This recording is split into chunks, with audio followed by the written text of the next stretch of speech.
Junaid Siddiqui into his second over. Oh, nicely played by Ansh Tandon, but I do feel if he keeps dotting up to Junaid Siddiqui, there'll be one with his name written on it. Has to be careful. Yeah. Against a quality bowler like Junaid Siddiqui, you would want to rotate strike. Look at that spell the other day, Junaid Siddiqui. Terrific. And that was a ricochet back onto the stumps. And that was a perfect delivery. Trapping Sagar Kalyan right in front. That was the fourth wicket, getting rid of Zaid Ali. It was a top spell from Junaid Siddiqui that day. And what you can notice, they're always attacking the stumps. Wicket to wicket stuff there from Junaid. And that is the formula for success. Back of a length delivery, just squaring up Ansh Tandon there. Really has found a terrific rhythm in this D50, Junaid Siddiqui. And like I mentioned earlier, fast bowling captains, especially in orange, seem to be the global trend these days. Yeah, since Pat Cummins has taken over, things have changed a lot. Early on, there was reservations about having a fast bowler or captain. Gone in the days. You got the great Imran Khan, Wasim Akram, but of late, it's been a refresh change here. And even Ben Stokes, you can consider a fast bowling all-rounder for England and the skipper of the test side. A lovely clip from Ansh Tandon and towards that wideish mid-on region, and he will be off the mark in the final as well. Good shape, good technique and good timing on that drive as well. Yeah, beautifully played, although he got just a single, but the thing very impressive about him that he's keeping the full face of the bat going right through the line, not looking to close the face, and that's sometimes very, very important against quality bowlers. So the first run conceded of Junaid Siddiqui's bowling, it's taken all of 9 deliveries. So that just shows how concise he's been so far in the final. Will be interesting to see how long he bowls though. It is very hot, very humid out there. So maybe he'll need to conserve his energy for his return spells. Oh, beautiful delivery. Full outside off. Sagar Kalyan just a prod at it, feather edge to the keeper, and he's gone. Oh, this is tremendous bowling. The previous game, he dismissed him with the in-swinger. This time, the first time in this game, he gets to face Junaid Siddiqui. The nerves, the feet didn't go anywhere. Oh, that's a jaffer. Outswinger. He's outsmart Sagar Kalyan. This is a ripper of a delivery. Well, that was just pure class from Junaid Siddiqui. Not much Sagar Kalyan did wrong there. But sometimes the bowling is just too good. Ajman on the ropes in the D50 final. 5 for 2.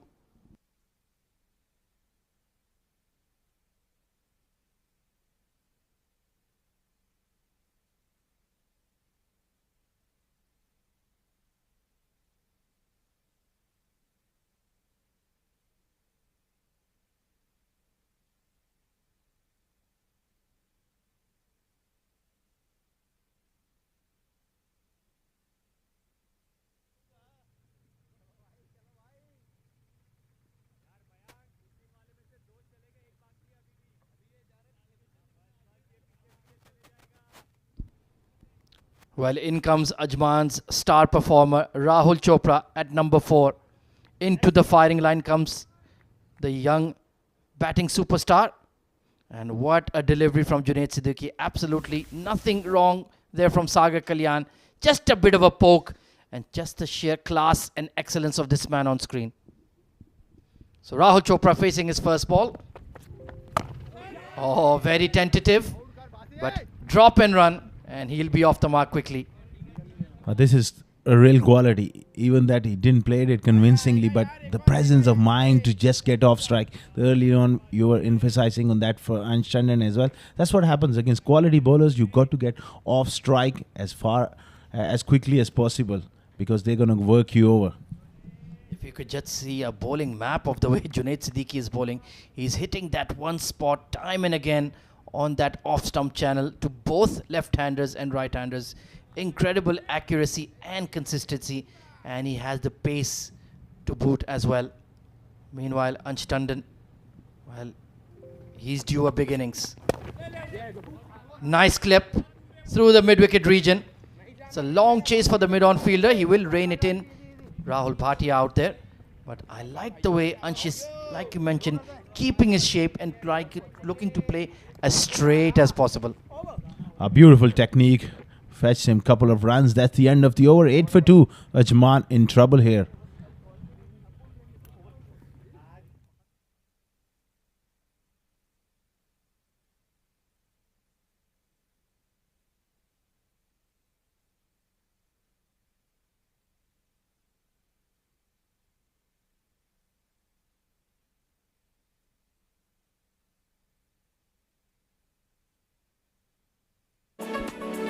So Ansh's half century against Emirates Blues.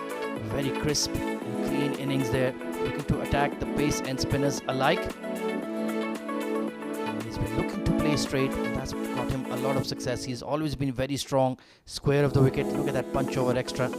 Beautiful balance. That is the key to his quality. Nicely pushed off the back foot by Rahul Chopra. That's the difference between a man who is in a real purple patch and somebody who's struggling. Look at the way his feet are moving at the crease so quickly just on his second ball. He's in tremendous form, and that's what form does to you.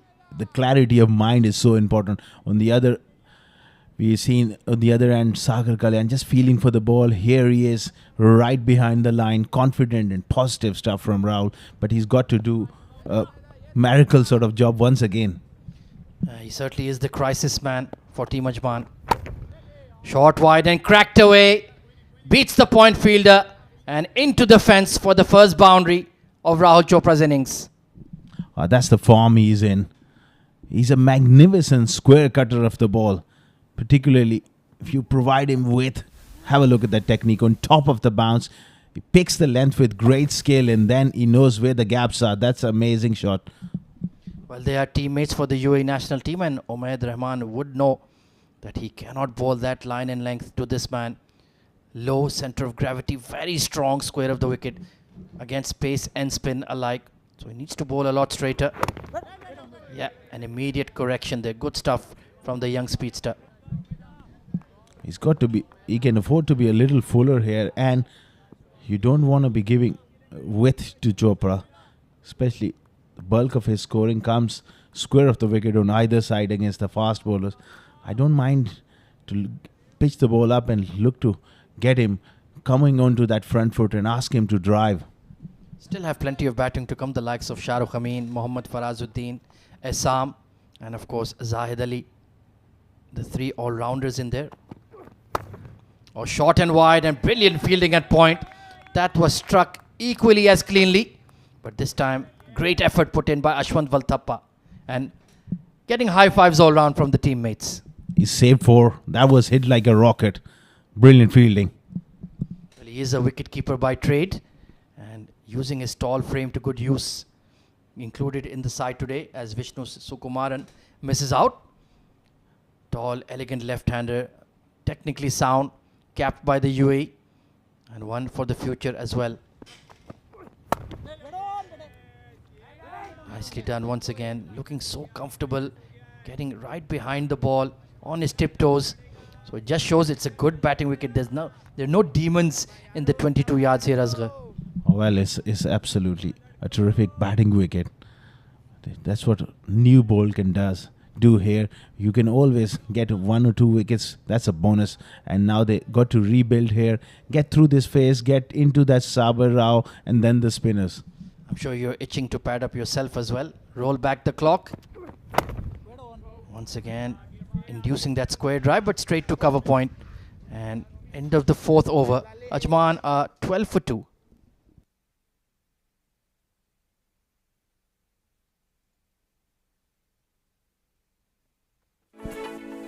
So taking a look at Rahul Chopra's fabulous innings of 140 odd against Fujairah in the group stage.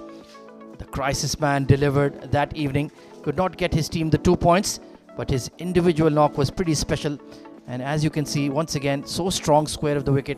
And once he was set, he played all the shots in his copybook against the spinners as well.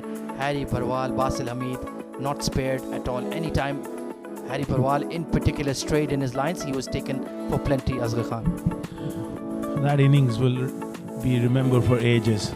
The kind of innings he's played. Coming down with 3 Because falling in the first over and then that regard action. As the inning progressed, I think he opened up and he played almost every shot in the book except few out of the book as well. Certainly, Junaid Siddiqui into his third over. Good looking punch once again, but straight to the backward point fielder. So Ansh Tandon resumes his tussle with Junaid Siddiqui. Really is a great matchup. A technically sound, young, highly rated batter, and of course the leader of the pack for the UAE. Well, he's played him well, but he would love to get off strike. Yeah, he certainly would. He really is asking plenty of questions from his technique in and around that middle and off line, where there is that bit of a blind spot over the right shoulder as well of the left-hander, and doing a great job indeed. In the air, and this time he's gone long enough. Just couple of bounces and away for a boundary. Yeah, surprised him with the short pitch delivery and read it very quickly. Great swivel pull coming in from Ansh, and he was looking to go aerial, not particularly interested to keep it along the carpet, and that's the right approach. Junaid testing him with that short delivery. Previously, he was pitching the ball up. That was the first short delivery, if I remember, digging it in short and testing him. And Ansh does like to play that shot. He certainly is. So could this be the day of Ansh Tandon? Looking solid at the crease. He's got his first boundary away. Needs to build a partnership here. Ajman have been rocked early by Junaid Siddiqui. Oh, beautiful. He knew the fuller ball was coming in and was prepared for it. So doing the basics right here is Ansh Tandon. And it's a great sight to watch. Yeah, pitching the ball up after that bouncer. And the best thing he did, Ansh Tandon, he was equal to the task. Didn't fall back. Was looking to come forward. That's quality batting. Good cricket all round. And this is exactly what the D50 tournament has been designed to do. Train our young batters how to bat for time, show their technique, show some patience, build an innings. Of course, it's not all about crash, bang, wallop every day. Sometimes you need to construct your batting effort as well. Goes very full once again. And nicely pushed out to the covers. Mayank Chaudhary in there. Another young batter who has caught the eye in this D50. He's played really well. That 100 was a special one the other day. Well, this is the beauty of this format, Ahmed Khawaja, that you have a lot of time to rebuild and get yourself out of trouble. The other day, they were 3 down. Right now, they're 2 down, but it's not all over. In a T20 game, sometimes that momentum, it's hard to break. But in this format, it's a long format. 300 balls, you can always make a comeback.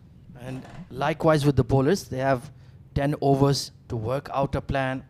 If they get hammered early, they can always bounce back. You always get a second or third chances to redeem yourself, and that builds your resilience, that builds your mental strength as well. So it really is, we need a lot more 50 over cricket, a lot more D50s to come in over the years, and full credit goes to the Emirates Cricket Board. This is the 4th edition of this tournament in just 2.5 years, so they are very concentrated on making our domestic cricketers play the longest form of white ball cricket. I think that will go a long way in developing a lot of quality cricketers, and it really, like you said, it helps you develop the game in a different manner, where you learn to take singles, you learn to bat out time, and you got to be super fit to survive in this format. Oh, absolutely. You said it. Fitness is the key if we want our national team to compete with the best in the business. And this man is indeed one of them. Junaid Siddiqui now round the wicket, trying to test Ansh Tandon outside off, but everything seems to be striking the middle of his willow at the moment. He's keeping it simple. He's playing straight down the line. 5 overs gone, 16 for 2.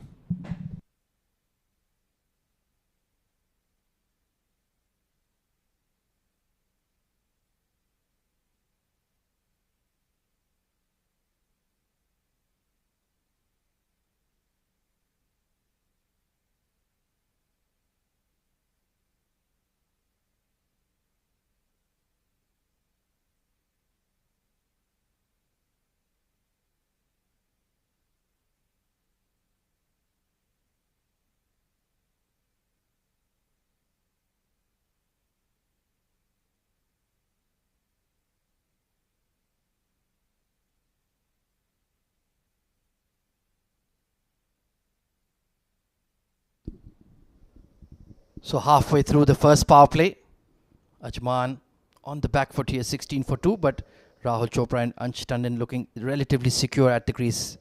Only 2 overs for Umaid Rahman. It's the tall left armer Sabir Ali Rao coming into the attack.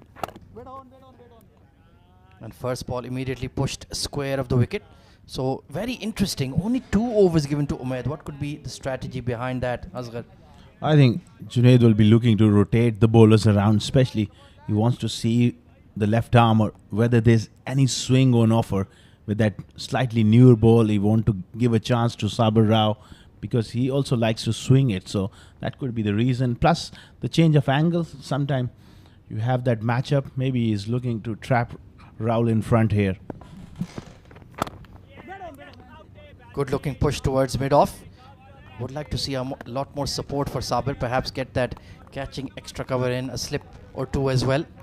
Very tall, consistent. He's not express pace, but he'll just keep plugging away. He'll keep asking the right questions, and eventually you might not have the answer. I think that's a very important point from you, Khawaja. On this track, it's about patience as well. And it's not a bad idea at times to have that short mid-wicket close in on that leg side for a little uppish flick in the air. Those sort of dismissals are in play on this track. Nicely driven towards wideish mid-off. Could have looked for a single there, but erring on the side of caution. And you're absolutely right. You'll get a lot of dismissals in front of the wicket here. It's not a particularly pacey track.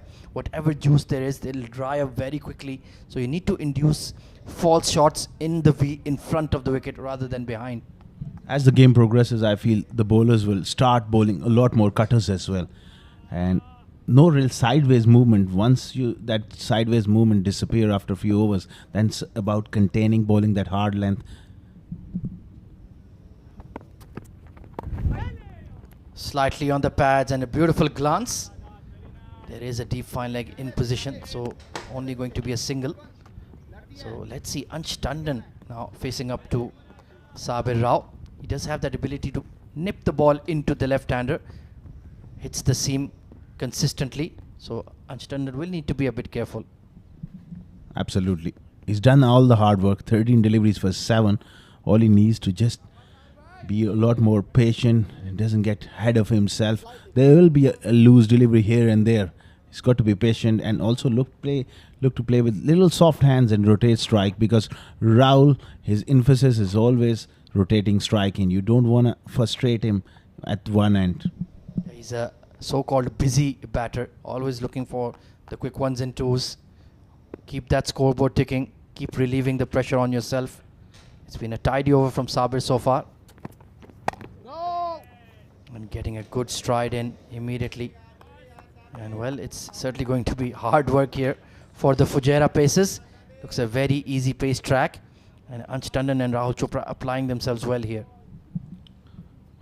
Like I said before as well, this pitch is not the sort of wicket where you can really experiment too much or blast the batters out. I think it's got to be about patience, building that pressure. And those 2 wickets are such a bonus here with the new ball after winning the toss. Yeah, you do feel Sagar Kalyan in particular is a very big blow. But that is the trade of an opener. Oh, a bit ill-disciplined there. Ansh Tandon. Big swing at that one. And he's very lucky he has it nicked off to Aryan Sharma. Excellent over from Sabir Rao comes to an end. Ajman, 17 for 2.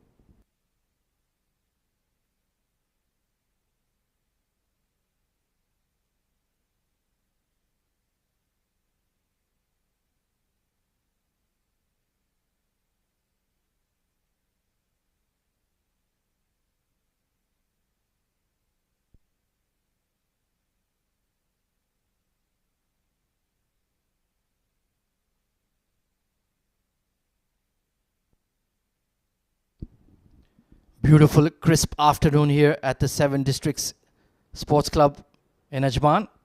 And it's finals day here at the Emirates D50 2024, powered by Fancode. You can watch and live stream all the action on Sports Eye on YouTube.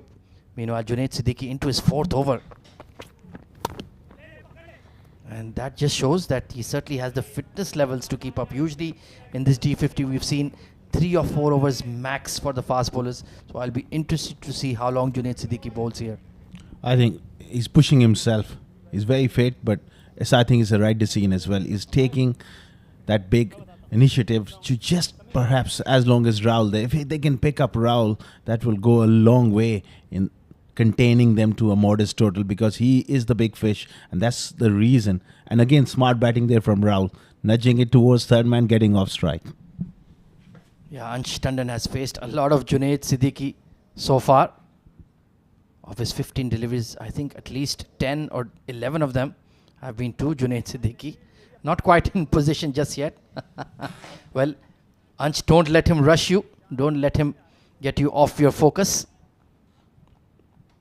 But it's certainly an intriguing battle to watch.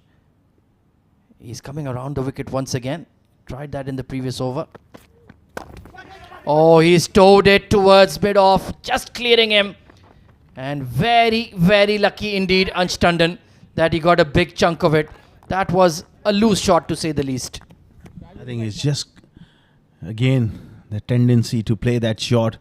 Maybe a bit of premeditation there from Ansh Tandon. He wasn't quite in sort of position. And lucky for him, he survived. Yeah, I'm actually surprised how far that went. It was a lot closer to the middle than I anticipated. Became a bit of a flat batted hoik over mid-off. And he's a very lucky cookie, to say the least.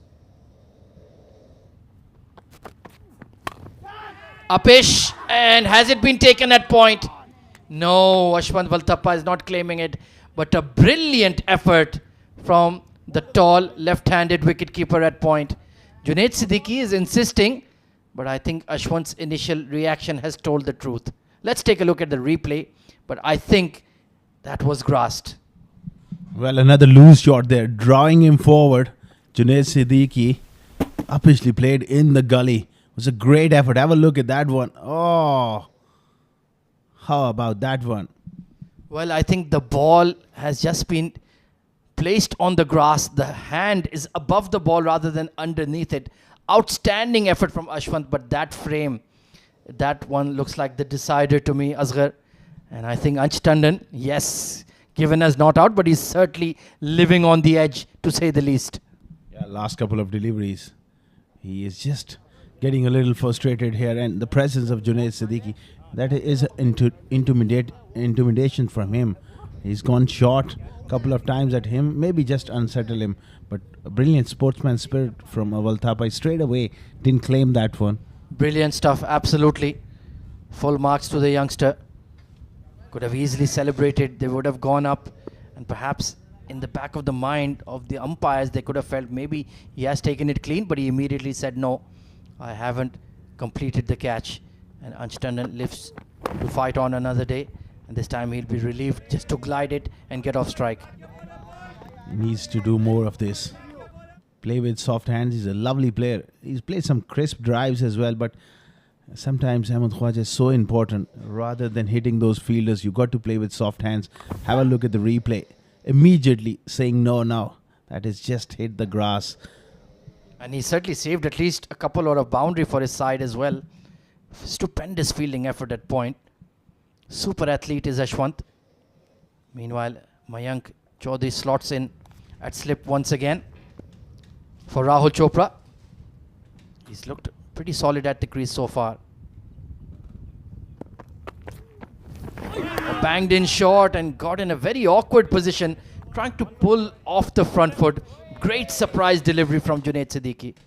Rahul is a good puller of the ball, but Junaid certainly surprised him with that one. It was a quick delivery. Skiddy customer right on the mark there. Those are the bounces, are the difficult ones, the height. Fabulous variations coming in. He's bowled with such control, had a precise game plan, and most importantly, been able to execute it as well. Hence, the early wickets taken. So JS is looking in fine fettle indeed. A very encouraging sign for the UAE. That's better right behind it. And a very interesting 7th over comes to an end. Ajman battling hard in the D50 final. 21 for 2.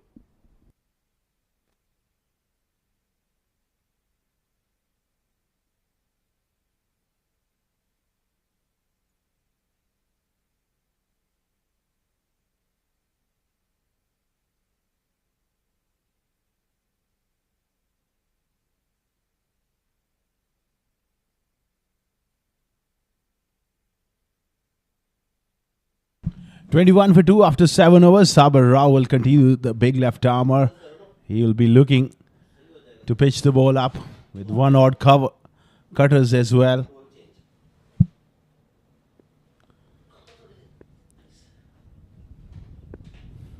This wicket should help him, especially if he bowls those off cutters. That was a good delivery coming back into Ansh Tandon as he works that one past that fielder for a single. Important phase of the game here, Khawaja. Oh, absolutely. Now that ball, perhaps the hardness is just starting to wear off. It will get easier and the field will spread in 2 or 3 overs. And that is when you can really look to accumulate, build your innings. You have to weather the storm, so to speak, especially coming in from Hurricane Junaid, who's bowled superbly in the final so far. 2 wickets to his name. And Saber Rao just getting stuck in here. First run conceded off his bowling so far. Down the leg side. Well, he needs to be a lot more accurate than that. Extras will be a major factor, especially later in the run chase here, Asghar. It's a big day, and in the finals, these little things make a big difference. End of the day, look at that delivery. Completely lost it. That's sometimes it's a hard job. Even if you're a professional, to bowl to left and right hand combination, it's got to be a lot more accurate. Yeah, he was drafted into the IL T20 in the first season as well. Saber Rao did really well for Abu Dhabi Knight Riders. Although the franchise itself struggled, he was one of the leading lights for them. Extra bounce off that back of a length there. A lot of our young fast bowlers get recruited in the IL T20. We've seen the likes of Akif Raja, Junaid Siddiqui, of course. Mohammad Jawadullah comes to mind as well.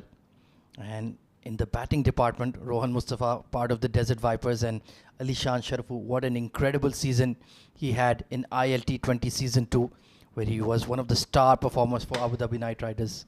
Absolutely, these youngsters getting plenty of opportunities, and this is a big stage for them as well. And Rahul has shown us what a good talent he is. Short delivery and pulled away with control towards fine leg for a single. And of course, in terms of the spin department, we had the likes of Haider Ali, who was part of the Sharjah side. He was picked up by Dubai Capitals. Did really well in the tournament. Ayan Afzal Khan was involved as well for the Gulf Giants, if I believe. So it's good to see our players being rewarded for all their hard work, all the hard yards they put in the domestic cricket scene. They graduate to the senior national side and then they get noticed by the global T20 franchises as well.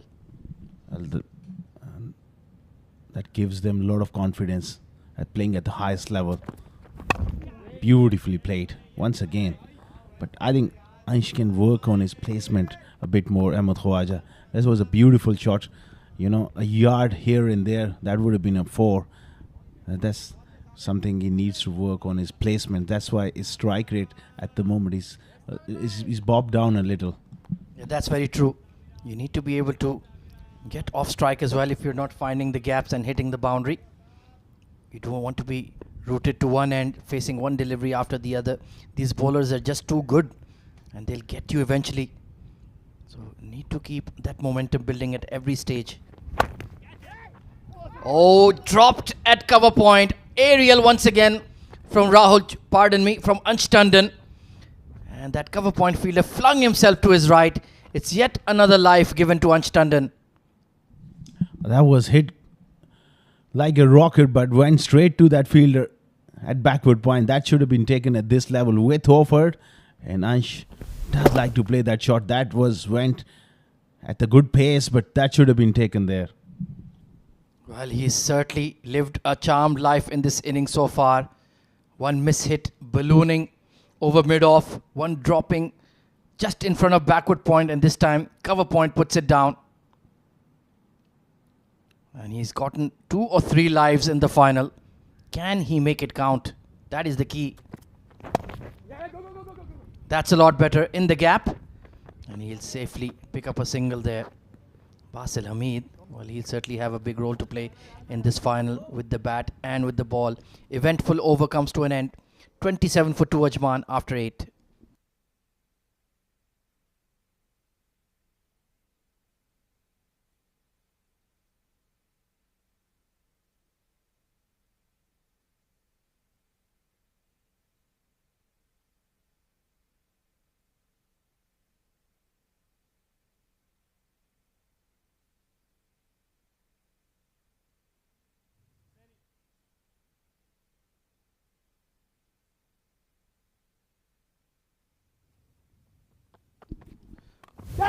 Well, Ansh Tandon, count your lucky stars in the evening, of course. That one right in front of Ashwant Valthappa, and this time I think it may have been Azharuddin Qureshi at cover point. He's a left-hander by nature, hence flung himself to his right. Well, he can make amends immediately as he's coming to the attack to bowl. First sign of spin here. Einstein been lucky on a couple of occasions, but that's what matters. He's still there in the middle. And you need rub of green on big days like this. Can he make it? Pay them big time. Azharuddin, well, he's got good control. He's got a job to do here. Good start. Some drift in the air going across the left-hander. I would like to see a slip in perhaps just for the one that just slides across him. Could be a feather edge. That can be a catch and a wicket-taking opportunity.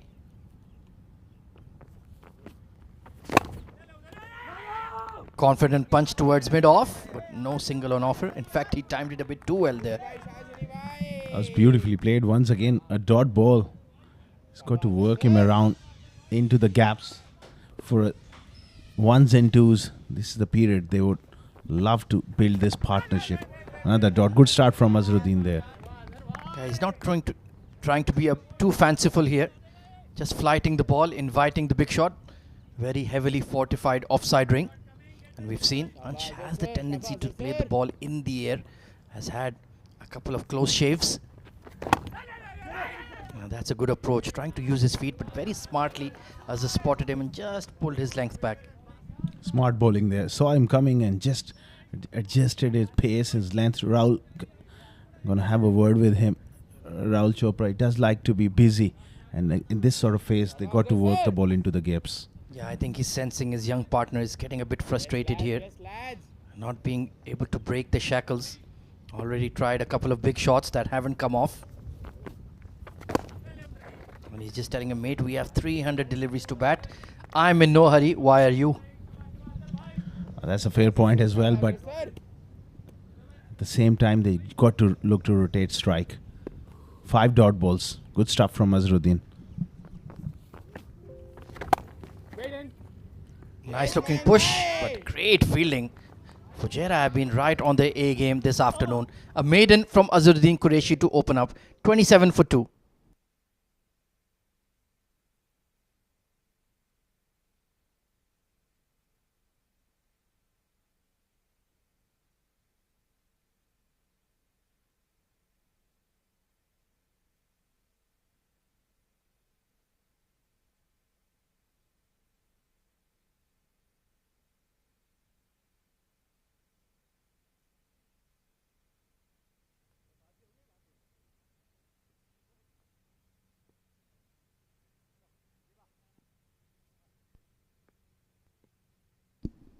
So final over of the fielding restrictions.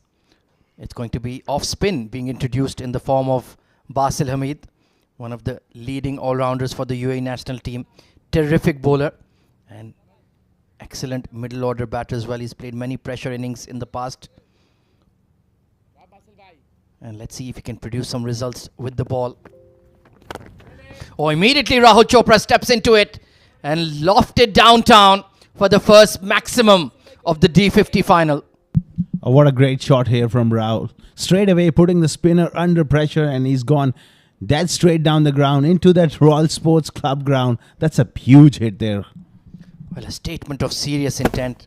Beautiful, clean bat swing. Swung from the crease. It wasn't a bad delivery by any means, but such is the confidence of Rahul these days. And that was a mighty blow. That's 85 meters plus. And it's going to take some time to recover that one. So just slightly putting the pedal down here. Our Ajman still going at just above 3.5 runs per over. But Rahul Chopra looking rock solid at the crease. Well, his brilliant performance throughout the tournament. His great form continues here. He holds the key, 14 of 17. And all of a sudden, he's putting pressure back on Fujairah here. Basil going for a 6. The first delivery, putting the spinner under pressure. They rescue the ball. The ball is back with Basil Hamid. 33 for 2. Important spell here from Basil Hamid. Let's see how he responds. Oh, this time it was the back of the hander. Bit of a quickish leg break sort of a delivery. And you mentioned Rahul Chopra, 556 runs in the D50 this season. He's been absolutely awesome, despite Ali Shan getting 281. That goes to show his dominance in this tournament. Once again goes over the top. Beautifully done. And I think it will be a 6 as well again. Superb stroke. Just a half shimmy down the track. And beautifully lofted again. Look at that. Stepping out of his crease, mid-off up. He's like, yeah, I like a piece of that one. So 2 maximums in the final over of power play. And Rahul Chopra looking dangerous. Or drilled, but straight to mid-off. That was hit very, very hard indeed. That was beautifully timed as well. Junaid Siddiqui did well to stop that one. That was smashed. Floated up right in the block hole there. So he seems to be hell-bent on being aggressive against Basil Hamid. But Basil wouldn't mind that. He wouldn't mind buying his wicket, so to speak. The wrong one has been carved over extra cover. That has been lasered to the fence. Wow, 16 runs off the 10th over. And Ajman and Rahul Chopra make a statement. 43 for 2 after 10. And that was the best of the lot, Asghar Khan. Tremendous shot through extra cover. And he is dealing in boundaries here. Terrific stuff from Rahul Chopra. 10 gone, 43 for 2.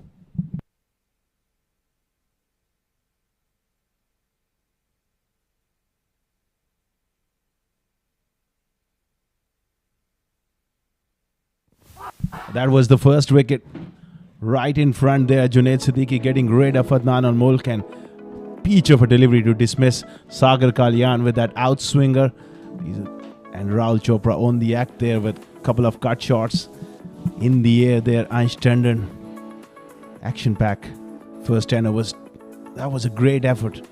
And the last over of the power play, Rahul Chopra going straight down the ground a couple of times.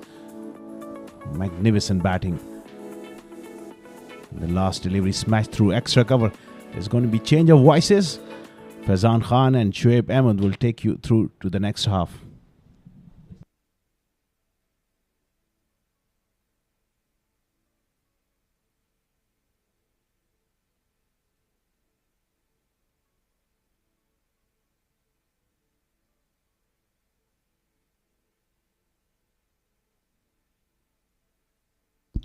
Thank you so much, Double A's, Ahmed and Asghar. Fantastic start. What a game we have had the last time around as well for the semis. Just 1-run victory for Ajman, overtaking Sharjah rather, and playing Fujairah in these finals. This is also a very competitive start for both the sides here. A couple of quick wickets and then this partnership developing, especially that man Rahul. That will be the big wicket for Fujairah here. They would look to get him out cheaply, which hasn't happened a lot in this tournament, mind you. As explained by Ahmed Khwaja, more than 500 runs in this tournament. Nice push. It's going to be only a single. Azharuddin started really well. First over was a maiden. Second over, he's given away just a single in the first 2 balls. Joining me in the comm box here is Shoaib Ahmed. So let's welcome him for the very first time in this game. Welcome, officially. Thank you, Faizan. Always good to be sharing the mic with you. Not literally. We've got 2 mics in the comm box. But you know what I mean. Don't mind him too much. He's just had a nap. So that's all right. Power Completely nap. fine. And there was a power play going on here. And there was a power nap going on in here. Well, good to see Azharuddin coming into bowl. Earlier on in the innings, has had a good role to play for Fujairah.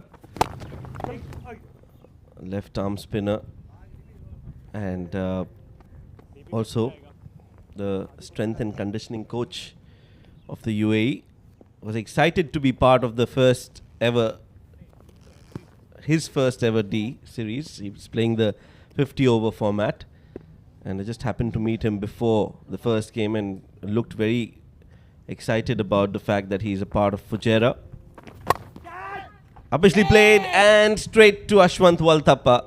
And that is exactly why he was so excited, because he's been amongst the wickets and has been a partnership breaker. Ansh Tandon finds Ashwant Walthappa at point, and that's another wicket down for Ajman. Yeah, good take from Walthappa. Very nicely taken. It was there to be hit, mind you. It wasn't all that great a delivery. He did hit it, but hit it straight to hand. Trouble times for Ajman. Third wicket down. Ansh Tandon departs 15 of 31.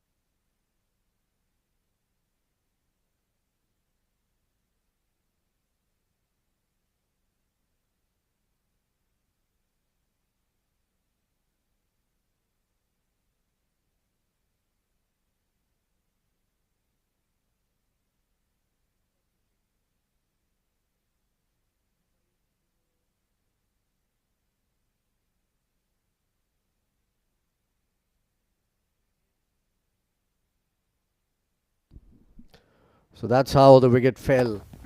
The third wicket down. It was there to be hit. You should have hit it down in the ground rather than try and play it up in the air, because it was not all that short. It was a foolish delivery. All he could do was find the fielder there at backward point. Shahrukh Amin is the new batter who's come out to bat, and he's done fairly well in this tournament. Already an 80 plus not out to his name. This is flicked away. Not a great delivery again, the first up to a left-hander. Maybe perfect for the right-hander, not so much for a left-hander.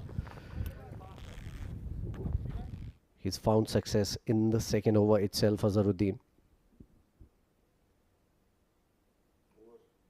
11 overs gone, it's 45 for 3.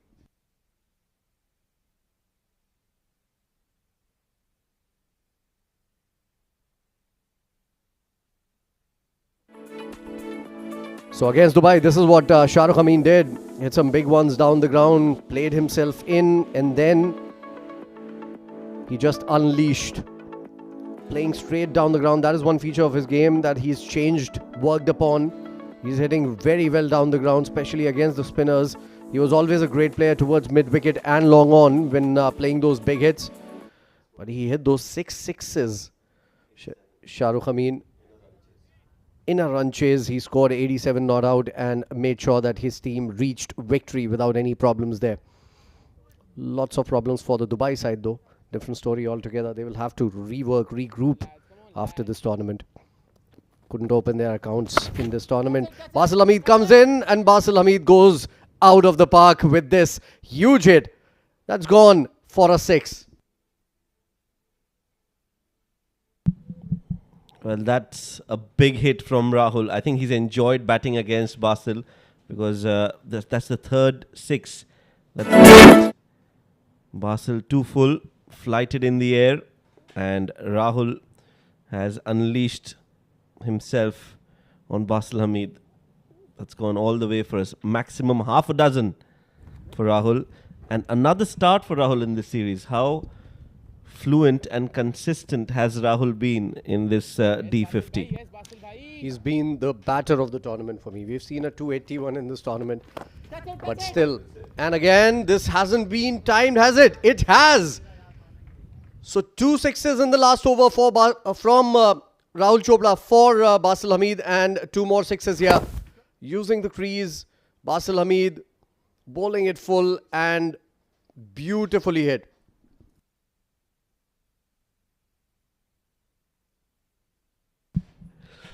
Yeah, back-to-back sixes. In fact, a dot ball in the middle, just so that Basil doesn't feel too bad. But yeah, that was a good hit. And I think he's just so consistent because he's got this ability of knowing which ball is a bad ball and which is in his zone. So that is why he's enjoyed batting in this format. Basically, what Shoaib is trying to say that his shot selection has been immaculate in this tournament. He's picked out the bad deliveries. In fact, sometimes even good deliveries that he has hit to the boundary. And this is played down the ground for a single. Very good batting from Rahul Chopra. And that will end the over. 12 gone. It's 58 for 3.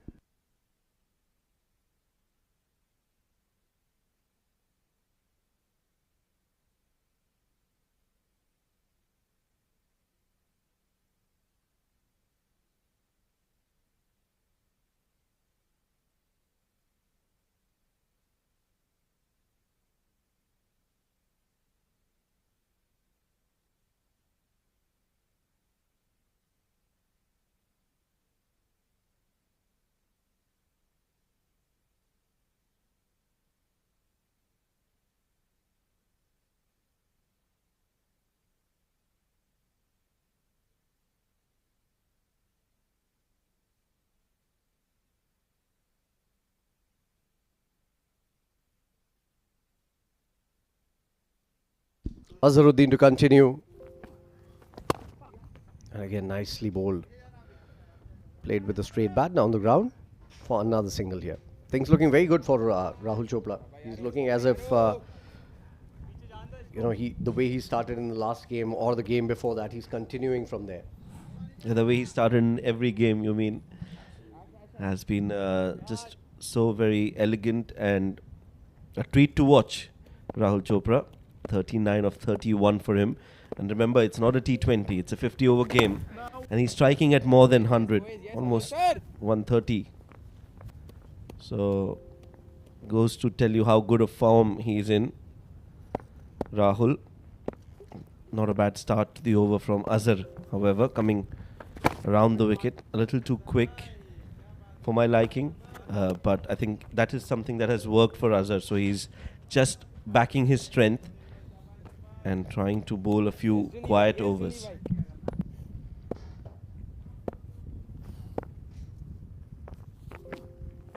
Tossed up. He has hit that beautifully from the middle of the bat. Extra cover. 4. What a way to open his account. Did slow a bit in his pace, Azhar, on that occasion, but too full. And Shah Rukh is very strong in that region. Doesn't really go on to the ball, but just believes in his hand-eye coordination and goes over extra cover for 4 runs. What I love about Shah Rukh, is his timing. He never tries to hit the ball too hard, even if when he's going for sixes. He just times the ball to perfection. This one has been played down for another single here. Yeah, he's middled every ball that he's faced today as well. So that's good news for Ajman. But can he continue? He's got a few starts. Can he give company to Rahul is something that Ajman will be looking forward to. Short ball played down for another single, 5th ball of the over. This is the first over where more than 3 runs have been taken against Azharuddin. 7 of them this time around. In fact, was the last ball of the over. 13 gone, 65 for the loss of 3.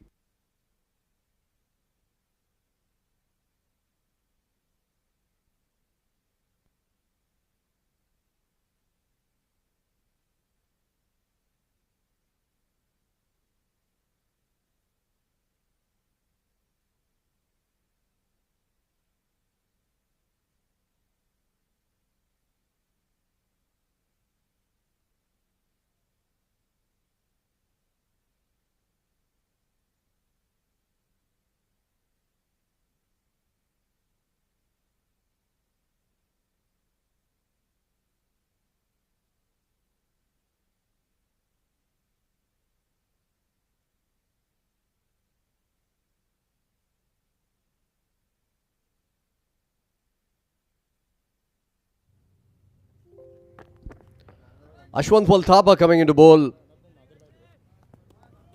Used to be a wicket-keeper by trade. Ashwant Walthapa has turned himself into a very good bowler. He's already picked up a fifer for his side in the D50. He'll start the 14th over. Rahul Chopra on strike. He's looking good, isn't he, Shoaib? 40 of just 32 deliveries in a game where Ajman has lost 3 wickets. He's playing as if he's playing on a different planet altogether. Something has just happened to Rahul Chopra here. I think is it cramps? He seems to be in a lot of pain. He's taken off his pad right away.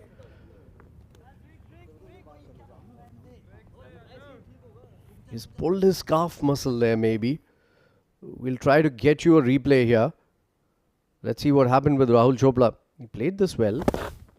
Was running away and then just pulled off in the middle of the pitch. Cramps, maybe. Yeah, he's definitely pulled a hamstring or the shin, the calf. So does happen when you're a little dehydrated. I'm sure he'll be fine a few stretches and should be back on his feet. As there's some medical attention on the ground, let's quickly look at that batting card of Ajman so far. Adnan ul Mulk, the captain, was out for a duck. Sagar Kalyan, the opener for Ajman, also was not able to contribute. Junaid Siddiqui taking both those wickets.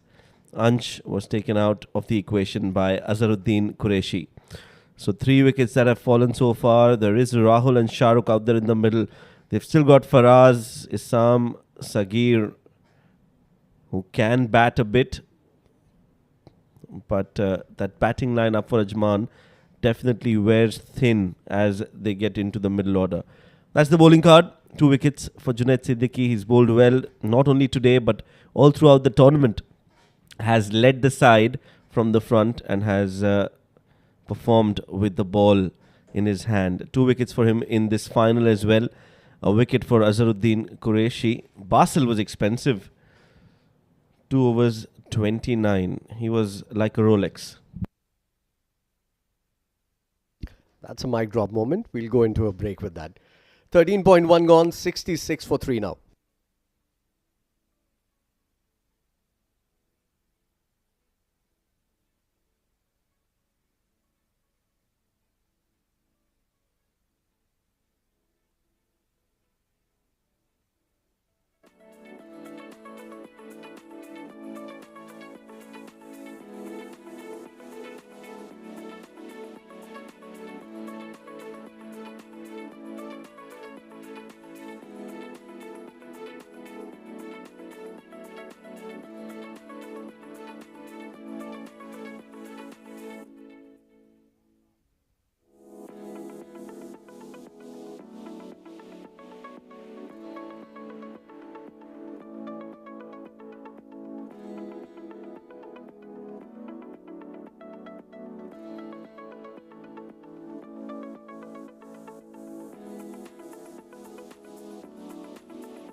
Back live, Rahul Chopra is up, but he's limping a little bit. It would be very interesting to see what he does here now. Will there be a change in his game plan? Would he want to go for big shots? He's not looking very comfortable on the wicket. Second ball of the over, played back to the bowler. It's going to be a huge loss for Ajman if Rahul Chopra cannot continue here. We'll have to wait and watch how he fares in the next few deliveries. Looking a little ginger as of now. Slip and play, so wide-ish outside the off stump. Nicely bowled, tempting the batter. Not a very good shot coming in from Shahrukh Amin. Trying to cut that one away. It was a full in delivery. He's better off looking to go for the drive. He looks very handsome going for the drive. That's more like it. Much better. Good start to the over. 4 balls already, only a single. This is the partnership that can make it or break it for Ajman. They've been hot and cold. There have been a couple of good innings from Ansh Tandon, a couple of good innings from Sagar Kalyan. They've had starts in most of the games. Flicked away. Down the ground for a single. And Rahul Chopra is still limping. That's not good news for Ajman. And I don't think he should continue like that. He should go take a break, because this is not going to help Ajman any which way. Yeah, I agree. He might just lose his wicket, and that's even worse for Ajman. So better let him go back, rest, get some treatment. He's almost limping, and he's just running on one leg, basically. So there you go. He's finally been taken off, and hopefully he can make a comeback, because he deserves one. Fujairah will certainly get the Spirit of the Game award there. Because all Fujairah players were helping him get back to the pavilion, and he's not looking good. That's very, very bad news for Ajman. 13.5 gone. Rahul Chopra gone.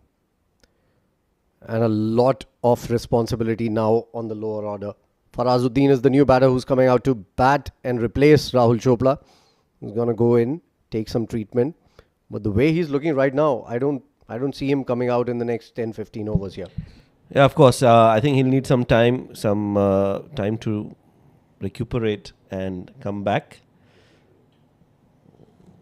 And just hopefully by that time, Farazuddin and Shahrukh can hold fort and build a partnership. This is also a very good opportunity for someone like Farazuddin, who hasn't had that many opportunities playing in the early part of the innings.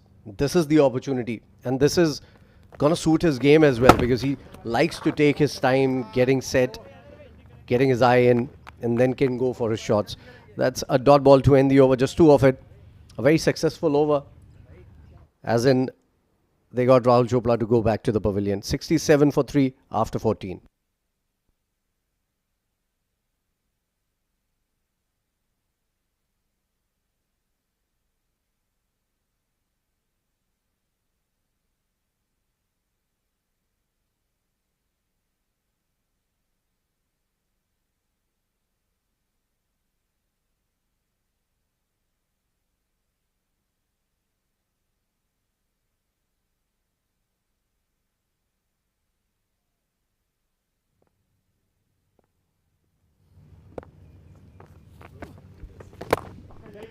Shahrukh Amin.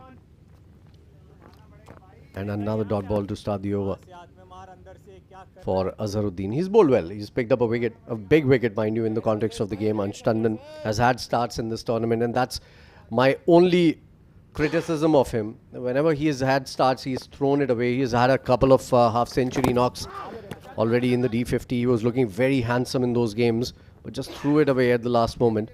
Single taken towards mid-wicket. That'll bring Farazuddin on strike. Yeah, a wicket for Azhar, and that too of Ansh, like you mentioned, was a big blow for Ajman. This is the wicket again. That was hit straight and in the air. So not too much elevation on that shot. So it would have been better had he used his wrists over the ball and played along the ground. Oh, there's some bat. I think there is bat. Yes. Because otherwise that would have been game over for Farazuddin. Yeah, not a very good shot selection there. Going back on a ball, he should have come forward too. Look at that again. Loud appeal coming in from the bowler. Very excited, the bowler there. Better. Much better. He has all the time in the world right now, Farazuddin. He doesn't need to do anything silly. Just get himself in, get his eye in, keep rotating strike, get back to the basics of the game.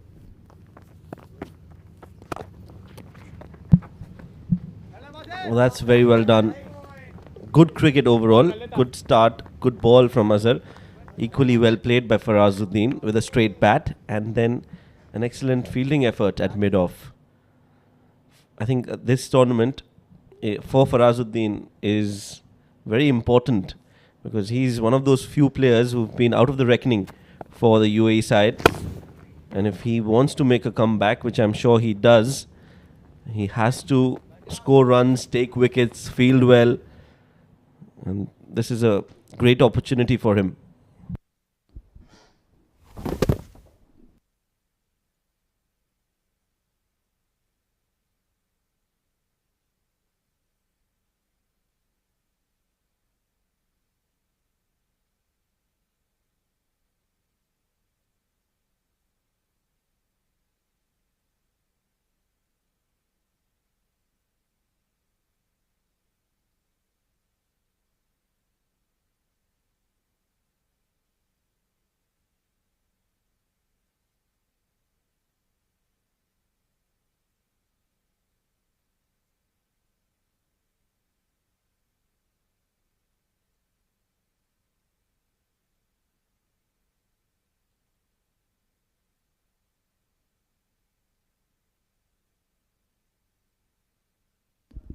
Ashwant Walthapa to continue here.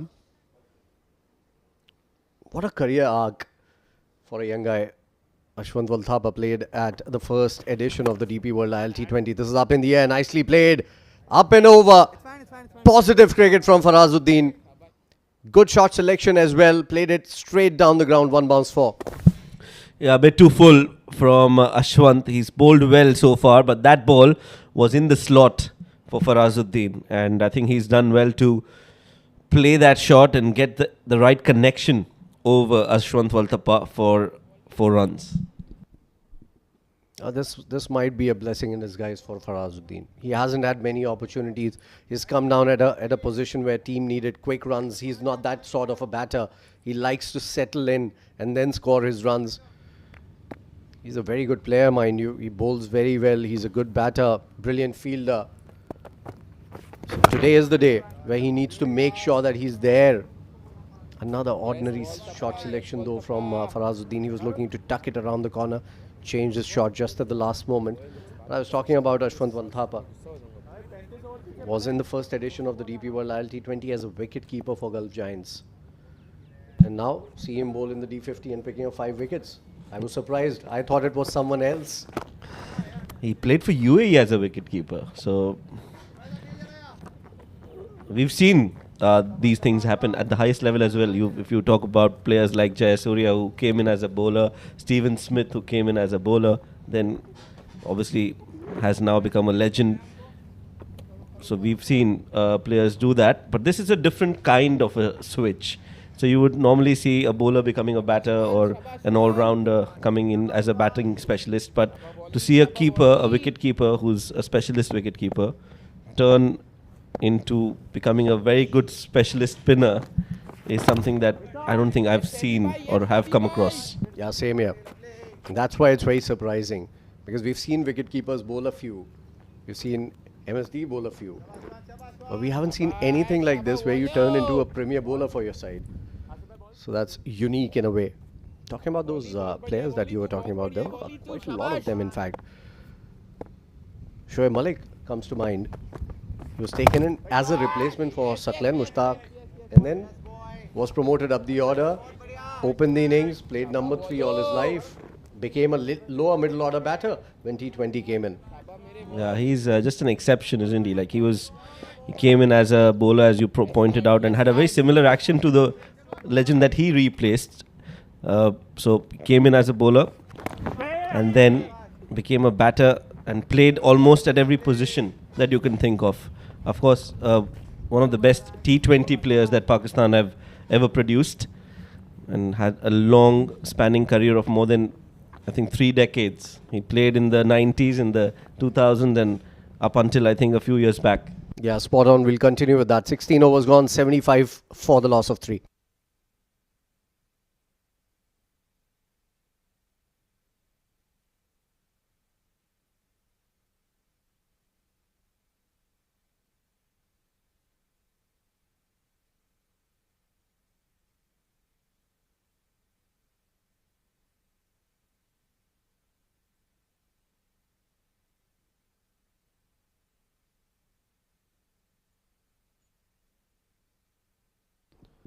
Azharuddin to continue his bowled well.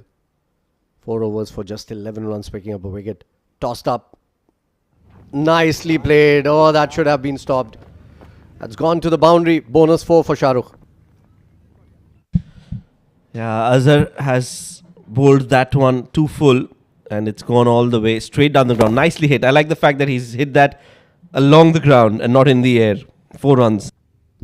Yeah, lazy effort in the field as well at mid-off. Not good. They need to keep the screws tight for Fujairah. They can't give away easy runs here. It's 79 for 3. Effectively 79 for 4 if Rahul Chopra cannot come back and bat. Tossed up. Flicked away. Nicely done again. Shahrukh Amin is looking in good touch as well. He's been good throughout the tournament. The responsibilities that he's shouldered in the tournament, especially against Dubai, they were struggling. Ajman, and he held fort in the first few overs that he played and then unleashed himself towards the end of the innings. 87 not out in that game. Brilliant knock from him. Farazuddin has started well. Needs to make sure keeps on going. That mental strength is such an important part of the game, especially in the longer format in a 50-over game. You just cannot let yourself have that rush of blood.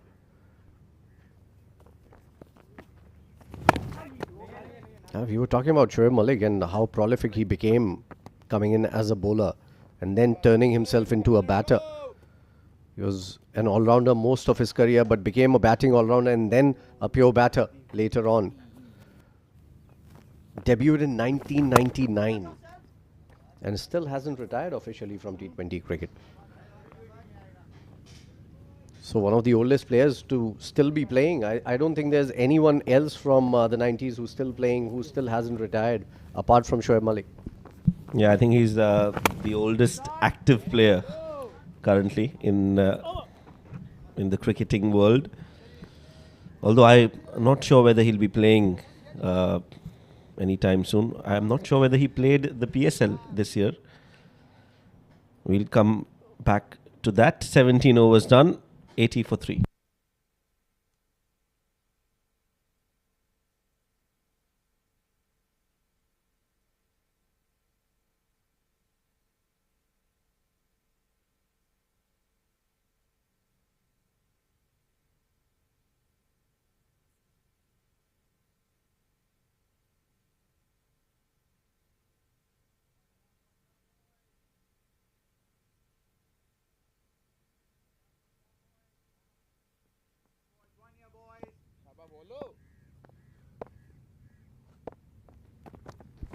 Ashwant Walthapa continues.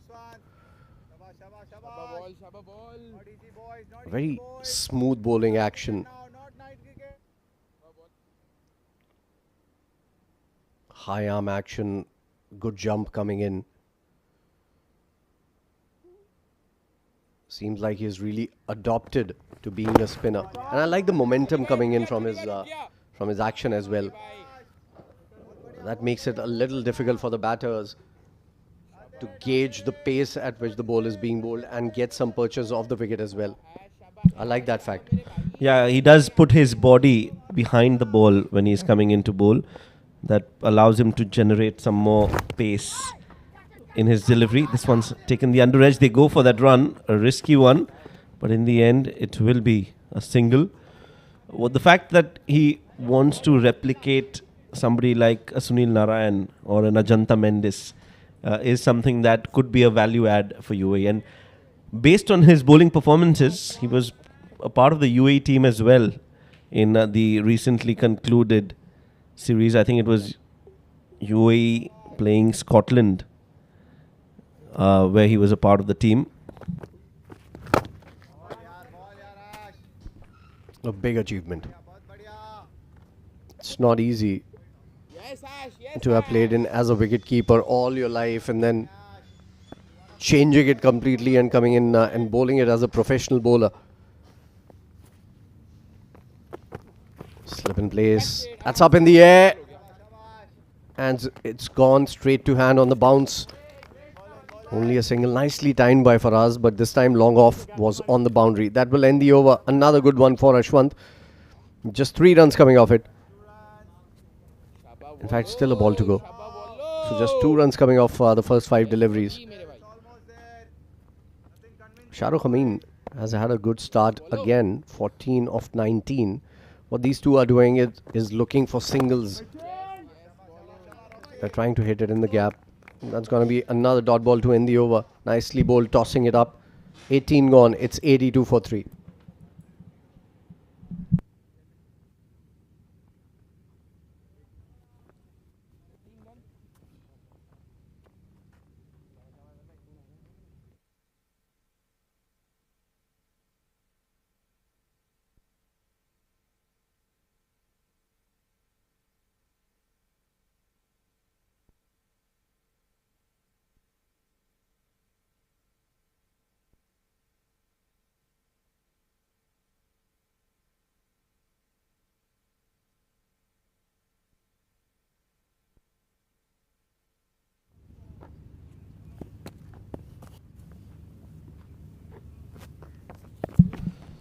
Azhar to continue. Starts off with another full delivery. Not a big turner of the ball. Azhar relies more on his change in the pace that he bowls at. He's got that variation where he bowls a little quick, a little too slow. Gets some turn, but not a big turner of the ball. This one's the arm ball and nicely worked away by Farazuddin. So they're dealing in singles at the moment, both these batters, and that's what Ajman need. They need to try and play as long as they can. Yeah, still a long way to go in this innings. 21 overs more after this. So they just need to make sure that they don't lose any more wickets till around the 35th over. And that's what the target should be. In a long game, you need to make small targets that's pushed towards long off. Another single. What they've done well is they haven't played too many dot balls. They try and keep rotating the strike, which is a good ploy in a 50-over game. Don't let the pressure really get to you.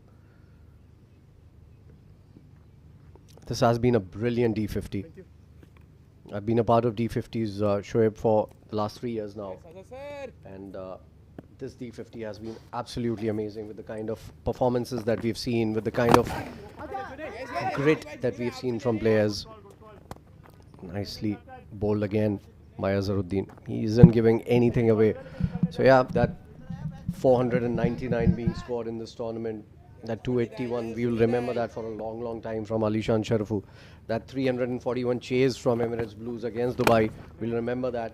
We've seen a lot of 300 plus scores. We've also seen very competitive games, just like the last one.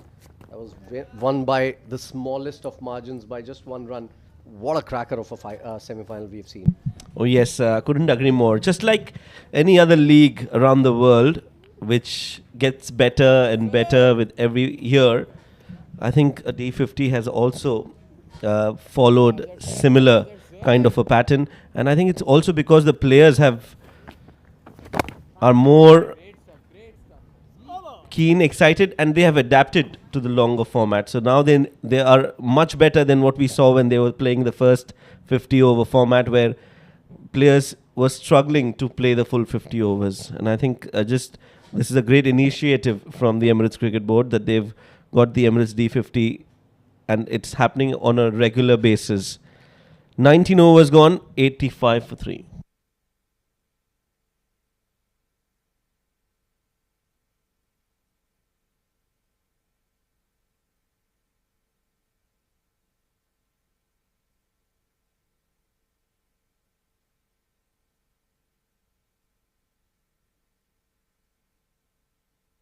Ashwant to continue here. So apart from that 281 and 499, what was your pick from the tournament, Shoaib? You haven't been a regular though, frankly, during the course of the tournament. But the fact is that we've seen very close games. We have seen some great performances. What's your takeaway? That's been swung hard and flat and into the fence. We'll have to wait for the umpire signal. Yeah, I think that's gone all the way for a 6. Yeah, I think he's hit that cleanly and will be half a dozen. No, it's a 4. So we're not able to sight the ball well. But yes, I think that's just landed in front of the ropes. One bounce over the ropes for 4 runs. So you're asking about my favorite moment in the D50. Well, it's hard to not mention the 281 from Alishan Sharfu, but That's out of question already, because we all know in the combox we will pick that moment out and we'll remember that most of our lives, I think. oh yes, I think that's a special achievement from Alishan Sharfu. But we were not there on that ground. We were here and we were just hearing stories and about how he played that innings. But from whatever I've seen, I think that bowling performance from Muzammil is something that I really enjoyed in the semi-final, especially bowling against the likes of Asif Khan and the way he set him up. I think that was something really courageous from Muzammil. For me, frankly, it was the performance coming in from Emirates Blues. That chase of 341, and in the very next game they were chasing 324 and they almost got there. So I think there's a huge improvement that we have seen in the Emirates Blue side. They also still they need to grow a lot, frankly. There should be a lot of strength and conditioning exercises for them also. But the fact of the matter is they put a lot of hard work in the field. They didn't give away easy matches. They were the youngest side in this competition in terms of age and experience. And I think they have really, really evolved in this season of D50. Yes, and a lot of that credit also has to go to the Emirates Cricket Board, because they are the ones who are managing those young cricketers. And if groomed properly, we know that they can be a great asset to UAE in the future. Great camera work, great production, as you can see on the screens, the split screen. Such a rare technology. And wonderful to see that in the D50.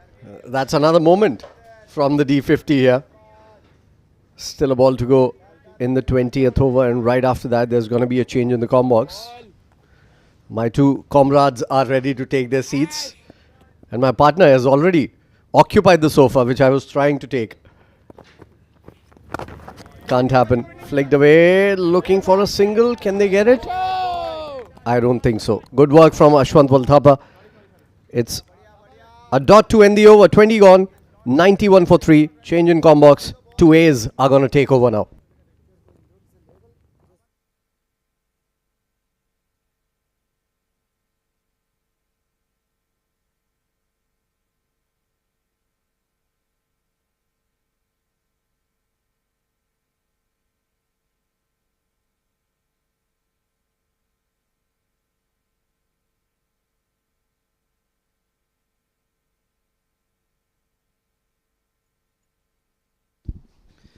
Thank you very much, Faizan and Shoaib. Always fun and games when you're in the combox alongside us. And meanwhile, the very serious business of the D50 final being conducted by Ajman and Fujairah. Rahul Chopra off the field with an injury. We hope he's fully fit to resume his innings later in the evening. Meanwhile, Shah Rukh Amin and Farazuddin building up a good partnership here, just like myself and Asghar Khan. Good afternoon, Asghar. Good afternoon, Ahmed Khwaja. It was fascinating listening to Shoaib and Faizan Khan. Well, the game is in the balance, but the back of Rahul Chopra would be a big blow for them. Sabir Rao getting back into the attack. The premium fast bowler looking to break this partnership. Yeah, good bowling change made here by Junaid Siddiqui. Just trying to change the rhythm of the innings so far. Shah Rukh looking comfortable here. Farazuddin well set. Current run rate just a tick above 4.5 runs per over. So there's not too much pressure on the Fujairah bowling just yet. But as we've seen the ball getting softer, it's becoming more and more difficult to pry out these batters. And also, with the ball getting a little softer, it will be hard to get it away off the bat as well. So, interesting phase of the game as we approach that middle part of the innings of a 50-over game. Should be relatively fresh. Sabir Ali Rao only into his third over. Oh, it's a full toss, and Shah Rukh Amin caught a bit by surprise there. Could have done a lot more with it, but he'll take the single to square leg. He'll be touch disappointed.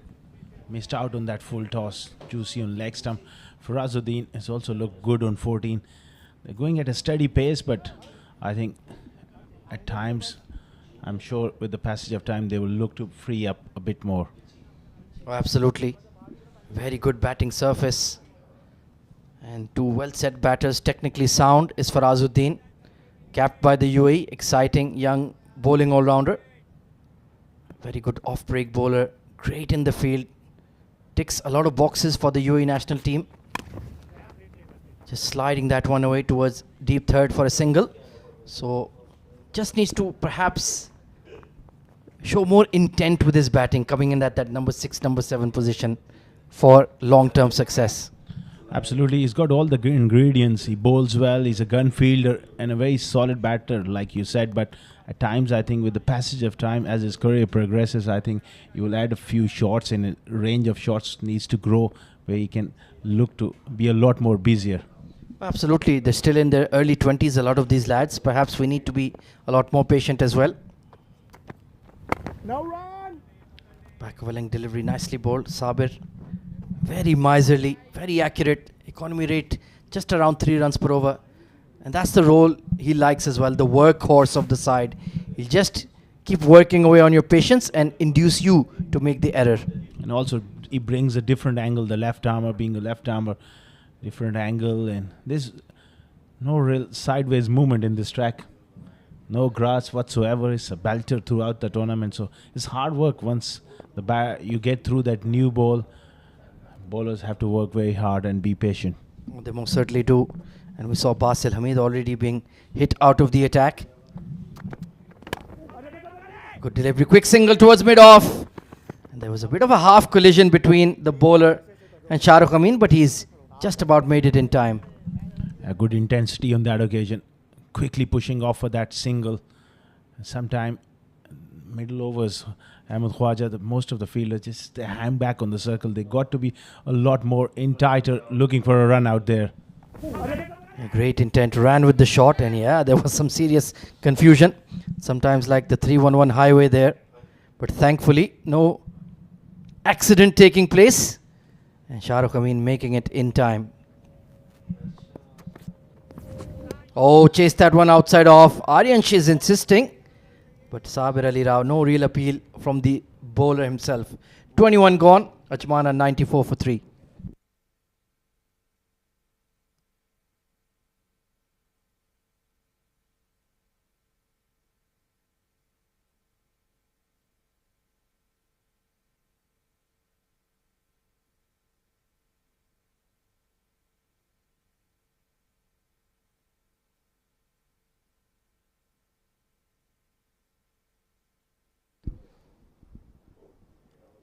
Wonderful afternoon here in Ajman at the 7 Districts Sports Club.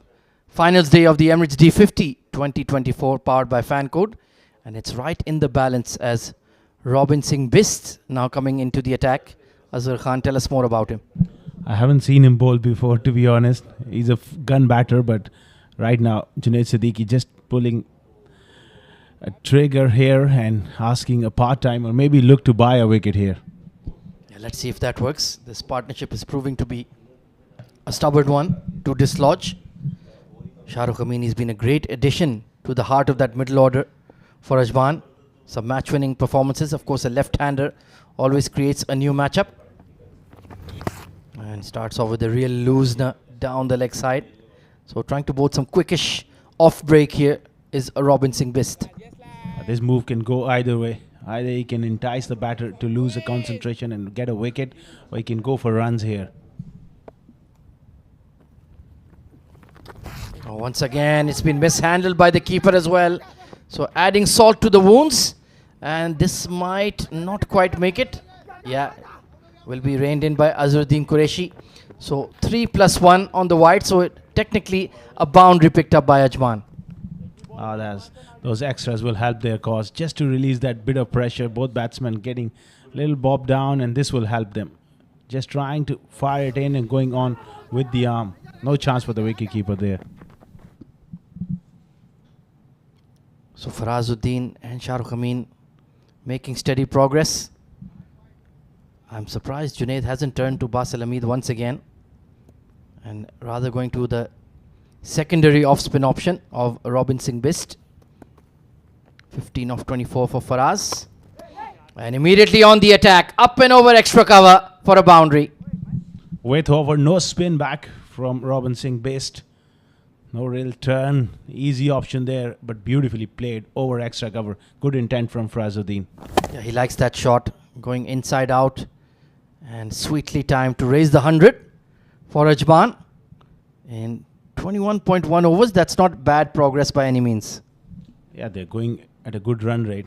All they need to just stage this partnership, and we will have to wait and see whether Rahul Chopra gets back on the field. Certainly is a big opportunity. Another pleasing drive, but good fielding at that cover position for Mayank Chaudhary. He's been quite busy in the field. And like I was saying earlier, big opportunity for Farazuddin. He's timing the ball well. He's off to a start. It's a big final. A lot of eyeballs will be watching this contest very closely, especially in terms of the national team setup. And like Shoaib Ahmed mentioned in the earlier stint, he's trying to get back into the fold of the UAE national side. So make this opportunity count here, Asghar. Yeah, he's got to rise to the occasion here. And that was the injury to Rahul. I think a bit of a cramp. It is a hot afternoon. I hope for Ajman's sake he gets back on the park, possibly at the fall of another wicket. Yeah, I hope it's not a very serious injury like a calf strain. He could be out for a while there. Immediately when he looked to accelerate, it felt like a tire had been burst and he had to pull up. So concerns there in the Ajman dugout. Hopefully he can come in later in the evening to bat as well as in the field. He's a great fielder as well. Very full there from Bist. Pushed back by Shah Rukh Amin. He's looked pretty solid at the crease as well. 18 of 29. And he reminds me of a very famous Indian left-hander. We'll talk about that later. Very similar in his stance, his pickup. Oh, trying to drive off the back foot. That was the arm delivery from Bist. Wasn't read by Shah Rukh Amin. So in the end, he's reined it in well, but 10 runs off the over. 104 for 3.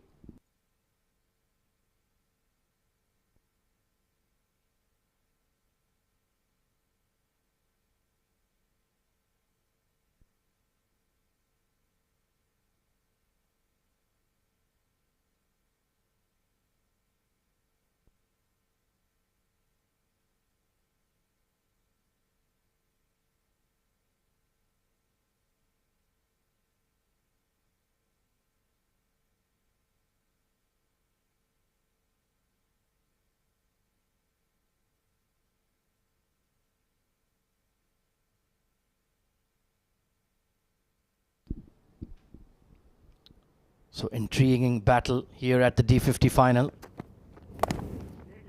Very nicely glided away. Looks in complete control. Farazuddin, and we were talking about Shah Rukh Amin in the previous over, Asghar. His setup and gather, the way he lifts his bat, reminds me a lot of the Indian ex-captain Saurav Ganguly. I think that's a pretty fair comparison. Yeah, you spot on there. He was a beautiful timer of the ball, especially through the offside. Such a pleasing player he was. And just created that blueprint for Team India that has produced so much success over the last 2 decades, taking them first to the ICC Champions Trophy final in the year 2000. They built on that, reaching the World Cup final in 2003, and eventually the breakthrough moment came under a different captain, but then Mahendra Singh Dhoni lifting the 2007 World T20, and then of course the biggie in 2011 when Team India went all the way and became world champions for the second time. A leading edge through the slip cordon, and Shah Rukh Amin is very lucky to pick up a boundary there. No slip, and he's tried to work the ball through the leg side, getting a little bit of a leading edge, and even the wicketkeeper was wrong-footed for a while. He's raced away for 4. Yeah, that one just jumped off the wicket there, trampoline-like bounce off that back of a length. Genuine outside edge, like you mentioned. It would have been a very simple catch for the first slipper, but Shah Rukh Amin caught by surprise. And Sabir Rao, well, maybe a moral victory for him. Nothing more than that. Yeah, it's hard to get an outside edge on a track like this, especially with the old ball. He's pulled his heart out. He's trying his best. That's much better. Good stride in from Shah Rukh as well. He was ready for the fuller ball. He's moved into the 20s now. And like we were mentioning about Farazuddin, another big opportunity for a young promising batter in the UAE, just to catch the eye of the selectors and who knows, get that all-important call-up to the national side. Yeah, they got to make it big here. They got starts here. And to be honest, nobody remembers those 20s and 30s. You got to kick on and make big scores. Oh, absolutely. Capture the headlines. Break the door down, so to speak. Attempted Yorker gone wrong, and Aryansh, well, just taking his eye off the ball there. So getting a bit sloppy in the field here. Maybe now that we're into the second hour of this final, very hot, blustery conditions out there. Just the mental focus is perhaps wavering a bit here, Asghar. Yeah, that can be challenging. Hot afternoon, they've been in the field for more than 22 overs now. Just staying on the pads there, Sabar Ali, on that occasion. And that's where Junaid Siddiqui will play a huge role as well. I think this is a time he needs to have a sharp burst, maybe just 2 overs to break this partnership. Yeah, Junaid Siddiqui will need to keep making the bowling changes, keep them fresh. Of course, a lot of these competitors in the D50 are semi-pros. They have daytime jobs or they're student athletes, some of them. So, of course, it's a very full calendar, but full credit to all 6 teams that have competed in this D50. They've performed at a very high level. And, of course, it can be quite energy draining playing this 50-over tournament right at the start of the early summer. But they've certainly put their best foot forward. This format challenges your technique and physical aspect and the mental aspect as well. Like you mentioned, Rao once again charging in. And this time playing that cut shot. He gets away with it. There was width offered. Misses out there for Azuddin. Yeah, another loose shot. It was too close to cut. Fair enough, the angle was going across you. But you need to respect the good deliveries. That's how you make it big in 300 ball cricket. There will be periods when the bowler is dominant or you can't find the gaps. You just need to ride the storm, so to speak. You've gotten off to a start, 21 of 29 in the final. And make it a big one. Make it a 70, 80, a triple figure score. And capture the plaudits. That's much better. This time Fuller, and he's just shoulder arms to that one. So a good sign that he's learning from his mistakes. 23 overs gone. Nelson on the board. 1-1-1 for 3.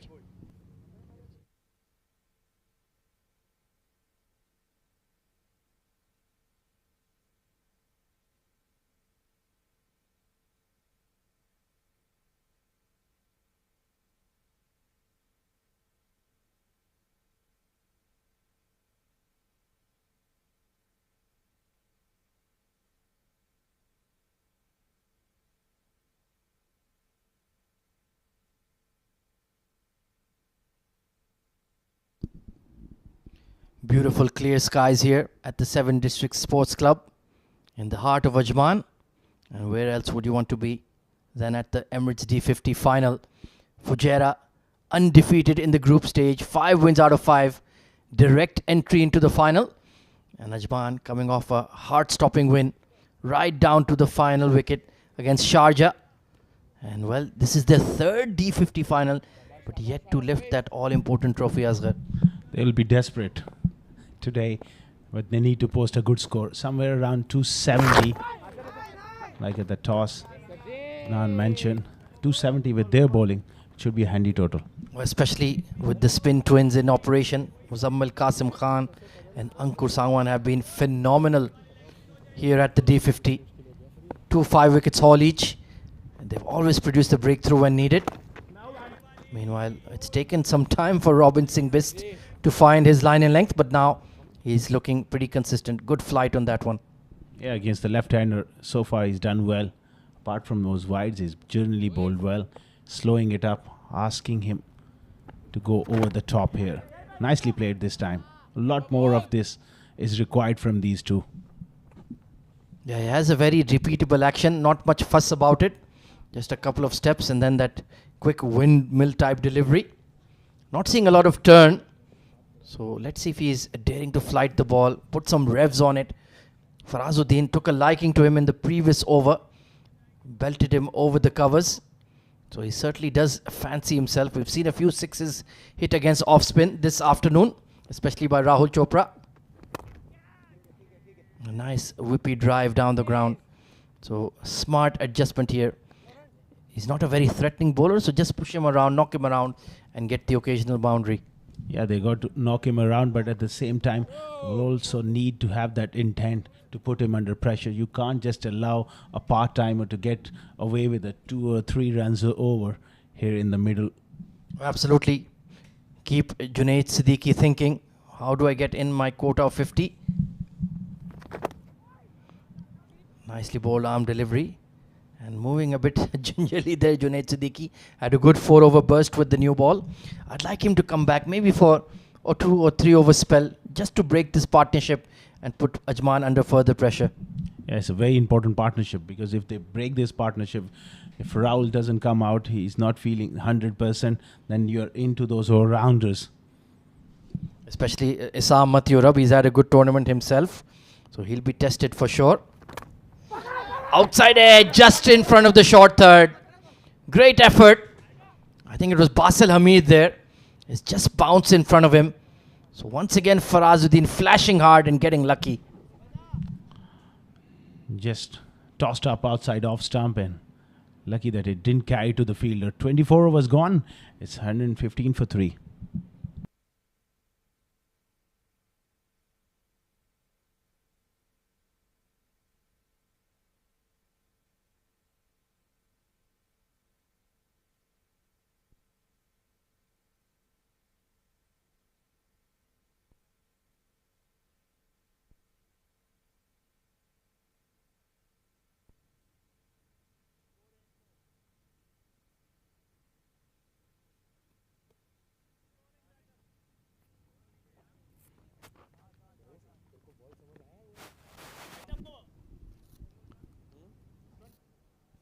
Change coming in the bowling. This was the previous delivery. Nicely flighted off, break outside off.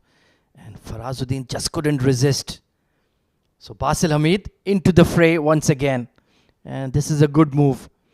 His first 2 overs were expensive. But we've seen that Ajman have come out with a concerted game plan to go after the right arm finger spinners. It all started with Rahul Chopra. Smashed him for 16 in his first over. And since then, pressure was on him. But he's an experienced cricketer. I'm sure he will be looking to put the brakes on here. Yeah, any one rash shot or an error in judgment. Partnership is up to 49 runs now between this pair. They got together at 67 for 3 when Rahul Chopra unfortunately had to go off the field. Since then they've applied themselves both exactly on the same score and just building up some momentum. Nice pleasing drive through the covers. Shahrukh Amin now looking good at the crease, and we certainly know he has that big hitting ability, Asghar. Especially he likes to hit the spinners through that wide mid-on, mid-wicket. Very strong. Now that he's done the hard work, both of these batters must look to capitalize on this start here. And also Umaid Rahman, the young fast bowler, only a 2 over burst with the new ball, so he'll be relatively fresh as well. So could be an option to replace Sabir from the other end. So certainly has plenty of cards to work with here, Junaid Siddiqui. A big wind up from Farazuddin. Seems like the 2 off spinners are not big fans of each other. Well. Yeah, definitely. They can rotate the fast bowlers from one end and get the spinner going from the other end. Also, a bit of breeze blowing, that could be a factor as well. So you bowl the spinner, ask the batter to hit against the wind and rotate the fast bowlers from the other end. So halfway mark of the first innings, Ajman 118 for 3.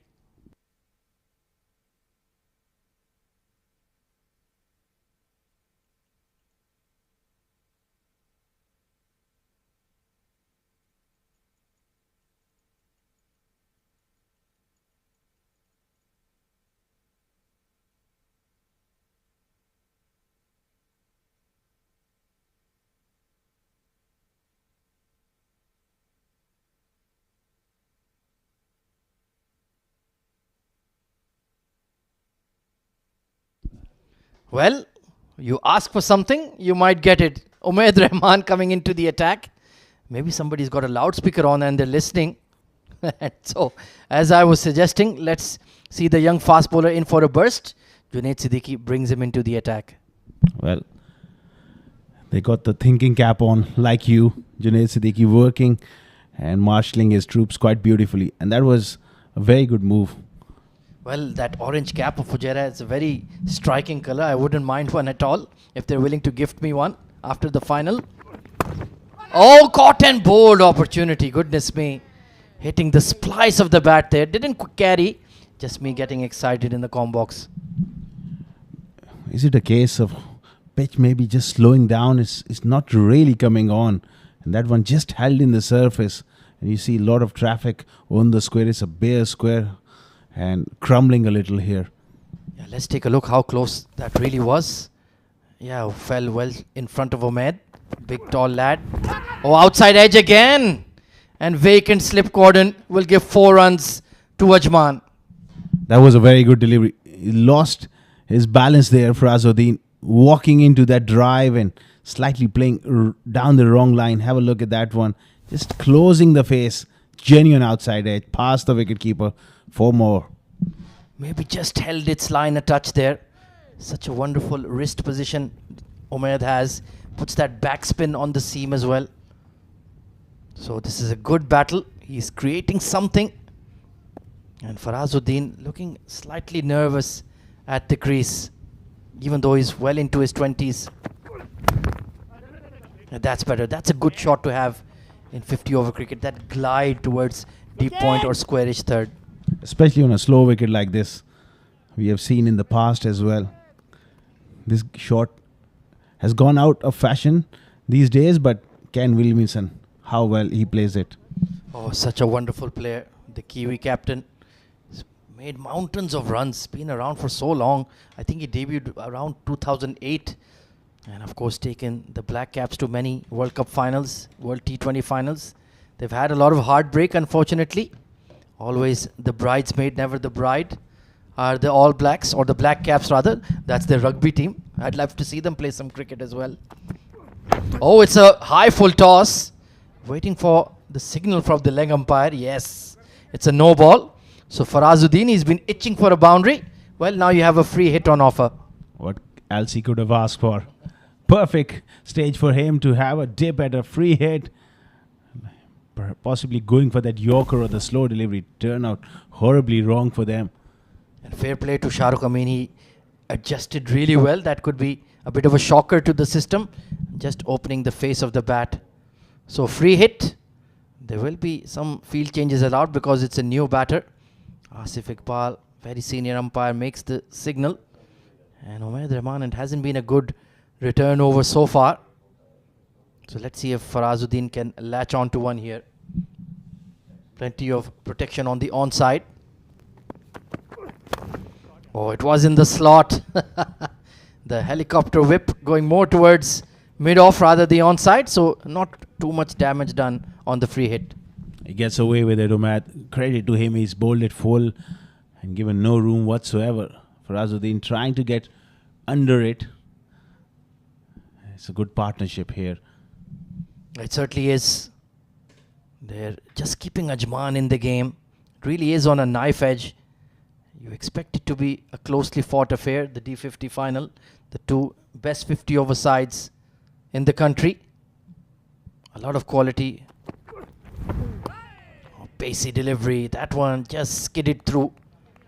And not looking to swing the ball on that occasion. Just pull that into the pitch. Into the pitch and just hoping for a ball to just rear up of a length or just stay down a little. They can afford to bowl a lot more cutters on this dry surface here. Oh, absolutely. That back of the hander or that off-cut delivery can be certainly useful.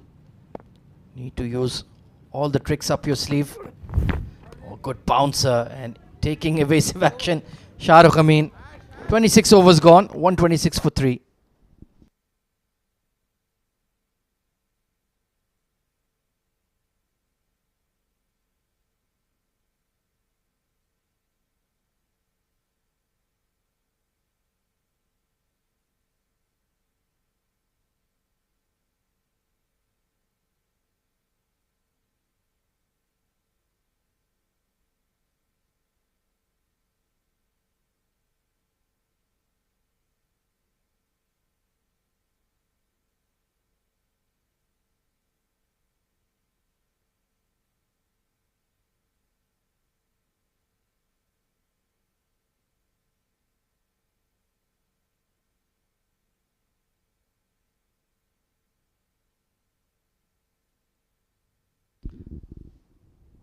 trial by off spin continues for Ajman. Basil Hamid. His comeback over was a decent one, only 3 runs off it. But haven't seen a lot of spin off the surface just yet here, Asghar. Hardly any. I haven't seen the ball turn. So you got to look for different sort of options as a fielding team to induce the batter to make a mistake. I think it has to be pressure in the ring, stopping those ones.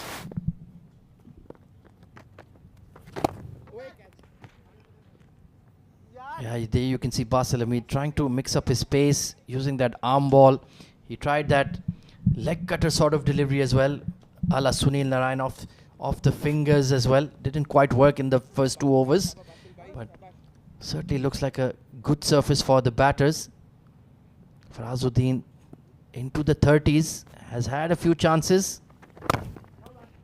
but certainly is building up a good stand here with Shahrukh Amin, who's also playing well.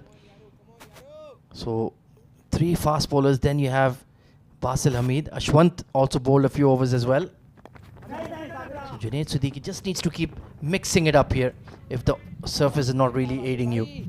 Absolutely. He's making smart bowling changes from Ajman point of view. They don't want to lose a wicket here, but at least one of these 2 batters have got to put the foot on the gas here and look to go little adventurous at times to get that 6-7 runs per over going into that 40th over.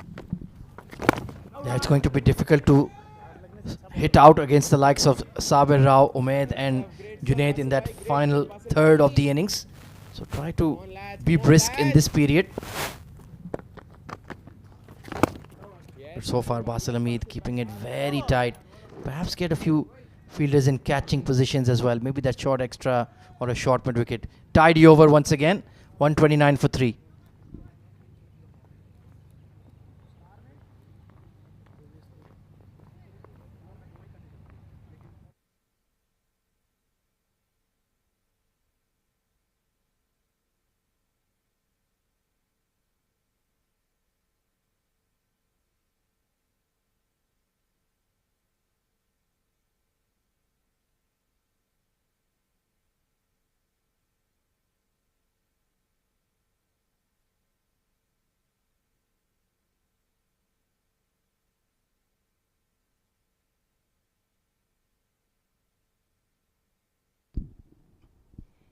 So Umaid Rahman looking to break this stubborn partnership between Farazuddin and Shahrukh Amin.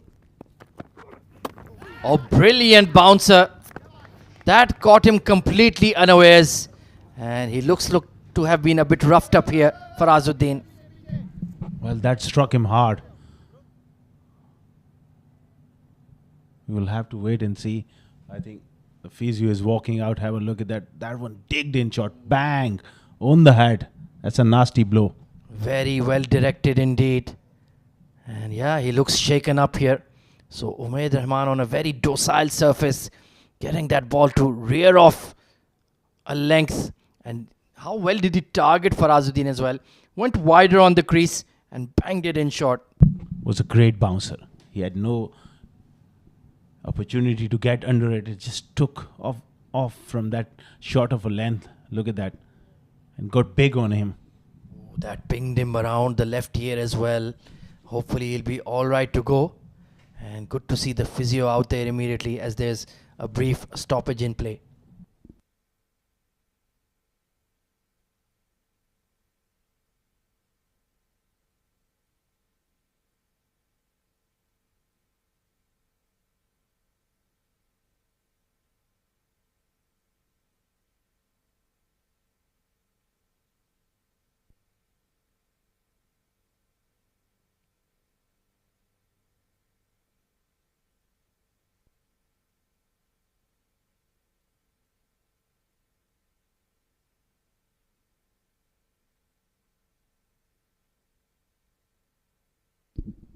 Well, that is the Ajman scorecard so far. Disappointing start. Sagar Kalyan falling to a peach from Junaid Siddiqui. Adnan Ulbol trapped at the crease. Ansh Tandon provided some resistance, but a loose shot against Azharuddin Qureshi when he worked so hard for his 15. And Rahul Chopra going off the field with a suspected calf strain.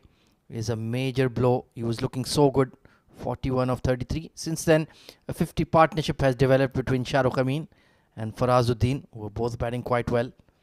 But this match is certainly in a very precarious position for Team Ajman.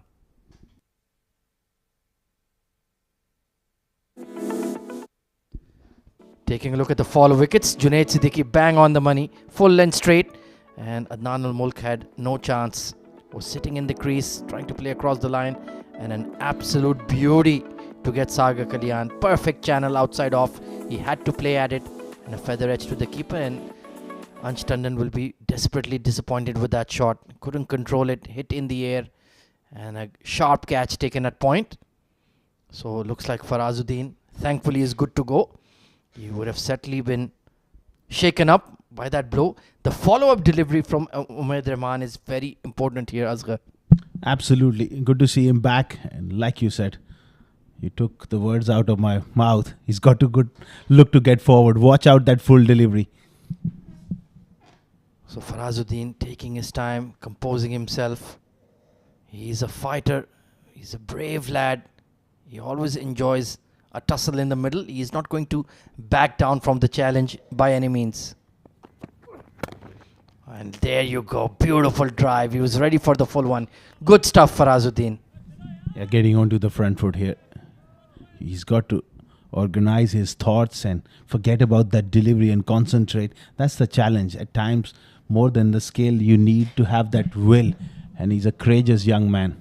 Oh, absolutely. You used the key word there. The will to succeed. The will to deliver. And this is good stuff from Umaid as well. A good comeback spell. And there you go, the variations coming in as well. Slower ball, very nicely played, soft hands. So a lot of skill being exhibited here by two young UAE prospects, Farazuddin and Umaid Rahman. Umaid has bowled really well. He's bowled his heart out on a flat pitch. He's mixing things up. I think they can afford to go short a lot more in this format, especially in the middle overs. You have protection, and also when nothing is happening off the seam, you got to come up with a bit of aggression. Yeah, we're building up a good nursery of fast bowlers in the UAE now. Oh, another banged in delivery, hurried him, and this time technically he played it very well. Took one hand off the handle and kept it all along the carpet to take a single to square leg. Yeah, getting on his toes as well. But again, a very good delivery. I don't mind this sort of stuff. Aggressive, into the wicket, and nothing is happening. You got to try a few things, and Umaid is really giving it everything. Like I mentioned, we have the likes of Mohammad Jawadullah, Junaid Siddiqui, Umaid Rahman, Ali Nasir, outstanding young all-rounder, Zahoor Khan, Akif Raja. So we have 5 or 6 top quality fast bowlers who can challenge the best of them. Round the wicket and punch that full toss in the gap. Shahrukh Amin will pick up a much needed boundary for Ajman. Just to break the shackle, that was a loose ball there, going for that Yorker, and Shahrukh has placed it quite beautifully, wide of mid-off. That's a perfect shot coming in at the right stage. 4 more. He certainly seems to be struggling to land the ball when he's bowling to the left-hander. Gave him a high full toss. That was a free hit. This time a low full toss, which Shahrukh has gleefully put away for 4. So having a few struggles here is Umaid Rahman. And the typical fast bowler's response, a fiery bouncer. And some chirp to the batter as well. You love to see it. 134 for 3.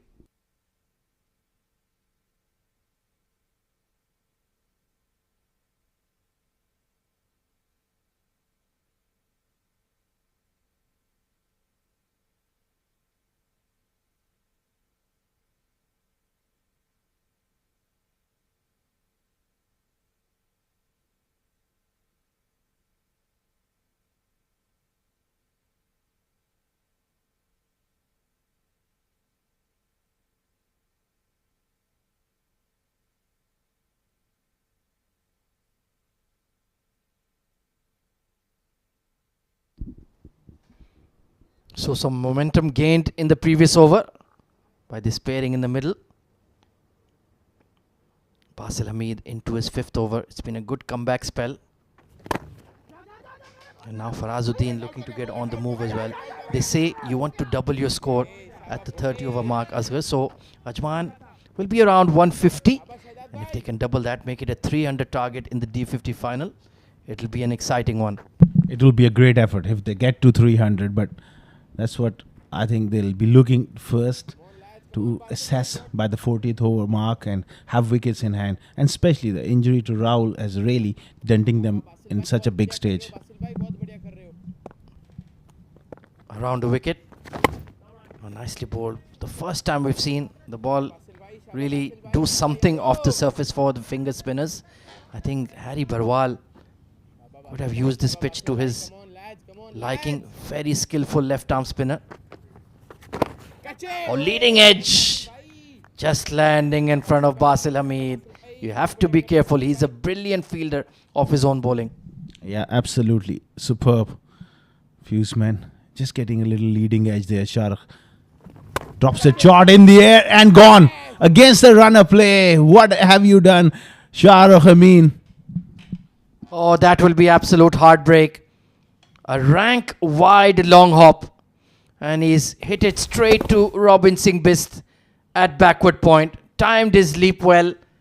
And that's another soft dismissal for an Ajman left-hander. And you can see he's absolutely gutted.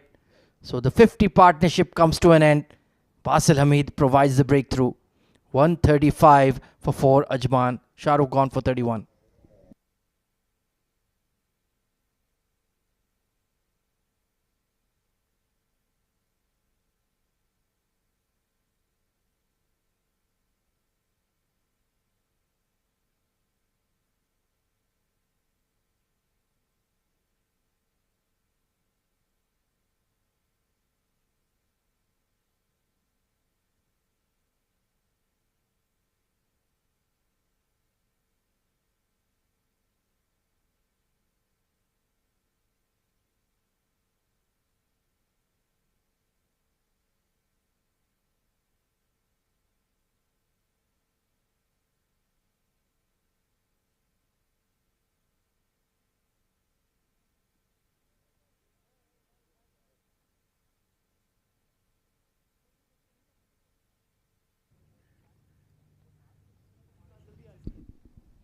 Well, a very soft dismissal for Shahrukh Amin, pardon me.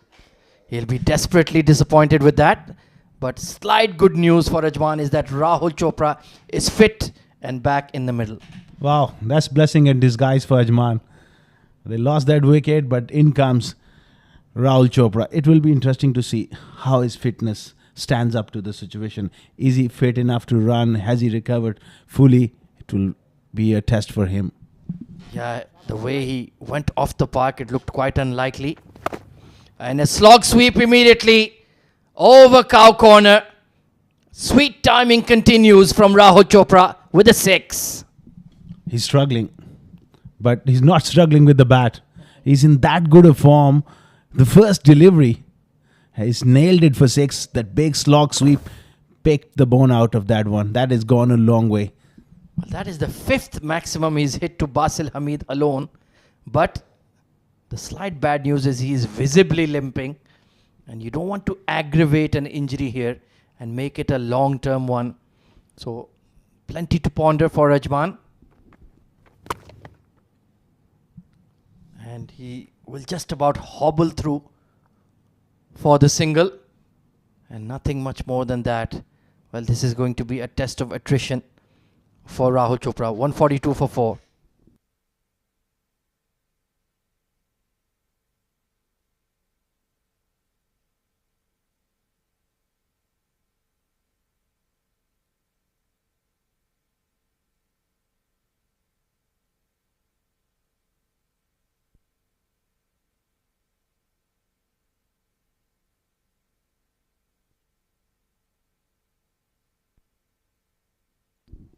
The setting sun at a wonderful venue, the 7 Districts Sports Club in Ajman, the host of the final of the Emirates D50 2024, being live streamed on YouTube across the globe and on fan code in India. Well, this match is delicately poised. 142 for 4, Ajman. Rahul Chopra battling out there despite being severely hampered with the left calf strain, it looks like. Umaid Rahman continues, and he's certainly going to test those calves and hamstrings of Rahul Chopra with some more short deliveries. Very interesting phase of the game. And Umaid, I must say, I'm been very, very impressed, especially in second spell. On a docile pitch, he's bowled with pace and he's bowled with accuracy, especially this bouncer is quite accurate. Yeah, he's bowling at least in the mid 130s, maybe nearing even 140. That ball is really zipping through, hurrying the batters. And once again, a short delivery. Quick glance to the leg umpire. And he's let it go, has he? Yeah, he has for now. But you can see Rahul was shaping up for that ramp towards third. He'll be looking to use his pace, that's for sure. Rahul doesn't only go for those big shots, but he's got that finesse, that touch play. That was beautifully directed as well. Two UAE teammates. He'll know his strengths, he'll know his weaknesses. So let's see if he can set up Rahul Chopra for something here. Two short deliveries to start. And great balance on the fuller one. Glided towards third. And look at that, Asghar, that's not a good sign at all. The way he's limping severely just for that one run. Not a great side, but that goes to show the courage. This game is not only about the skill, it's about the guts, the determination. He's decided to come out. I'm sure the management would have asked him, but he said, no, I want to be there in the middle for my team, fighting it out. And he's moved on to 49 now. A quick fire innings.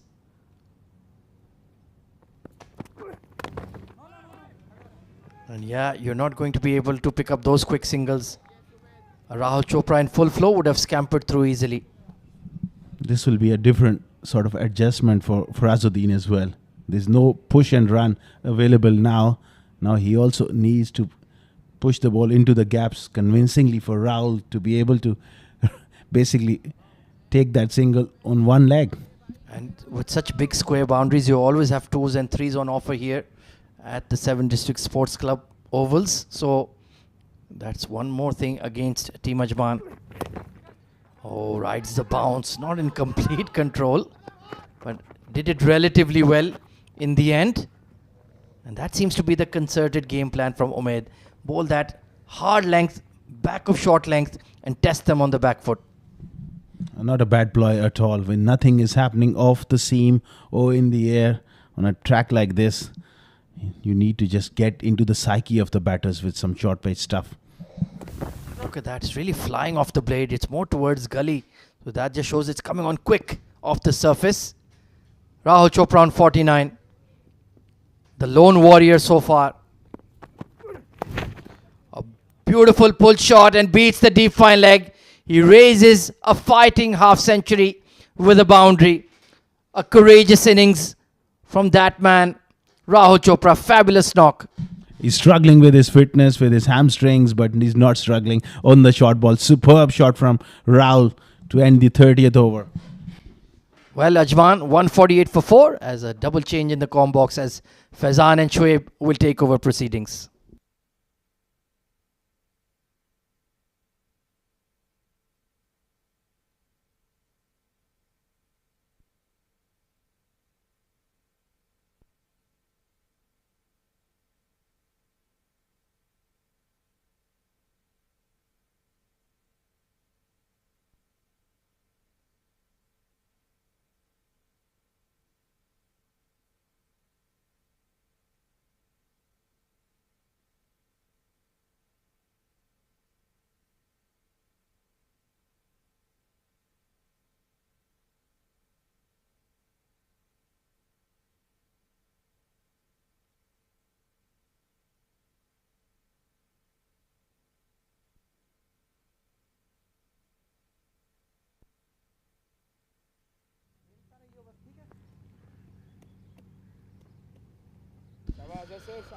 So 30 overs gone, 148 for 4. Rahul Chopra is back to the middle, and what a comeback he's had.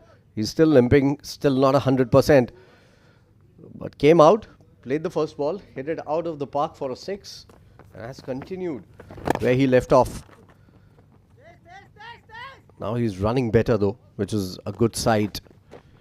Although he won't be able to take a double there, Rahul Chopra, because he's still limping, mind you.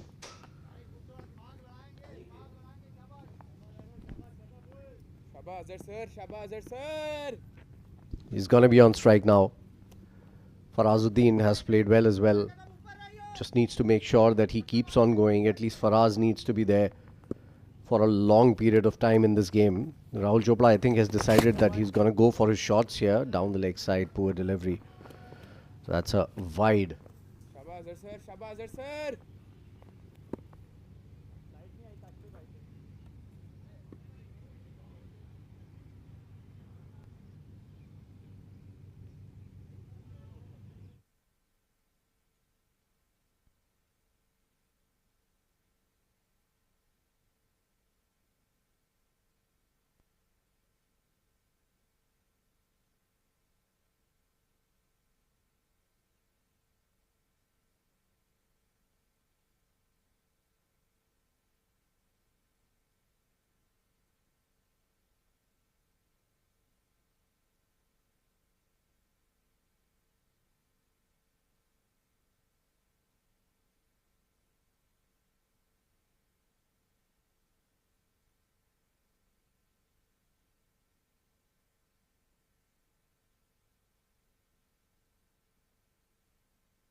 Right, so after a small technical glitch, we're back. We're sorry for the inconvenience, but well, all's well that ends well, and we're back to live action. It's going to be Azharuddin Qureshi who's continuing to bowl his 7th over. Farazuddin and Rahul out there in the middle. the last wicket to fall was of Shahrukh Amin. And since then, this has been a good performance, especially from Rahul, who's got to his 50. 54 of 41 for him.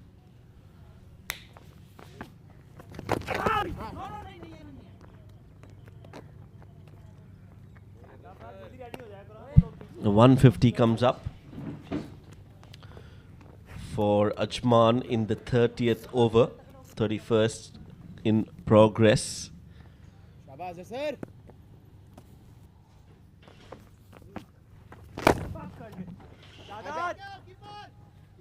Played in the gap by Faraz. And he's still limping, Rahul Chopra, but he's come out to bat even in that scenario, which is really good to watch.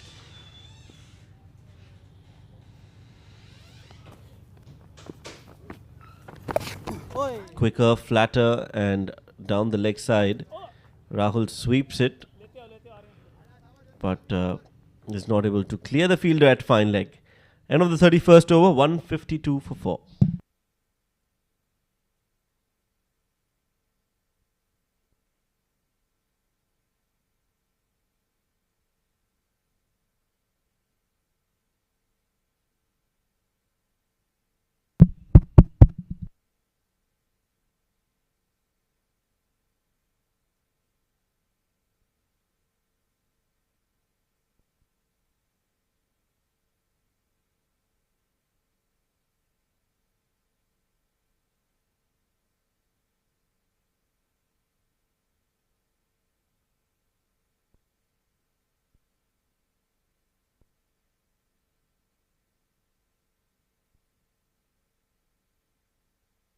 Sabir Rao has been brought back into the attack.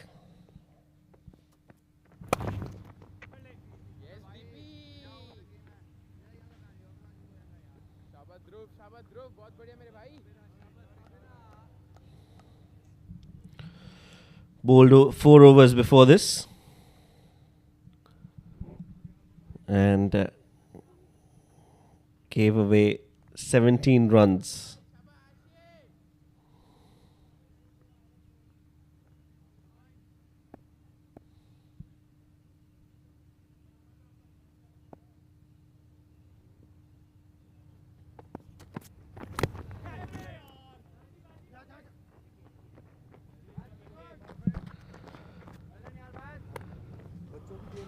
Two singles, 2 dot balls, one, in fact, a dot ball and then a single from this over of Sabir Rao. Well, he has got a prayer. He's told me prayer. 153 on the board for 4 wickets. Ajman will look to build on this one, especially with Rahul Chopra out there in the middle. They should get to a good total.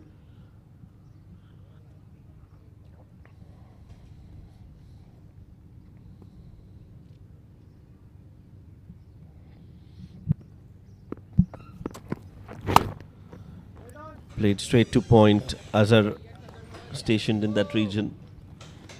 No chance for a run there. And Rahul, with that injury, is not anyway going to go for those risky singles. Only if it's a safe single is when Rahul will look to get to the non-striking end.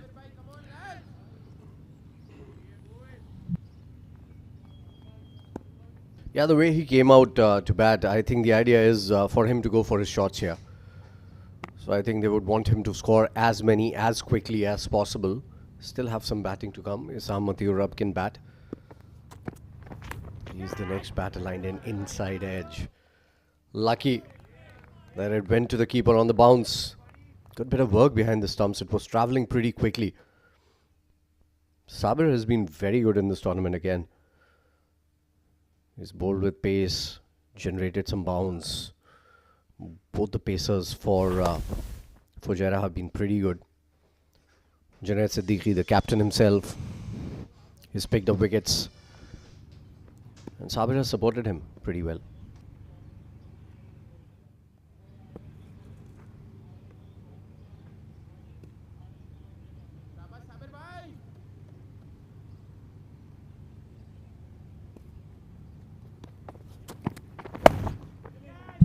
Flicked and flicked well. Rahul Chopra doesn't need to move when he can bat so well. Just using his hands and placing that towards a backward square leg for 4 runs. Definition of stand and deliver. Just standing in his position as he was standing in his stance. No movement of the feet. Hand-eye coordination. Perfect. And great timing on that ball. Well, he's injured and he's batting so well, so you can imagine how good a form that he is in. He's been outstanding in this tournament, and clearly, I think it's very difficult for the selectors not to select him after this. He's making it very difficult for the UAE selectors with this performance. Yeah, not just the 50-over game. He's very good at the 20-over game as well. He paces his innings really well. We'll talk about that in detail. 5 runs off the last over. 32 overs gone. It's 157 for 4.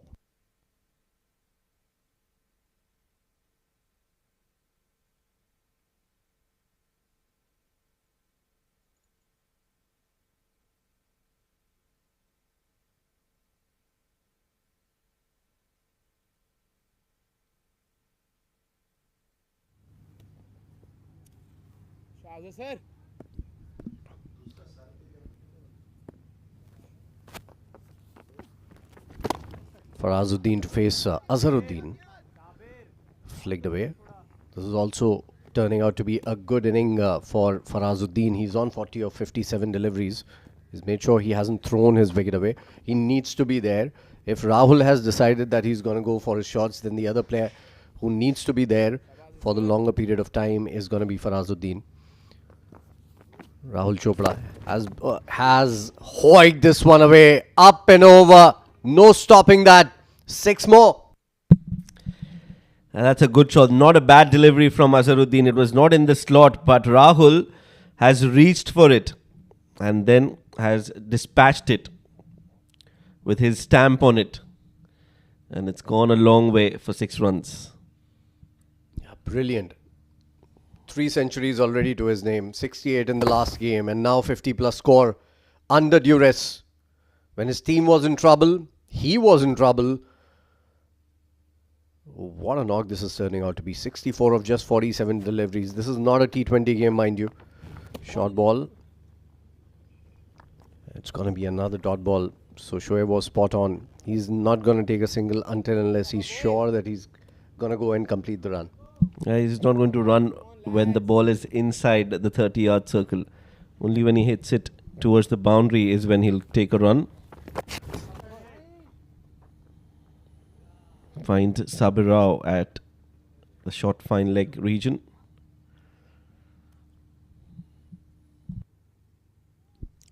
Rahul has been given opportunities at the highest level, at the international level. Couldn't perform there.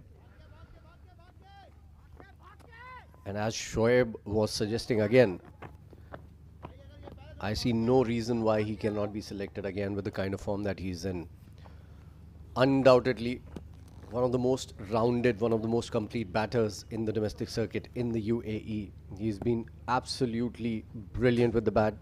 Whatever the format is, Shoaib has nicknamed him the king of chases and many other things along with that. In the last game, he used all the adjectives he knew. Oh, it's not good. That is not good. He is certainly in pain. But we have to applaud the courage coming in from Rahul Chopra. End of the over. 33 gone. 166 for 4.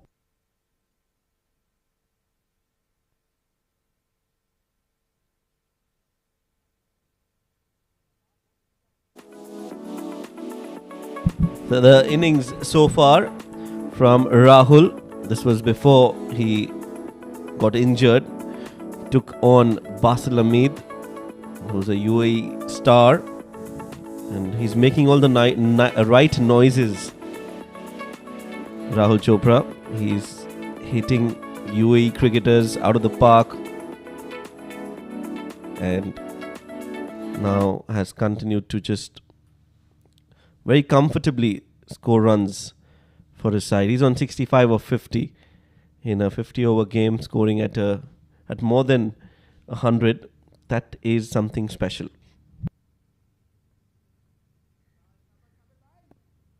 Yeah, phenomenal. Throughout the tournament, not just in this game. In this game, of course, because he has a handicap. But other than that, he's been absolutely brilliant for Ajman. One of the reasons why Ajman is playing in the finals today. Good looking shot, that one from Farazuddin. Yeah, finds the fielder. No chance for a run as Sabir Rao continues to bowl his second over.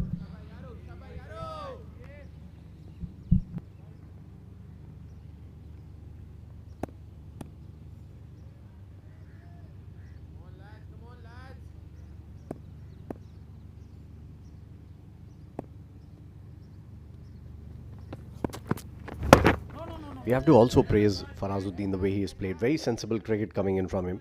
He came out at a time when things were looking very, very difficult for Ajman. He came out, I think, at 67 for the loss of 3 when Rahul had retired hurt. And since then, he scored 41 runs in the 60 balls that he has faced. Built up a good-looking partnership with Shah Rukh Amin. The rush of blood, I think, from Shah Rukh Amin was a bad-looking shot that he got out on. Not good shot selection from him.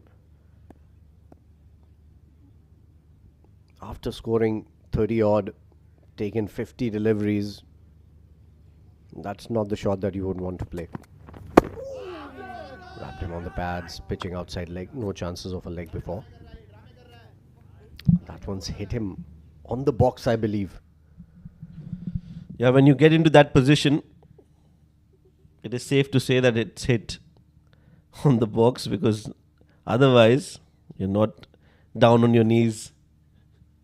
Look at that again. Yeah, certainly on the box, right on the box. He tried to not show it first, but then it is too painful not to show it. You can't hide it. And I find that always amusing, Shoaib. All the other people in the ground enjoy that, other than the person who has suffered it. It is kind of funny. Even the physio is having a smile on his face, so it does get a little embarrassing, but I've been in that scenario a number of times, and it's not funny for the guy who's gone through that pain. Says Shoaib smilingly.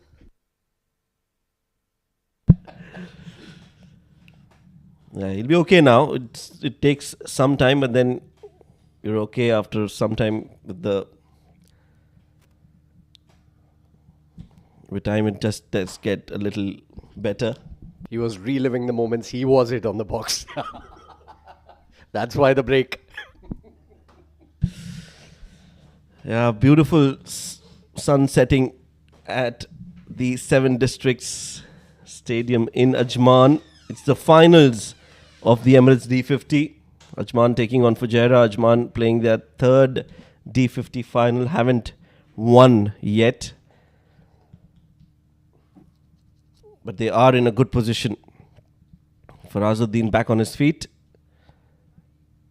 Good bowling from Sabir. This over, no run conceded yet.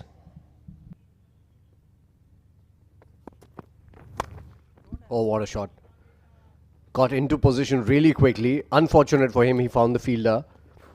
It could easily have been a couple of runs had Rahul not been struggling with his running between the wickets. But I think it was a very positive shot coming in after being hit right where we should not name. Yeah, normally you are a little... The Voldemort of body parts.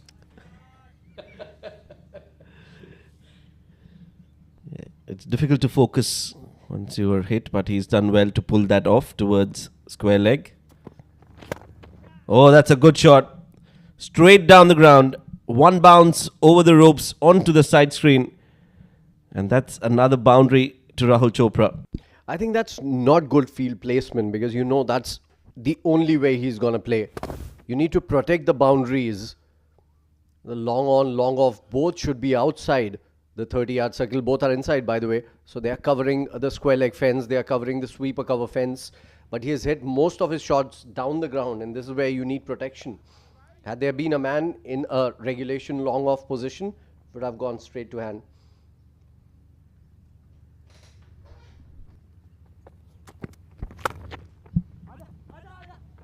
sweeper cover comes into play. And he's completed a single very quickly, Rahul Chopra, because this was nicely hit. Yeah, end of the 34th, 172 for 4.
Captain Junaid Siddiqui coming into bowl here.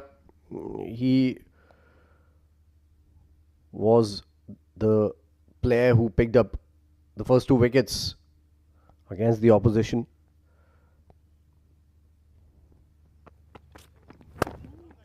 He's been very good in this tournament, Junaid Siddiqui. Not just with the ball, but with commanding his resources, marshalling his field, rotating his bowlers. He's been very good doing all that.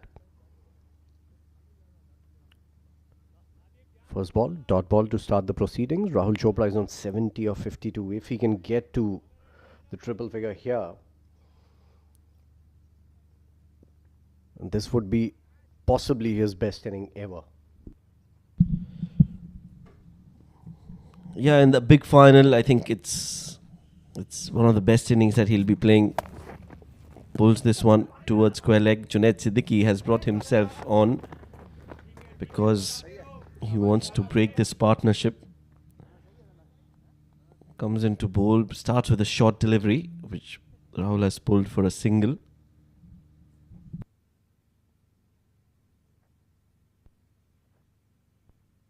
Asghar, I think before us, was mentioning this fact that cricket is not just about scoring runs or hitting the big shots. It's also about that mental and physical strength.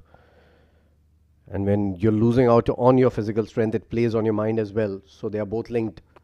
And I think that is the reason why this is one of the most supreme knocks that I've seen any player play in this D50 tournament.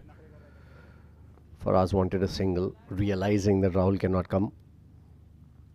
And that also is a very good innings from Faraz in that context also, because he's missing out on a lot of runs for himself. He could easily have been around a 50 right now had Rahul been running properly. And that is why cricket happens in partnerships. So does commentary. You have my back.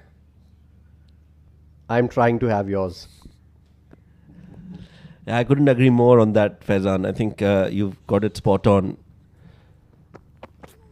For Farazuddin also, it's about making sure that he plays it in a gap that where Rahul is comfortable taking a single. So it makes his job even more difficult. Yeah, that awareness is also a very important thing in a game. That's a part of match awareness. And Farazuddin is showing great mental strength with the kind of knock that he's played. I'm really impressed by Faraz today, because I thought he was not getting enough opportunities. He was coming out at a place when there were 5 overs remaining and he was asked to hit right from the word go. He's not that kind of batter. So I think he got this opportunity today coming into the 15th, 16th over, where he's played quite a few deliveries and lets it go. Lets the ball go and lets the words go from Junaid Siddiqui also. Yeah, Junaid Siddiqui definitely testing Farazuddin with the ball and with some quiz about cricketers. I think he was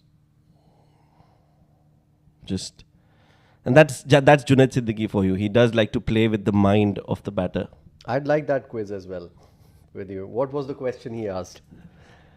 I think he was asking something about the English all-rounder. Ben Captain of the Stokes. English side, Test side. Yes, Yeah. whether he's a part of the T20 squad or not for England this year. There's a World Cup happening. This has gone down leg for a wide. Yeah, our favourite player as well when the mics are off. Ben Stokes. 174 for 4. Last ball to go in this over. It's been a very good over from Junaid Siddiqui. Just 2 runs off it. Come back over from him. He's bowled really well.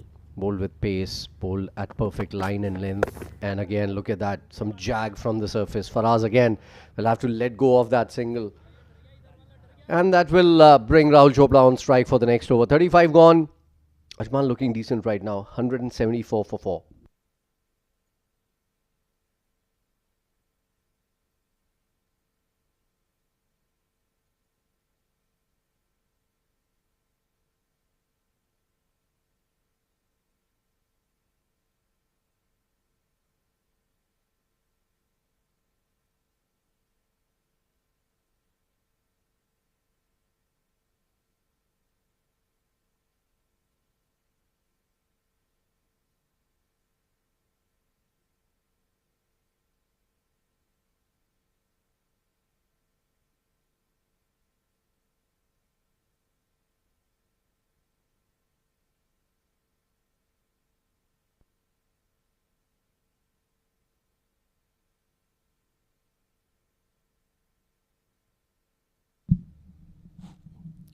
So Azharuddin Qureshi continues to bowl, making sure the field is right against Farazuddin.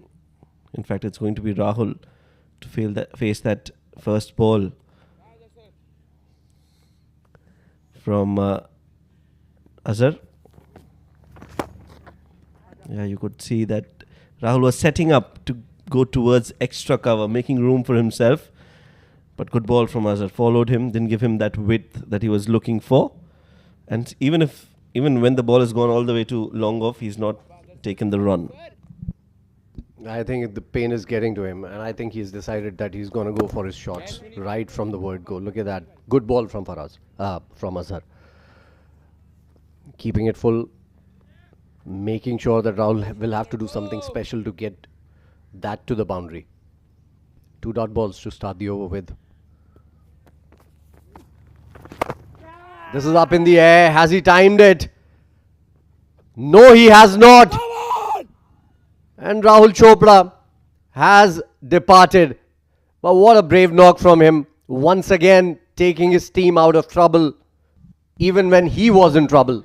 Well, it's a big wicket, and I think Azharuddin will enjoy that wicket of Rahul Chopra because he was looking dangerous. Good catch from Adib Usmani at long off, and well played, Rahul. He was injured. He was not running for quite some time now and was just looking for boundaries. So this was inevitable. Rahul Chopra out for 71, 6 sixes and 5 fours in that innings.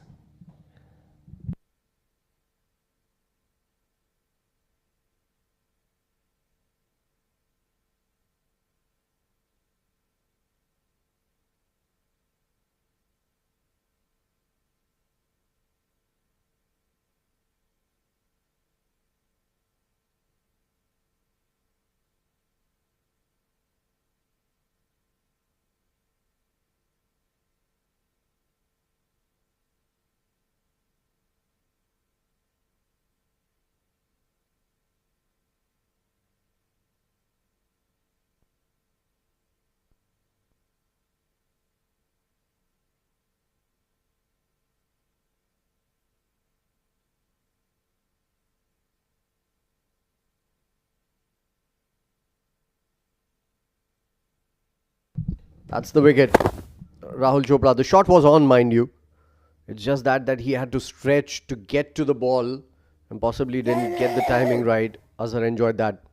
Why not? You've got the most prolific batter of the tournament against your name.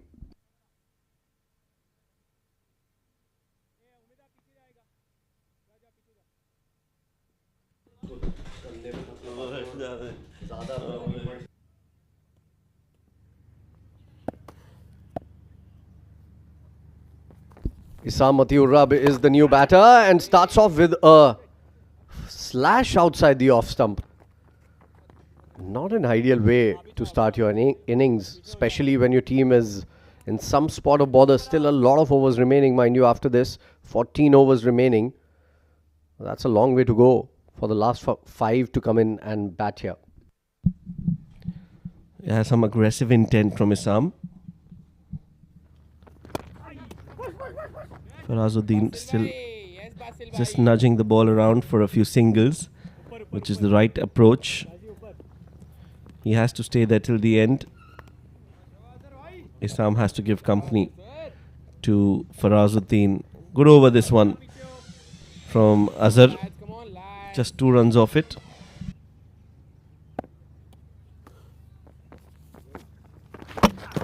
And gone. That's a very poor shot from Issam.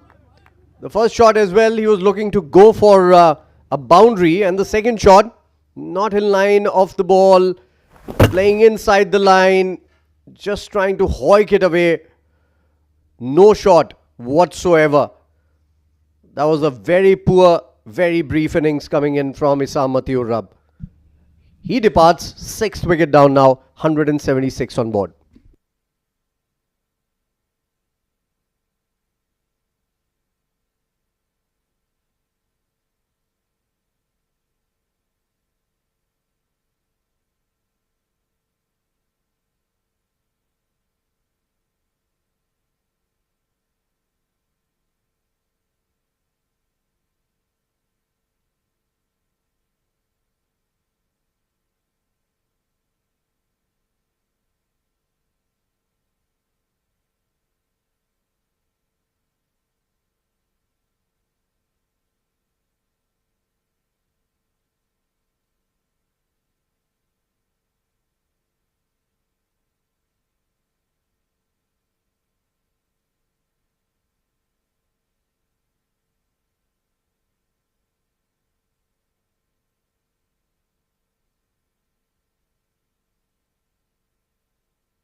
What a good over, that last one. 2 wickets in that over.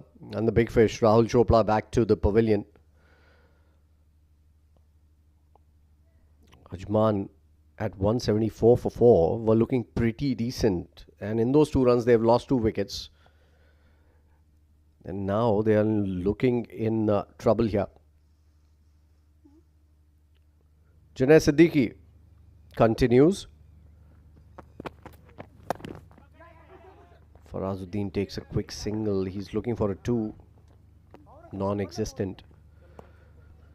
Saghir is the new batter and he's going to be on strike for the first time in this game against Junaid Siddiqui. Another of those batters who doesn't like to take too much time getting going. He likes to play his shots. That was the last one.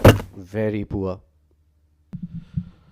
Yeah, that was flatter, and the one that doesn't turn straight on to the stumps. Issam played all over it. Brings Saghir.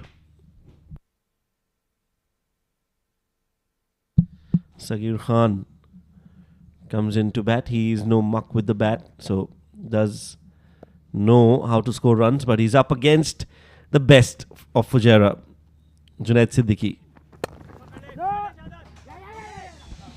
Good work in the field. Very good work. Have they stopped a single? I don't think they have. That ricocheted off the hand and a single taken eventually, but good work in the field. Fujairah is on top right now. Yeah, this is a great time for Fujairah to bounce back and make sure that they finish the tail. Not let them score more than 200. If they can get a few wickets here, maybe a wicket of Farazuddin, and that will just be a cherry on top of a very delicious cake. Flicked away for a single again. Faraz is doing what he's been doing in this innings, rotating the strike. Hasn't taken too many dot deliveries. Couldn't look for those singles while Rahul Chopra was out there, but now that's not the case. He should be the batter who should think to bat till the end of the 50th over. Whatever runs he gets should not be a concern. Concern for Ajman right now is to bat the full quota of overs here. And it's been a very disciplined bowling performance from Fujairah. Haven't given away extras. They've kept it very tight. They've been good in the field. That is up in the air. Oh! Almost to hand. Could have been disaster for Ajman.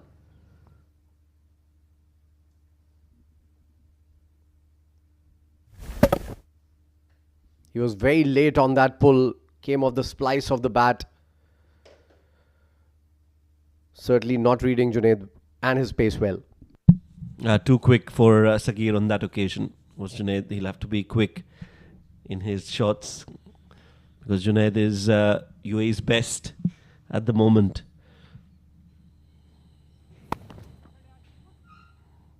Plays it towards the deep third much better from Sagir, using that pace and guiding it. Junaid should be bowling a lot straighter, I feel, to Sagir. Try and attack the stumps because there will always be that chance of getting Sagir plumb in front or an edge. So the closer he bowls to the stumps, the better for Junaid. Yeah, I'd like to see a few mental games as well. Bring a slip in, keep the square leg back on the boundary and double bluff the batter by bowling a short delivery. That would be very interesting to see. And Junaid has the pace and the wares to do that. He already foxed Sagir on a shortish ball which was not a bouncer. Trying for the Yorker. Flicked away on the full. Another single to end the over. 5 coming off it. 37 gone, 181 for 6.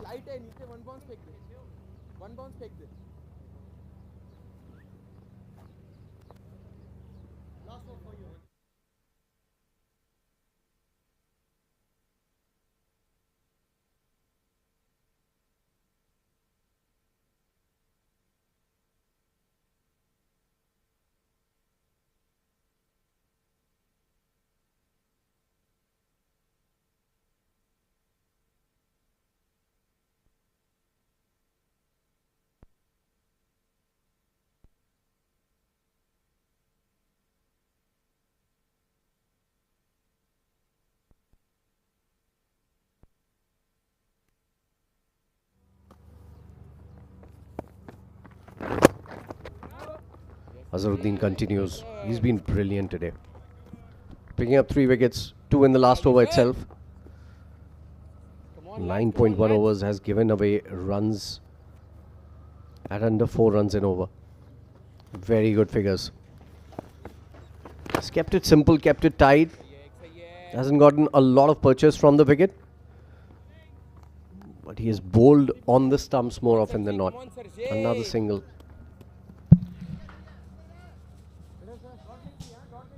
Yeah, bowling his last over, Azharuddin has been economical and has been amongst the wickets.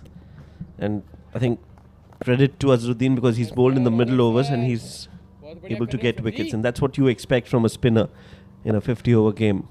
And also, he kept Rahul Chopra quiet. When he was taking everyone away for runs, that was a good-looking shot straight to the fielder. Again, good bit of fielding in the field from Fujairah. In the covers. Very good attacking offside field for Sagir. So all the fielders on the leg side are on the boundary because he likes to go big in that region. Sagir.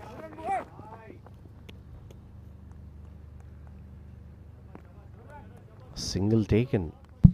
And you can see that Azhar is not happy that the single was taken. Expect your fielders in the 30-yard circle, especially at the cover region, to stop that single.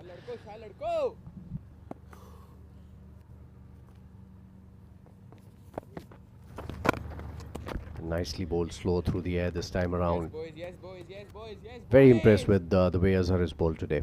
He's varied his pace, which we usually don't see. We usually see him bowling a little too fast. Shoaib mentioned that when he came in to bowl early in his innings. early in his spell rather. This is up and over. Nicely played by Farazuddin. And just short of a 6. Well, what a way to bring his 50 up, and a fight from Farazuddin for Ajman. It's been a spirited knock, an outstanding innings, and an innings of patience and calmness in the middle. 38 bowled, it's 187 for 6. Take a look at that again. Always looking to go up and over. Always looking to go extra cover. They're still checking for a boundary here, I think. And it clearly fell short. Yeah, 4 given by the umpire. End of the over. 38 gone, 187 for 6.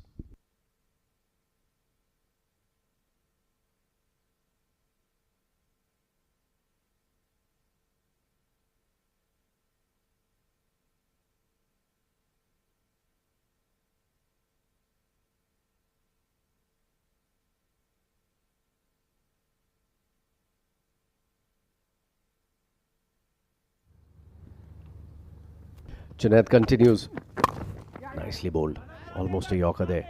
Well dug out by Farazuddin. He's looking very solid today. Yeah, looks very focused and determined to prove a point here. And that reminder of Ben Stokes might have irked him a little as well. Gave him a little more confidence out there. A little more mettle out there. Yeah, it depends how you take it, right? Sometimes players do get, or players do react to that kind of sledging. But I think Farazuddin is someone who's very focused out there in the middle. So all those distractions don't work against Faraz.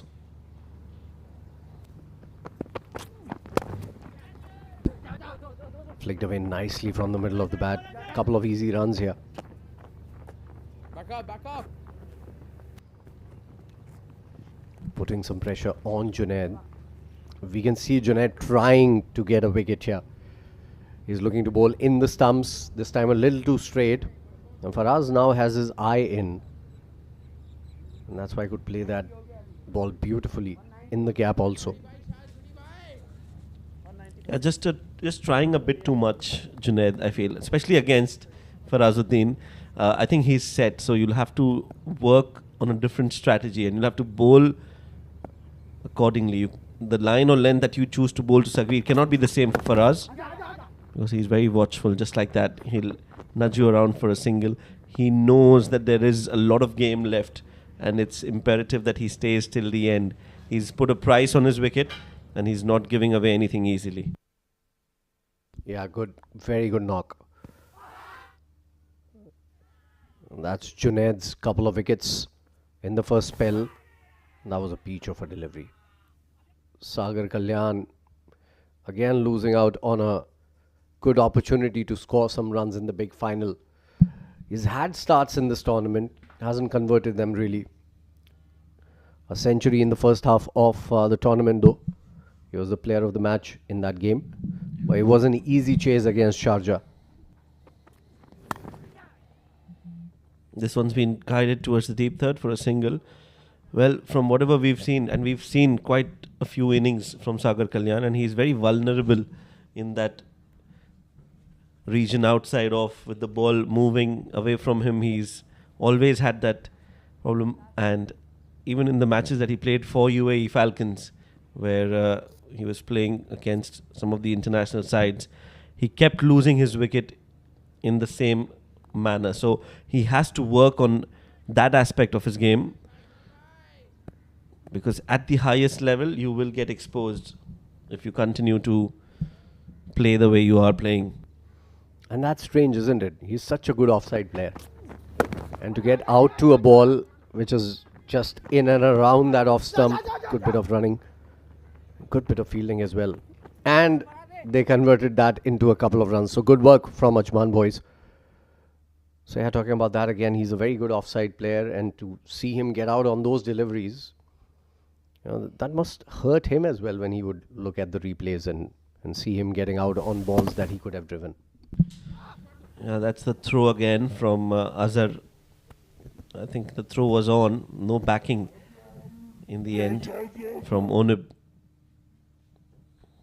and that results in another run. So this with Rahul Chopra would have been a dot ball, but now since he's gone and they've got fresh legs, they've made it to 2 runs. They've converted it to 2. A short ball, a quick one. Farazuddin looking at the umpire and will be called for a wide. Yeah, surprised for us, didn't it? His eyes closed a little too early there. But this is turning out to be a good over. Look at that. Yeah. Well called by the umpire. So 7 runs already of the over. Still a ball to go. Junaid hasn't been as sharp as he was in the first spell. Coming back in the second spell. This is his 3rd over in this spell. He's bowled well, mind you. Nothing to take away from the fact that he's kept them quiet. Hasn't given away a lot of runs. Picked up 2 wickets in the first spell. Oh, disaster. On a poor delivery. Going down the leg side. Just a small tickle. Very good catch from Aryansh. Behind the stumps. That is the wicket they were looking for. Good work from Fujairah.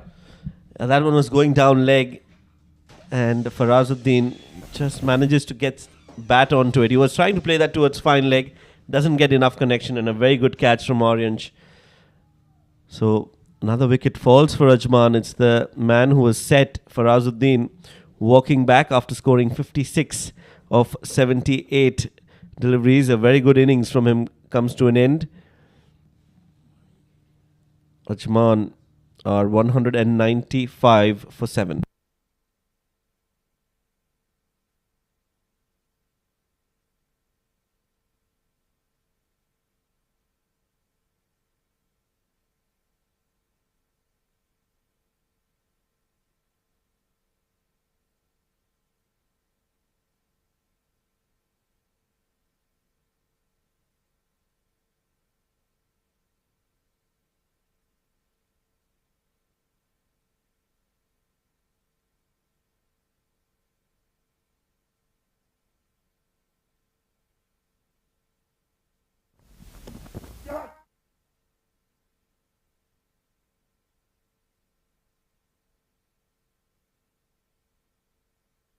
Soft dismissal for Farazuddin. Good knock, although coming in from him.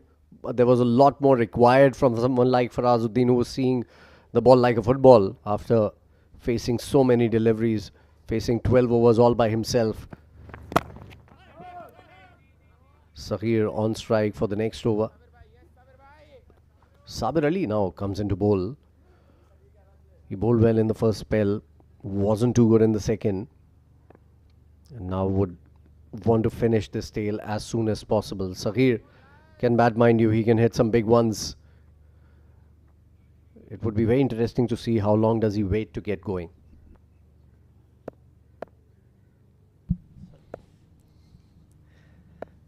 Yeah, it's now on Sagir and Zaid. The tail is officially out there in the middle for Ajman. And that's a good delivery, angling across Sabir Rao, meeting the outside edge of the bat. The ball just shapes away from Sagir. We'll have to see how this tail wags and if it wags or not for Ajman, because they are in a spot of big bother here. 195 for 7.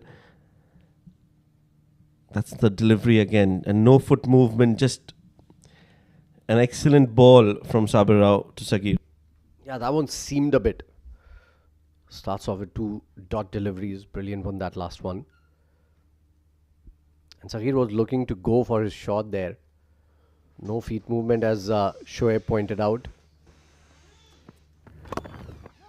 That one has been flicked away again, not from the middle of the bat. Again, late on that shortish delivery. Another dot. Yeah, the dots are not going to be a concern now for Ajman.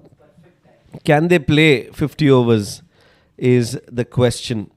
Because if they can't, it's going to be very difficult for them to defend.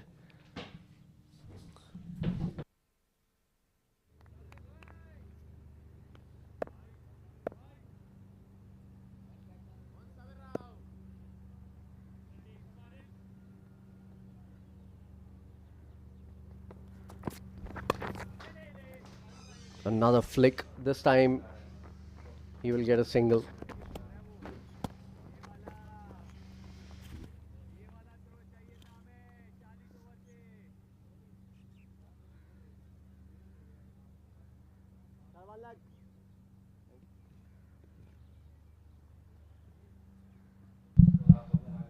Three dot balls and a single in the over.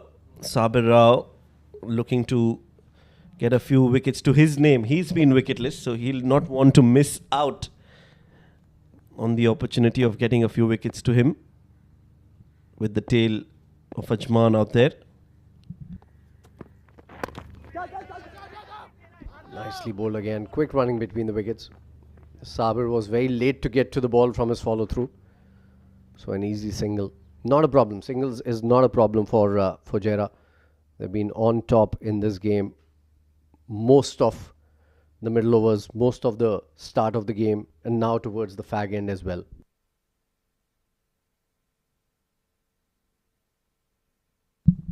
Yes, they've bowled well. They've got wickets when they're needed, and they've ensured that they don't let partnerships to flourish in the middle. So when you do that, you more often than not are successful in restricting the opposition to a low total. But that is something that you need to avoid. Bowling down the leg side, giving away freebies, extras, a strict no-no. I'll tell you what, that was mighty close to the leg stump. That was very, very close to the leg stump. The umpires are very tough on any delivery that goes down the leg side. But this missed the leg stump, I think, by a whisker.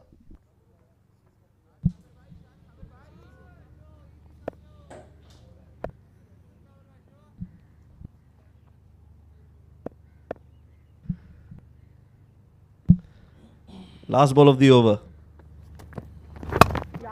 Played with soft hand. They're looking for a run and will get it comfortably in the end. 40 gone, 198 for 7. There's going to be a change in the com box. It's going to be Ahmed Khwaja, and with him Asghar Khan.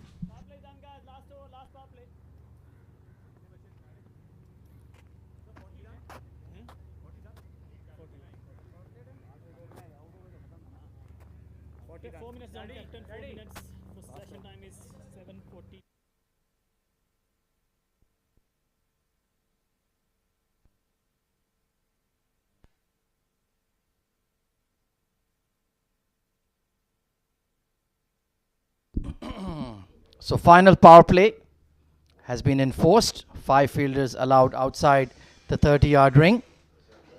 199 on the board for the men in purple of Ajman, playing their third D50 final.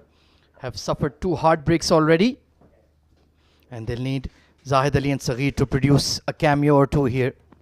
Oh, rush through him. Beautiful bowling by Junaid Siddiqui.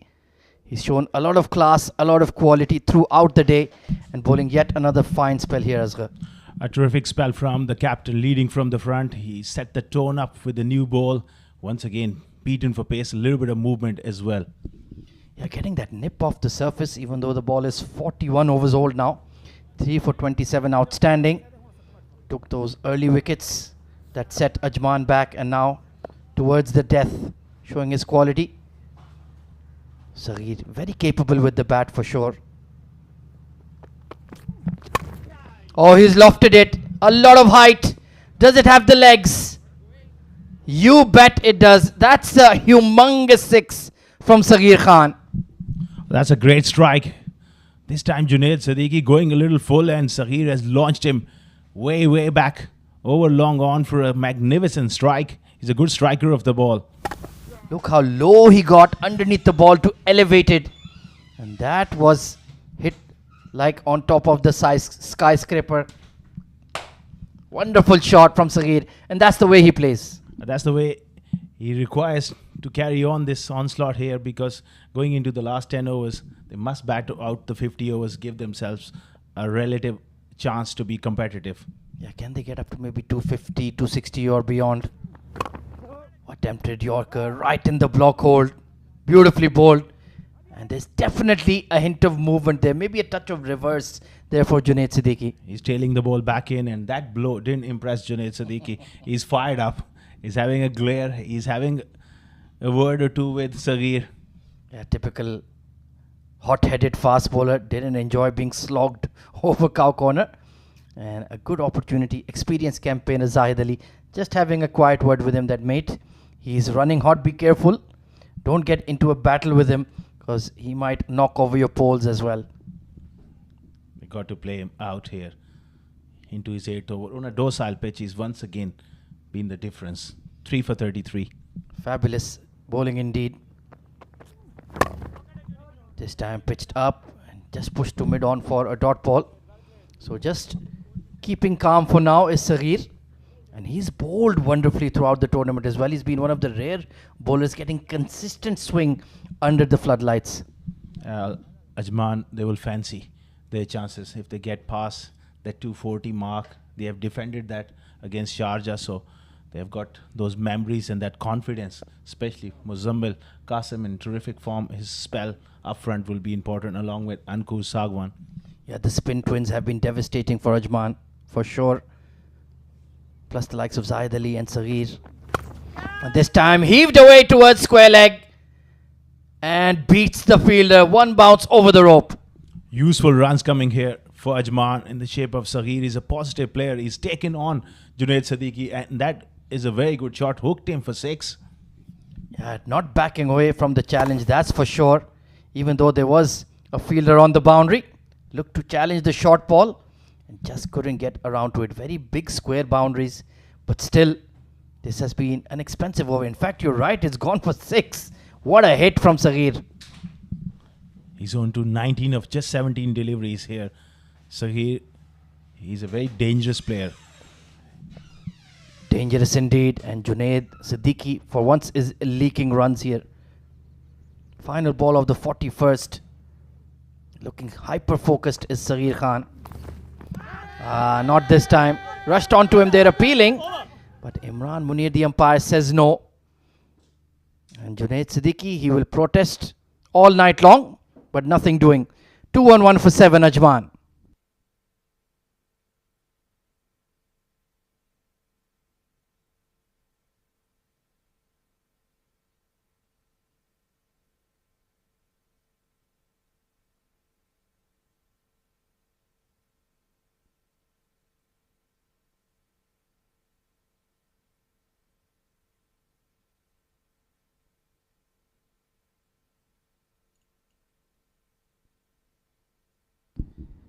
Early evening setting here at the 7 Districts Sports Club in Ajman.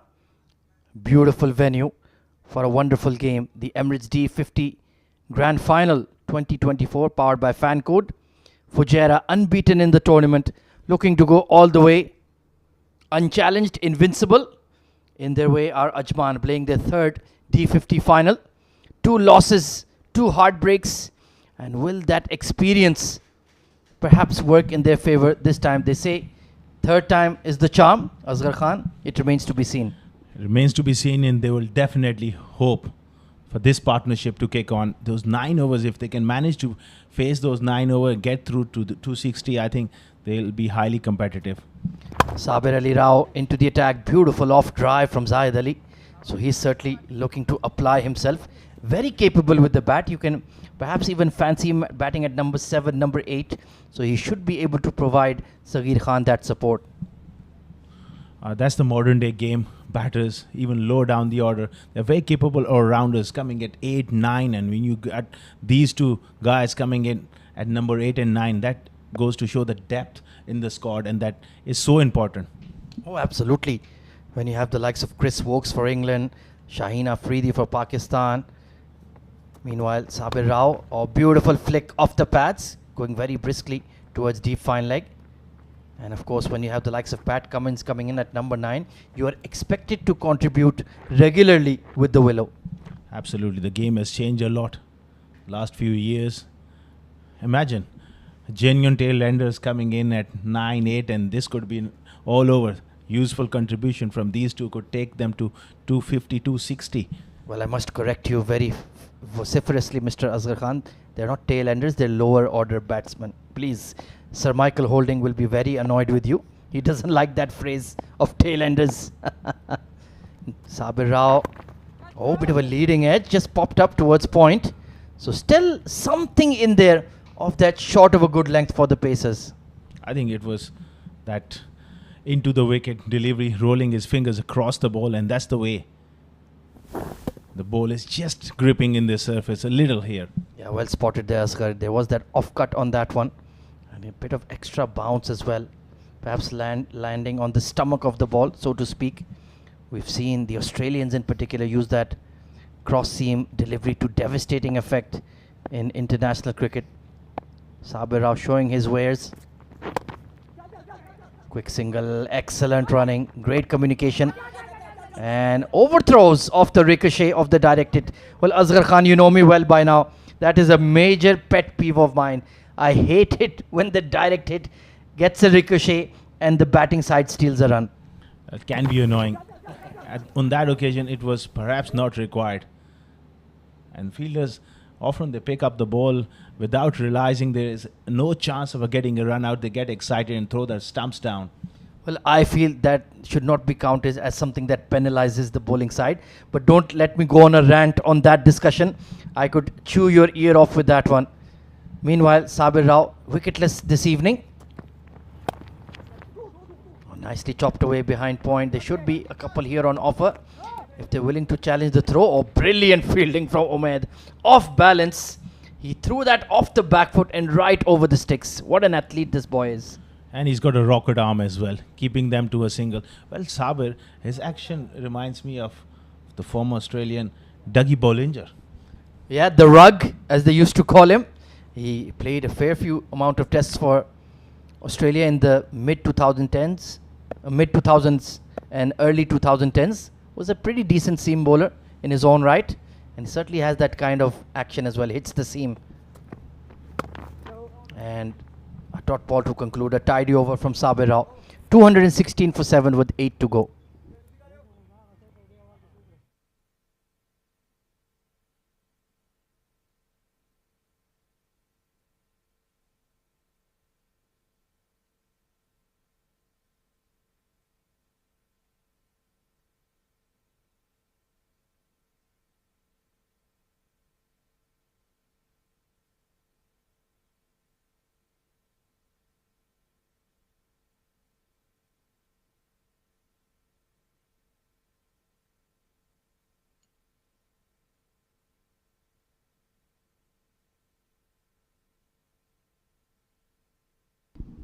So Junaid Siddiqui, well, 2 overs remaining, and with the lower order batters in at the crease, he certainly has an opportunity for a 5-fer, but needs to get it right here to Zahid Ali.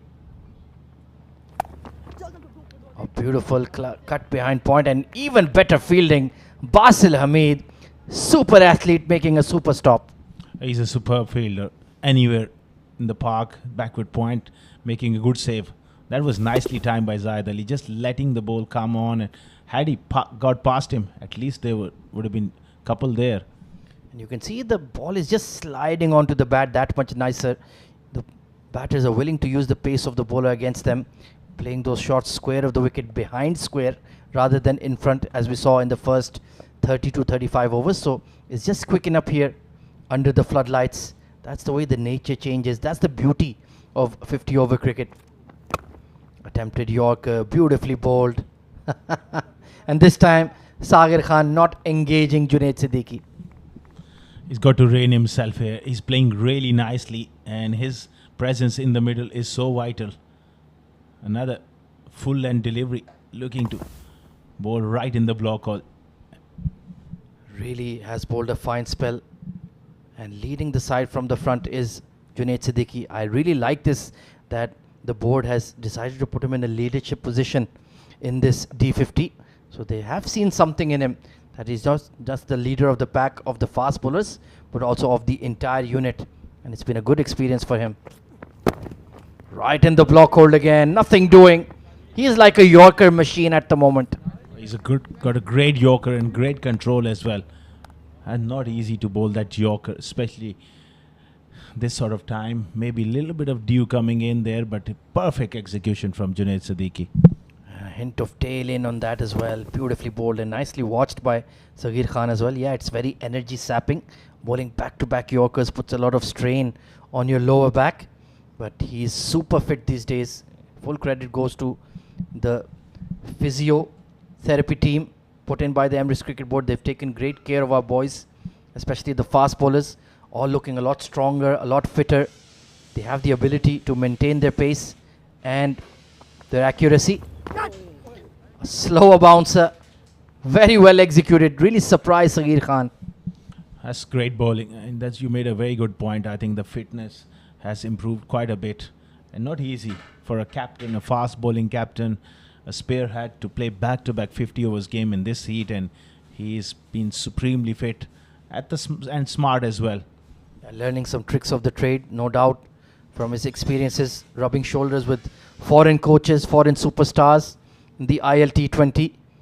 One of the key bowlers for Sharjah Warriors is Junaid Siddiqui. 3 for 40 on the night. He's been immaculate. Well, this time, yeah, it was looking like a wide here. Trying to execute that shorter wide bouncer once again. Went a bit too short and a bit too wide. And Saghir Khan lets that one go. I tell you what, he's a compulsive hooker, Saghir. And if he bowls it on the stumps, you will look to take him on. That could create a chance as well for Junaid Siddiqui. He's playing on his mind. He's having a little word here and there. So the heat, it's getting, the battle is going on here. And they're certainly moving towards a very defendable score. Bowling is their strength, I would say, for Ajman. With the two spinners, Muzammil Qasim Khan, Ankur Sangwan. Saghir has been in great bowling form as well. Zahid Ali very experienced. Sways out of the way. This time pace on. And getting that ball to really zip through. Beautiful bowling. This is sustained pressure from Junaid Siddiqui. Couple of Yorkers, the slow bouncer this time. Nicely played from Saghir. Normally he doesn't like to duck, but that's need of the hour. Smart batting from the youngster. Absolutely showing a lot of maturity. And he'll certainly be another candidate as a true all-rounder for the UAE national team. Bowls good pace. Very capable with the bat when he applies himself. And he's truly a match winner. Produced some stunning displays for Ajman with the ball this season in the D50. And of course, you can live stream all the action on the Fan Code app in India and the Sports Eye YouTube channel all over the world. Cut in the air and taken at point. Basil Hamid takes a brilliant catch and Junaid Siddiqui delivers for Fujairah once again. And few words exchange on the way. A bit of a send-off from the big fast bowler. Oh, that's a very good catch. He made it look easy. It was travelling. Well, in the end, his patience ran out, bitterly disappointed. And how crucial is that in the overall context of the game? Saghir gone for 20, Ajman 218 for 8.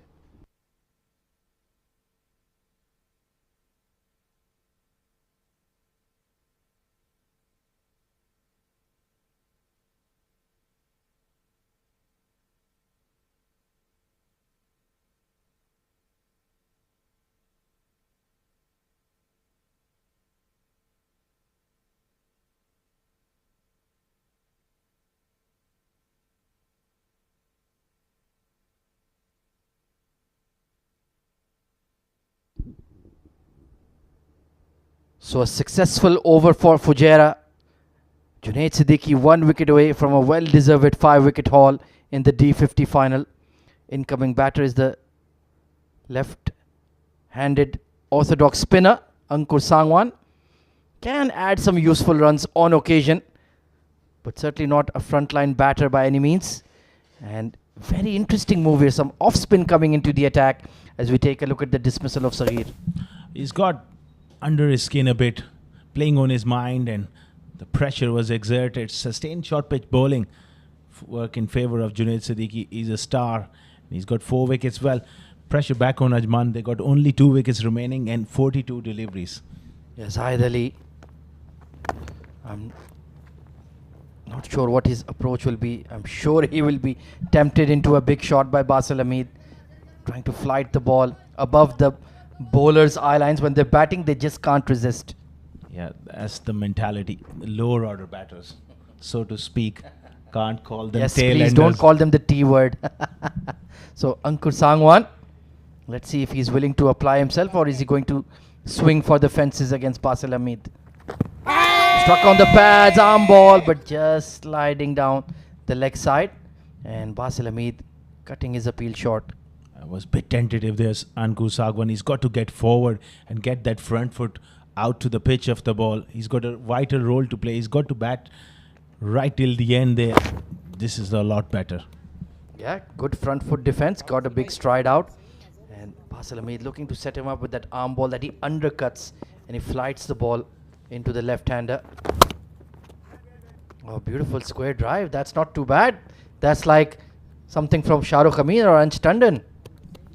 If he bats 50 overs, he will give a master class later on to the top order batters. Oh, that was beautifully flighted. Orthodox off break. And he missed that by a fair mile. Maybe get a slip in as well. Just to keep the batter honest.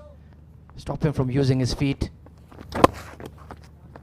Oh, nicely done. And Ankur Sangwan is off the mark. But a tidy over from Basil. Only 2 runs off it. 220 for 8.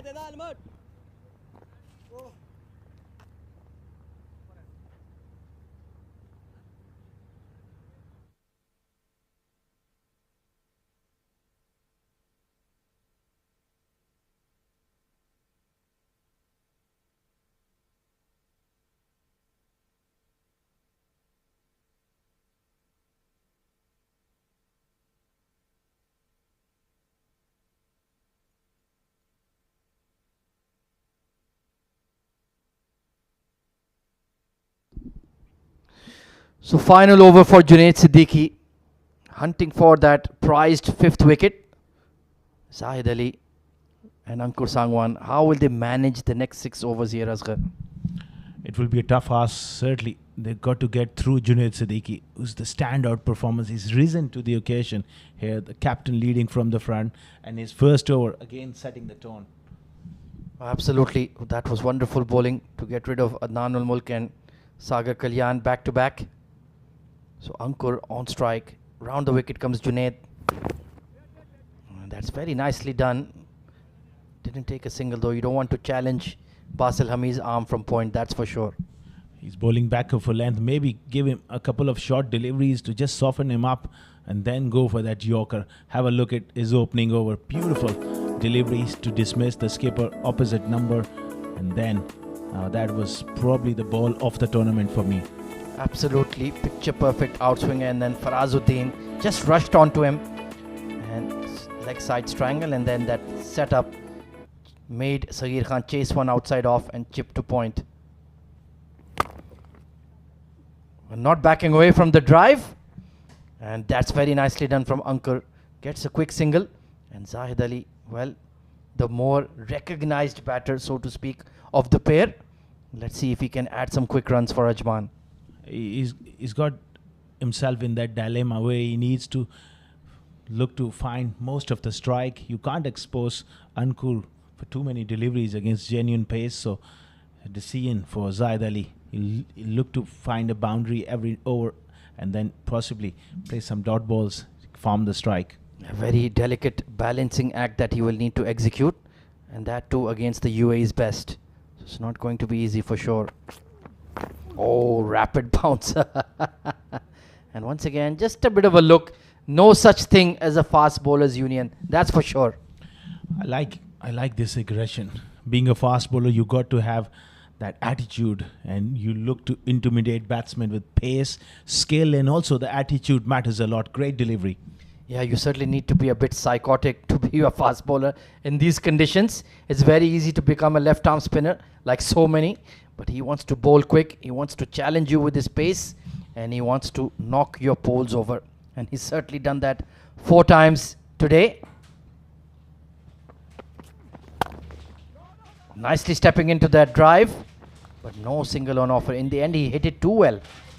Timed it nicely. Mid-off is up in the circle, so there was no chance to get through to the other end. What a spell once again. Yeah, we'll be interested to see where Junaid Siddiqui is in terms of the top wicket takers of the tournament. He's right up there, that's for sure. 2 legal deliveries remaining in his spell, and he's been fabulous right throughout. 4 for 42 this afternoon. Yes, he is the top wicket taker. In fact, 15 wickets. Outside edge through the slip cordon, and a much needed boundary for Ajman. Unlucky for the bowler, but credit to Zahid Ali. I think he played it well. Right the bounce and open the face, no slip. Useful runs for Ajman. But a top spell comes to an end from Junaid Siddiqui. Still one more delivery remaining. Yeah, 15 wickets in the tournament, and Ankur Sangwan is behind him with 12 and Muzammil Qasim on 11. So they have a big opportunity. And Azharuddin Qureshi, he's had a wonderful tournament as well. 10 wickets to his name. He's been a great foil in the middle overs with his deceptive left arm orthodox. So final ball of his spell. Junaid Siddiqui, overall, you've been outstanding this evening. Can you get one more? Well, he'll have to load up again because that's a wide down the leg side. And telling him, come on, go for the hit over fine leg. Hook me for 6. Zahid Ali, he's a smart operator. He's a bowler himself. So he knows that's what Junaid Siddiqui is trying to tempt him to play that hook shot. Yeah, plenty of banter, plenty of needle. These fast bowlers, I don't understand why they get the most charged up when they see the opposition's fast bowlers rather than the openers. That's who you should be taking out your anger on. Instead, they keep going after each other. They're not the sharpest tool in the box.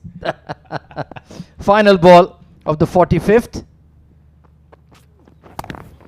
And pushed away to point for a quick single. That is superb. In fact, it's a dot ball. So 4 for 47. Outstanding bowling from the Fujairah captain. 5 overs to go. Ajman 2 to 6 for 8.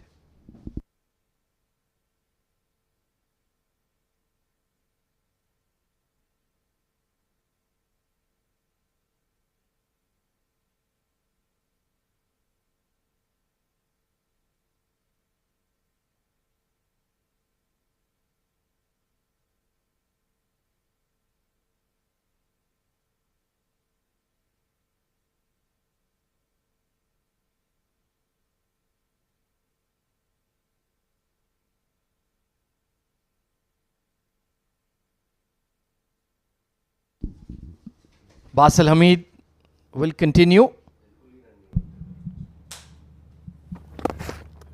Oh, nice looking clip. So Ankur Sangwan has done what was required of him. He's given the strike over to Zahid Ali, and this will be interesting. I'm sure Zahid will be eyeing that mid-wicket cow corner region. Yeah, but he's got to be very selective and he's got to nail it because they don't afford to lose wickets here. They got to bat those remaining 4.5 overs. Yeah, every ball is an event at the moment. You're absolutely right. He'll need to be careful. He is so far pushing for 2. And yes, they'll get it. Perfectly nudged into that square leg region. And that's well done by Zahid Ali. Superb batting, great placement. He's a very useful batter at this stage, Zahid Ali, and I'm sure he will try to just be there till the 48th over and then have a dip in the last 2. Hard pull through cow corner. There is protection in the deep. Junaid Siddiqui himself in that so-called hot spot region. And to be fair to this pair, they've added 12 runs together already. So they're doing a fair job, just inching towards what could be a defendable score or maybe even a par score. Oh, big loopy flighted delivery. And he's just dug it out for a single on the onside. Well, Basil Hamid, he has been slightly expensive this evening. 1 for 48. Hit for plenty by Rahul Chopra in particular. It's important for Fujairah to be proactive, especially against Ankur Sangwan. Get that extra man inside the ring and forced an error from him because you can't just let him bat and take singles. Yeah, you make an excellent point. Get that short mid-wicket in there or bolster that offside ring. It's not necessary that in the final 10 overs you have to have only 4 men in the ring. You can place as many as you like. And with the tail enders, they'll always be tempted, and you could get a miscued shot for a catch, or maybe even a dismissal right through the gate. Final ball of the 46th. Oh, beats the outside edge. Quicker one from Basil. Polite inquiry. Denied. 232 for 8.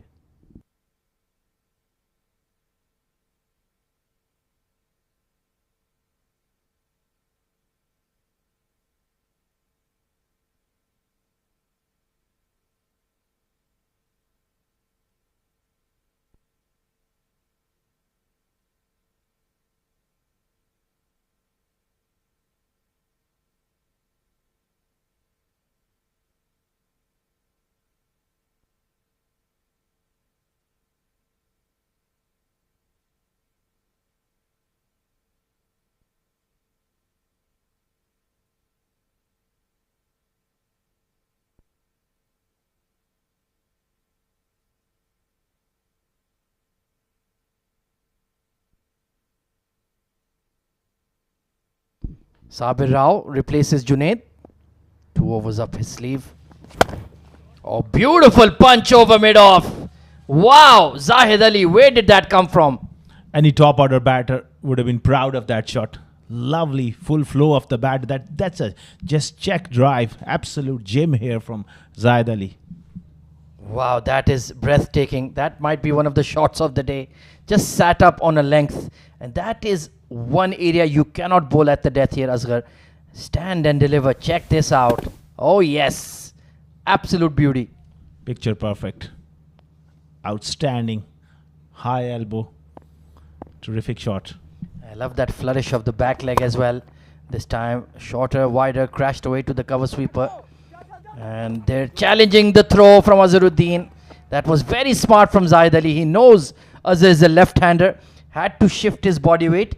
And that gave them that half a second extra to complete the double. You made an excellent point there. Great game awareness as well. That was hit towards his right. And Zahid Ali, his 21. How valuable this could prove to be. 238 for 8 now. Oh, this is superb batting. They've added 20 runs together. And they're looking quite secure at the crease, to be fair. Head-to-head matchup.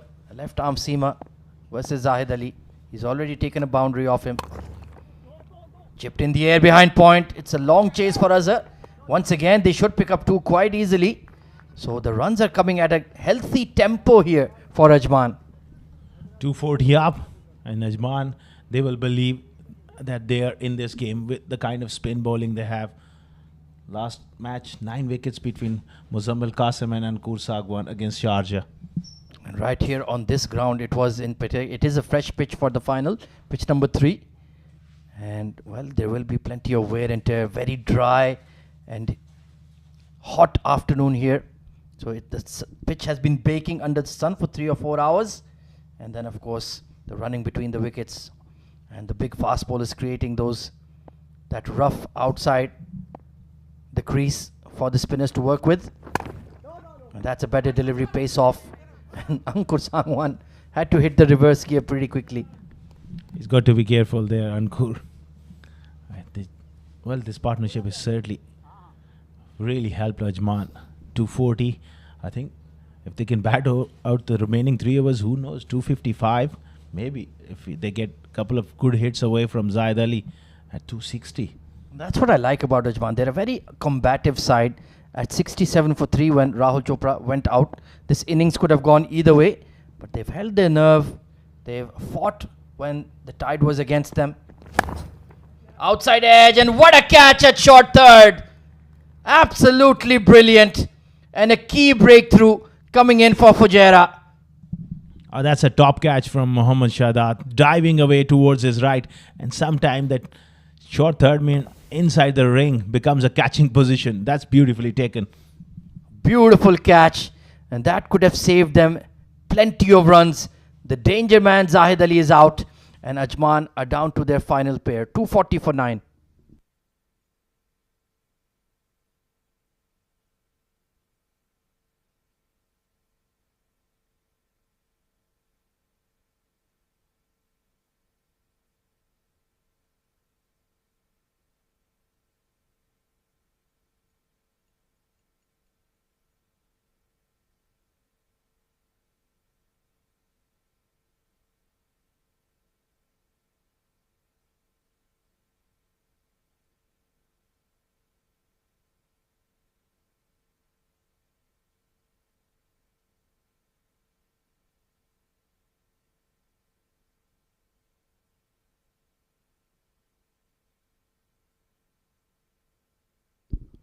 So Muzammil Qasim Khan coming in at number 11, and I have seen him play some very decent cameos on occasion. I've seen him open in T10 games. This is a very different kettle of fish altogether, but my point is he certainly can bat, Asghar Khan. He can hold the bat. Have a look at the replay. Once again, looking to go over the top. The off-pace delivery, a little bit of grip off the surface, outside edge. And there he goes, first ball, slapped over cow corner for 6. That's one way to begin your innings. He's a very capable hitter of the ball, and he knows only one way is to smash it. What a strike first delivery from Muzammil Qasim. Yeah, it was the in dipper, and he read it, and right from the middle, just clearing that front leg, and bang. See you later, Sabir Rao. And just on that boundary check, I think it's not quite a 6, and we're just confirming with the TV umpire, but it's certainly a boundary for Ajman.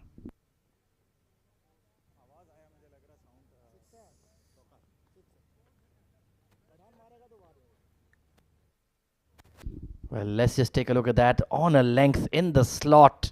Beautiful whip of the wrist. And try as he liked the deep mid wicket. He couldn't get there. And that's bounced just in front of the boundary skirting. So it'll be a 4 for Muzammil, not a 6. But a very important blow from him. He does use that long handle. As you said, I saw him open a couple of times for different teams, and he likes his batting. But he plays those big shots. That's 4. That's the signal. End of the over. 47 gone, 244 for 9.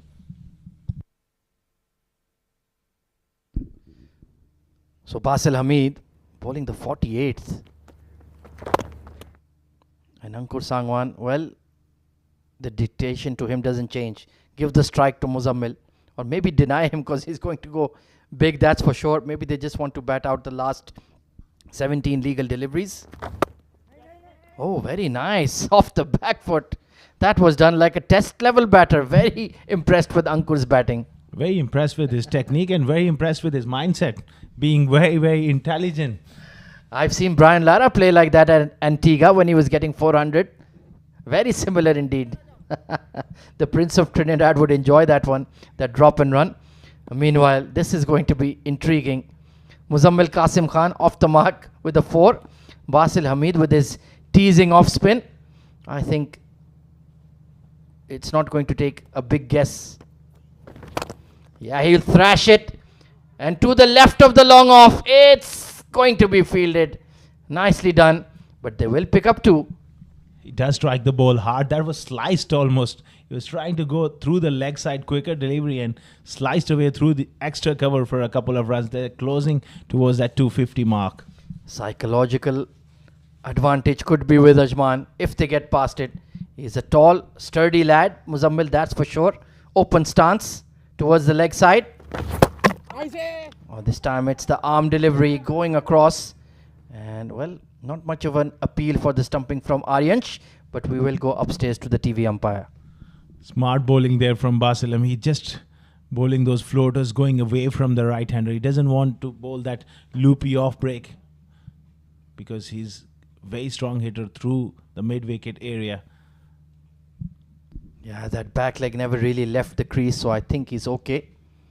But great glove work there from Aryansh. Another lad trying to prove a point, trying to get back into the UAE team's playing 11. Got 100 in the very first game alongside Mayank Chaudhary of the D50. And yeah, that back heel seems to be fine to me.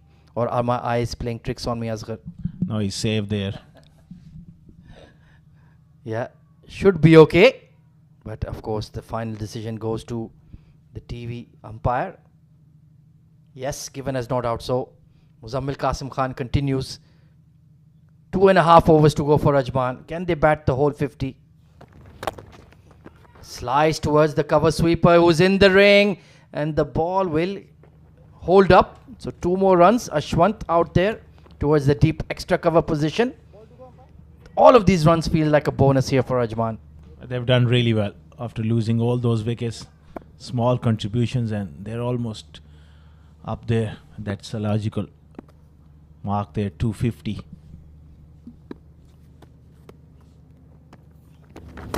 Oh, this time he sliced it towards deep extra. Dropped. Trying to slide to complete the catch. And a chance gone begging. And 250 achieved for Ajman. Right at the end of the 48th over. Ashwant, he'll be disappointed to have fluffed that one. But Muzammil Qasim Khan gets a life. 250 for 9.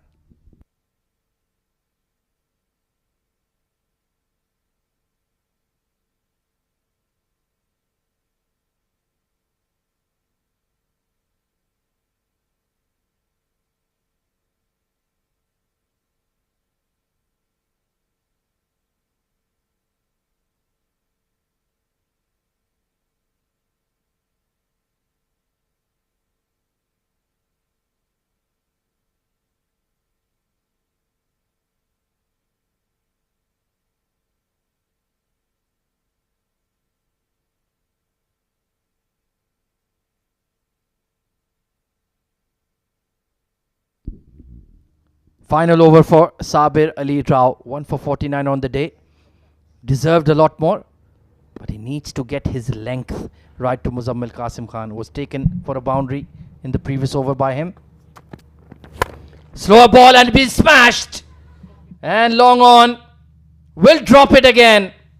What is happening here with Fujairah? They're shelling catches like peas. Well, 2 drop catches in 2 deliveries for them. They had the chance to wrap up things. This could be vital.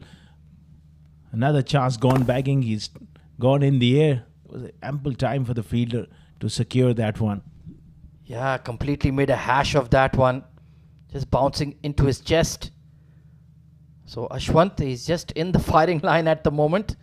And he's been immediately changed. Junaid Siddiqui doesn't have any patience anymore. And these are crucial runs. Drop by drop. Ajman are getting to a fighting sizable score here in the D50 final. Oh, nicely played by Ankur. Read the slow ball and hurried across to the other end, quickly feeding the strike to Muzammil. Well, Ankur Sagwan is been cool as a cucumber amongst all the action, and he's trusting Muzammil to do the big hitting. Yeah, he's trusting him and he's trusting him. They both trust each other. And just to remind you, they were 218 for 8. In fact, 195 for 7. So the tail has certainly wagged here for Ajman. They've added more than 50 runs for the last 3 wickets. And that could be the telling difference in a grand final.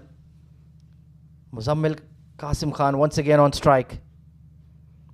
Oh, slower delivery. That was beautifully executed because he bowled it outside his hitting arc. Beautifully bowled. Wonderfully bowled. He exactly knew that what Qasim was up to. Clears his front leg as well and take the ball away from him. And showing experience, not getting greedy to get a wicket. Just wants to bowl dot balls here. Only 3 runs conceded so far in this penultimate over. I would have liked to see Umaid Rahman at a burst at the death, but perhaps it's too much of a risk here. With really good batting conditions and 2 experienced batters looking to be aggressive. Right in the block hole and a run out. Well, finally, the rub of the green goes the way of Sabir Ali. And a fortunate way to pick up the final wicket of Ajman. Ankur Sagwan, he's been brilliant with the bat, but on that occasion looking for that quick single, backing up a long way, and that ricochet back onto the stumps. Unfortunate way to go. Well, they have left 8 legal deliveries on the table here, Ajman. How costly will that prove to be? Will that make the difference? We'll find out in the second innings. But overall, I would say it's just about a par score or a defendable score of 252 here, Asghar. Yeah, they will feel like, especially the win last time around against Sharjah in the eliminator, that would have given them a lot of confidence. And they are in this. You can't write off Ajman. Perfect batting conditions, though. Fujairah will fancy their chances as well. And this pair, especially in the spin department, will have to do it for the men in purple. Meanwhile, the Orange Army looks quite satisfied with their effort. Fabulous bowling from the captain on the left of the screen, number 92. 4 wickets to his name. And then, of course, we got some wickets coming in for Azharuddin Qureshi. 3 wickets to him as well. Sabir Ali with 1 wicket and a run out. Basil Hamid also picking up a wicket to his name. And there you can see Robin Singh Bist on the right of his screen, very experienced campaigner. He's just having a word with his troops that, lads, we've done the hard yards, we've restricted them, we won the toss, elected to bowl first, we've got them out towards 250. This is a game we can certainly win, and we can lift the D50 title. Absolutely. Robin Based and likes of Adib Usmani, Mayank Chaudhary, they will fancy their chances. That's a scorecard there. Adnan went LBW for a dark sagar, was brilliantly caught by the wicketkeeper of the bowling of Junaid. Ansh fought hard for his 15, but Rahul Chopra 71 once again. A magnificent innings. Shahrukh made 31 contribution from Farazuddin. That was a vital innings there from the youngster. Certainly a hard fought 50, but he's left some runs on the table, as did Shah Rukh Amin. And then you got cameos from the likes of Saghir Khan and Zahid Ali, who played really well. Muzammil Qasim Khan adding some quick fire runs at the bottom as well. In terms of the bowling, well, Junaid Siddiqui, the captain, was the standout performer, 4 for 47, and Azharuddin Qureshi, 3 for 40, did a great job in the middle overs as well. 1 wicket apiece for Sabir Ali Rao and Basil Hamid, and the final wicket going down as a run out. 15 extras as well given to propel Ajman just past that 250 mark. Well, let's take a look at the highlights of the first innings. It was a pretty slow start as Fujairah won the toss and invited Ajman to bat first. Adnan Ul Mulk and Sagar Kalyan opening the innings, but Junaid Siddiqui was on fire. Brilliant in-dipper to trap Adnan Ul Mulk in front, and the perfect outswinger to Sagar Kalyan, nicking off as Aryansh took the catch.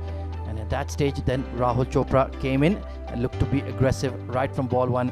Ansh Tandon was batting well, focusing hard, made a patient 15, but when Basil Hamid came into the attack, Rahul Chopra took him to the cleaners. 2 sixes and a 4 taken immediately in his first over, and well, that was the dismissal of Ansh Tandon. He'd be terribly disappointed with that. Rahul Chopra meanwhile kept on swinging for the fences, 6 sixes coming in his fabulous knock of 71, but then he had to go off the field with the calf strain, and Shah Rukh Amin joined Farazuddin in the middle, and they built together a patient 50-run partnership until a very loose shot from Shah Rukh just holding out to backward point. Then in came the injured Rahul Chopra and fought like a lion for his side. Beautiful pull there to raise a hard fought 50, and then a couple of sixes after that, but eventually Azharuddin Qureshi got his man reaching for another lofted shot from the crease, and a good catch taken at long off. Isam Mathiura would be desperately disappointed and thinking twice about his dismissal, and Farazuddin strangled down the leg side as Junaid Siddiqui picked up his 3rd wicket. Then Saghir Khan came in, played a brief cameo, 2 sixes taken off Junaid Siddiqui, but then Junaid Siddiqui showing the value of experience, getting him into chop 1 to point. Basil Hamid taking a great catch. Zahid Ali and Ankur added some useful runs down the order, and eventually that was a great punch from Zahid Ali over mid-off. But take a look at this catch at short third by Mohammad Shahzad. Wonderful to get rid of Zahid Ali. Muzammil Qasim Khan came in swinging merrily, picked up a boundary, and that was the final wicket to fall. Unfortunate for Ajman, a ricochet onto the non-striker's end, and Ankur Sangwan was stranded in no man's land. So 253 is the target for Fujairah to be crowned Emirates D50 champions for 2024. Can they achieve that target? We'll find out in just about 25 minutes time when the run chase begins. Till then, stay tuned and we'll be back very shortly.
Good evening, cricket fans, and welcome back to the 7 District Sports Club in Ajman for the final of the Emirates D50 2024 powered by Fancode.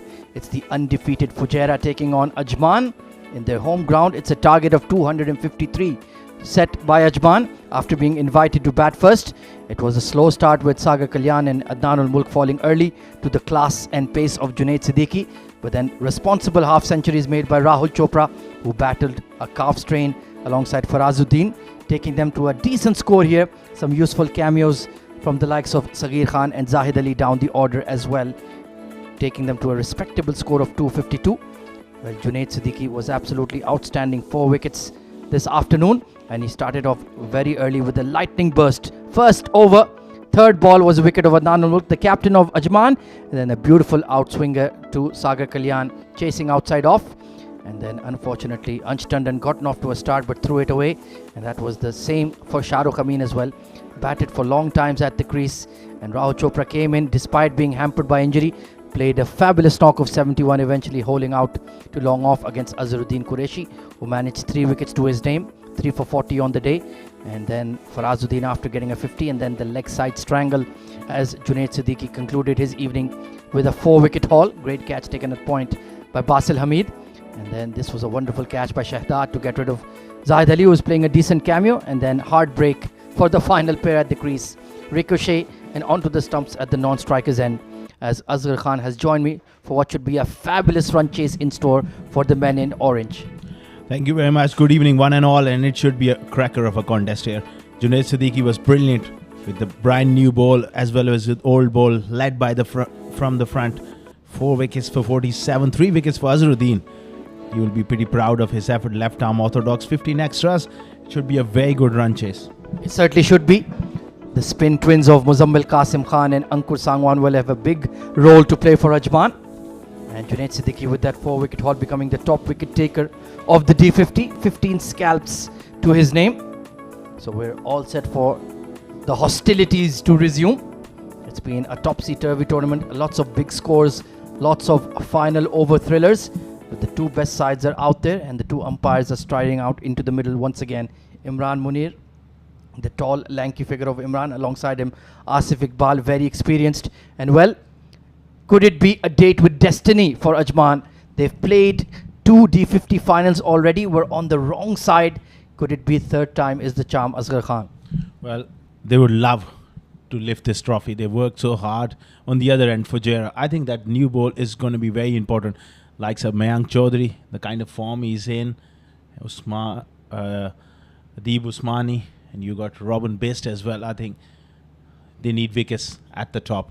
Aryan Sharma as well. Strong batting lineup for Fujairah. The new ball is going to be important, and I think it's going to be Muzammil Qasim to start off the proceedings. Yeah, they have used that tactic, and they're absolutely spot on the right of your screen. The outstanding spin bowler of the tournament, Muzammil Qasim Khan, been difficult to read. Great control, and let's see if he can rip through the Fujairah top order this evening. In the league encounter match, it was a well contested affair. Rahul Chopra getting a stunning 140 on that occasion, but Fujairah overcame the odds and won that game as well against Ajman. Yeah, they have that psychological edge to them. Right now, the game is absolutely on the knife edge. Excitement, even in the com box as well. The anticipation of Muzammil's spell, because he was quite magnificent against Sharjah, and how well he has bowled. What a pick this has been for Ajman. Oh, certainly he's paid off big time. Meanwhile, Mayank Chaudhary in great form, like you mentioned. Aryan Sharma getting 100 on the opening day of the D50 as well. So they're both in fine fettle, and they'll back themselves to hunt down on what is a relatively chaseable score. I would say is just par, or maybe slightly above par at best here, Asghar. I think that spell from Muzammil will determine a lot context of this game, and I'm sure they must have done their hard homework against Muzammil, how to tackle him. Predominantly he brings the ball back into the right-handers, doesn't have that big leg break, but he's deadly, makes you play, gets that curve. He certainly does. 11 wickets in the tournament. Alongside him Ankur Sangwan, 12 wickets. And in terms of the run scorers, Mayank Chaudhary has been superb, 331 runs. Adib Usmani, like you mentioned, 314 runs for Fujairah. It's been definitely a collective effort. They have a lot of firepower right through their top six. Robin Singh Bist in there as well. And then you have, of course, Adib Usmani. Mohammad Shahdad is included in the side as well. Quality all-rounder he is. So let's see, we're just about seconds away from the run chase to begin. And let's see if Muzammil Qasim Khan can once again roll over a few early wickets for Fujairah and get Ajman on the front foot. It will be interesting to see whether he gets that zip of the track as well under lights. Sometime when it skids on, it really goes to his advantage because he bowls at that lower trajectory quicker through the air, and if there's that extra bit of skidness of the track, the batters, they got to be sharp and they got to play him as straight as possible. And of course, you can live stream all the action of the Emirates D50 final on the Sports Eye page on YouTube, live streamed all around the globe, and on fan code in India. Here we go. First ball of the run chase. Gets across nicely, tucks it away towards fine leg. And Isamat Europe, the youngster, puts the big boot down. Aryan Sharma off the mark immediately. Gets off the mark, but in that area, I would like to have my best fielder at short fine, that square leg area, because most of the balls will be tickled around the corner the way he bowls. Absolutely, I'd like somebody like Zahid Ali or Mohammad Farazuddin at that short fine leg position. It's certainly an attacking, a catching position for Muzammil Qasim Khan. Let's see if he can impact the proceedings. Beautiful delivery. Just hanging outside off and turning in sharply. Mayank Chaudhary very lucky to survive first ball. He didn't have a clue about that one. Playing for the spin, it just went right through his gate. Ah, that has cut him into half. They can afford to have a short leg as well, bit like test match. We could have driven your Rolls Royce through that gap. Next one much better, gets that stride in. That's what you need to do. Get on the front foot against Muzammil Qasim Khan. You need to nullify that big incoming delivery. But that can pop up a catch at short leg, especially with that sort of stride in. That's why I like that short silly mid-on for him, because it's such an important position for him.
Grand final of the Emirates D50 2024, powered by fan code in progress after 4 legal deliveries. Fujairah, pardon me, a 1 for no loss, chasing a target of 253. Mayank Chaudhary and Aryansh Sharma, the regular opening pair, as Muzammil Qasim Khan is getting stuck into it. He's had a wonderful tournament for Ajman, been a true game changer, and remains to be seen whether he can do that tonight as well. They've got the runs on the board thanks to a feisty half century from Rahul Chopra and Mohammad Farazuddin. The top order failed to fire big, but they've certainly got the runs on the board as the teams emerge out there in the middle. Slip in place, that's a good sign. Asghar Khan alongside me in the com box. Good evening. Good evening, one and all. It should be a great run chase. It should be a nail biter. Final of the Emirates D50, powered by fan code. Well, Sagar Kalyan in the slips. He's a terrific slipper as well. Great hands. Muzammil with the ball. Can he nip one out early? They will certainly need a few early breakthroughs in the first 10 overs of the fielding restrictions to test this very solid Fujairah batting lineup. Straying down the leg side and burst out of the hands of the keeper as well. Will be given as a wide and some extra runs. That will certainly help, pardon me. And looks like Rahul Chopra is not donning the wicket-keeping duties tonight. Of course, has a bit of a calf strain and will be monitoring that throughout the next 50 overs. Certainly put in a great effort, fighting for his side, getting them some much-needed quick runs as well. Nicely punched past the mid-wicket fielder. There is a long on in position. Ansh Tandon, one of the best fielders in the UAE. So Aryansh looking proactive at the crease here. Yeah, good footwork. Slightly on the fuller side there. That's where when Muzammil hits that length, in between length, where the batsmen get caught up in two minds, that's where he's absolutely dangerous. This time an inside edge, just turned around the corner. Long chase for the fine leg fielder. Assam will clean it up, and they've taken a couple to conclude the first over. Fujairah 6 for none.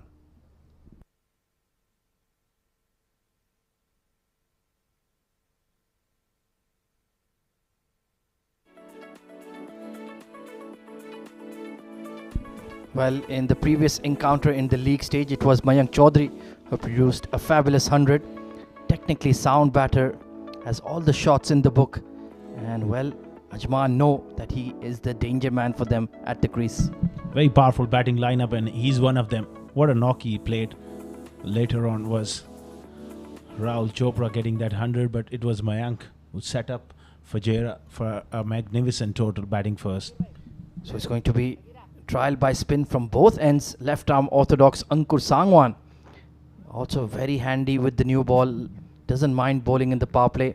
Has taken plenty of wickets in the D50. Both him and Muzammil. They're in fact neck to neck in the table. 12 wickets for Ankur and 11 for Muzammil. So they've formed a devastating opening pair with the new ball. Quite strange to have two spinners opening the bowling. But that's why he's so good. He has a plethora of arm balls that he can go to.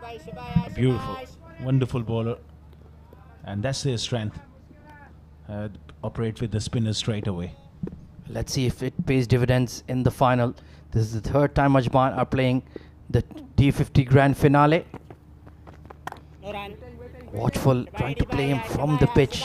So that indicates to you he's not reading him out of the hand here, Asghar. A slow wicket, he can afford to rock back. Skiddier wicket might be difficult, but on pitch like this, you can afford to play off the back foot as well. Good looking drive, bit of a misfield. And well, you need to keep a lid on that. A soft single given away to Aryansh. Bit sloppy there this time from the skipper.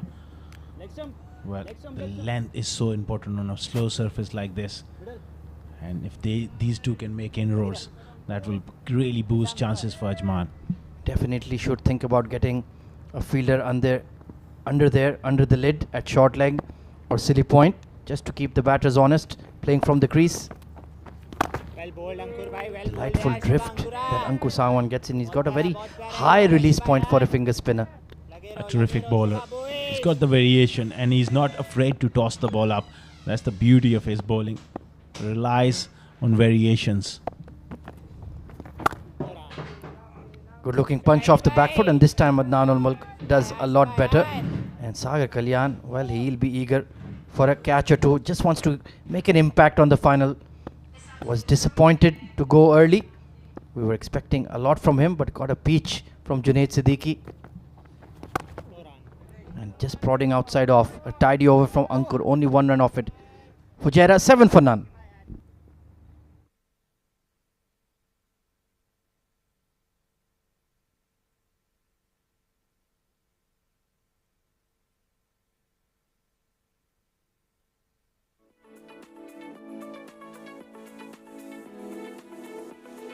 Well, this was Muzammil Qasim Khan's 5-wicket haul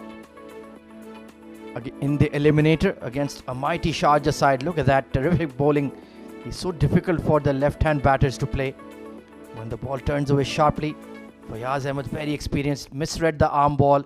Beautiful deception, beautiful flight, and he was trapped plumb in front. And to the righties, anytime you look to hit out against him, it's always very difficult, Asghar.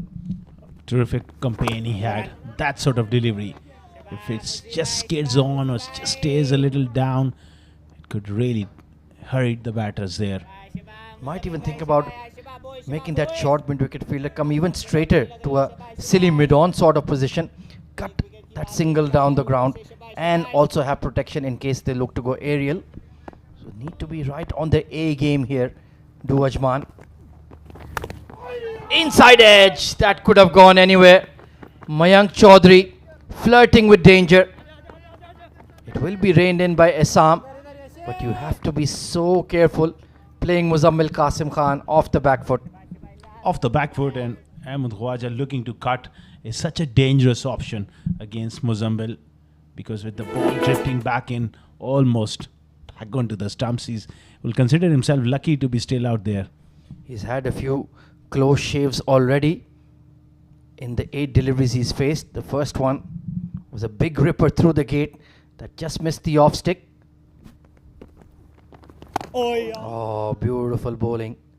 Got that drift in the air, but Aryansh keeping his focus, keeping his shape. And keeping his left foot out of the way. That's the way to play him. Play with the full face of the bat. Yeah, that's absolutely right. Anytime it thunders into that front pad, all 11 Ajmal fielders will be going up. And it is in fact Yash Sabnani who's keeping at the moment in place of Rahul Chopra. Youngster, very talented. Good collection down the leg side. Polite appeal. Well, it certainly flicked something. Perhaps the pocket or the thigh pad there, Asghar. Maybe just brush something. There was a bit of a noise there. And they went up. Well, if that wasn't bad, then well, must have been right at the edge of the pocket. This time nicely managed by Aryansh, and another tidy over from Muzammil. 12 for no loss.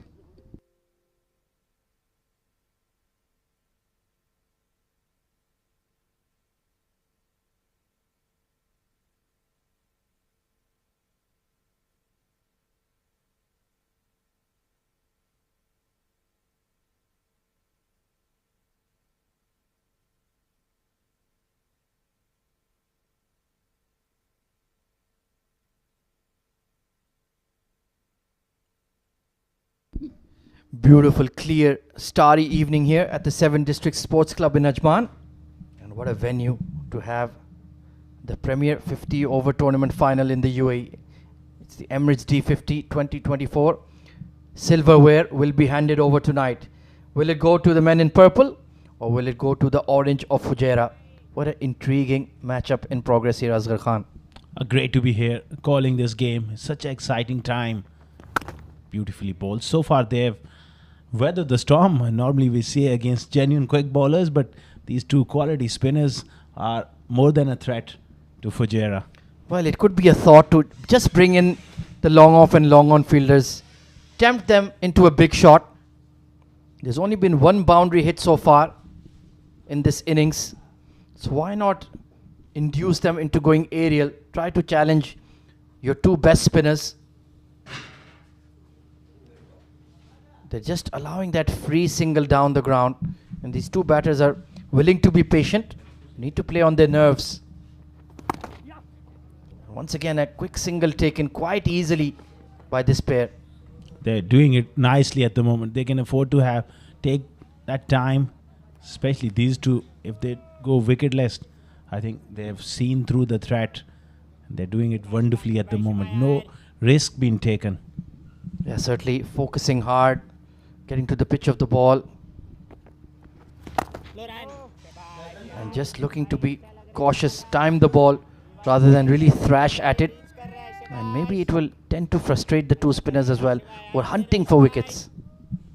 They're hunting big time. They desperately need a couple of wickets. Read the arm delivery well and just deflected towards square leg. So no serious alarm bells as such from the pitch. Now it's been a fantastic batting wicket, especially with the new ball is going to skate on. As long as both are showing good technique, keeping their front bat out of the way and playing with the full face of the bat. All they need, Ankur Sagwan, just to get one to turn, to create that element of the doubt in the batter's mind. 23 wickets between this pair of Ankur Sagwan and Muzammil Qasim Khan. They have dominated the bowling charts for long periods. Flashed hard, and third man is in the circle and two square. An easy boundary for Mayank Chaudhary. Bit aerial there, not in control, but he will take that. And even his expressions tells you a story as well. Didn't quite intend it that fine. It races away. Yeah, he loves to play square of the wicket on the offside. And even though it was slightly streaky, if you're going to flash hard is the old adage. And he's done exactly that. So moves into double figures. Against his nature, he's had to grind a bit. But he's looking rock solid so far, Mayank Chaudhary. 4 overs up, 19 for no loss.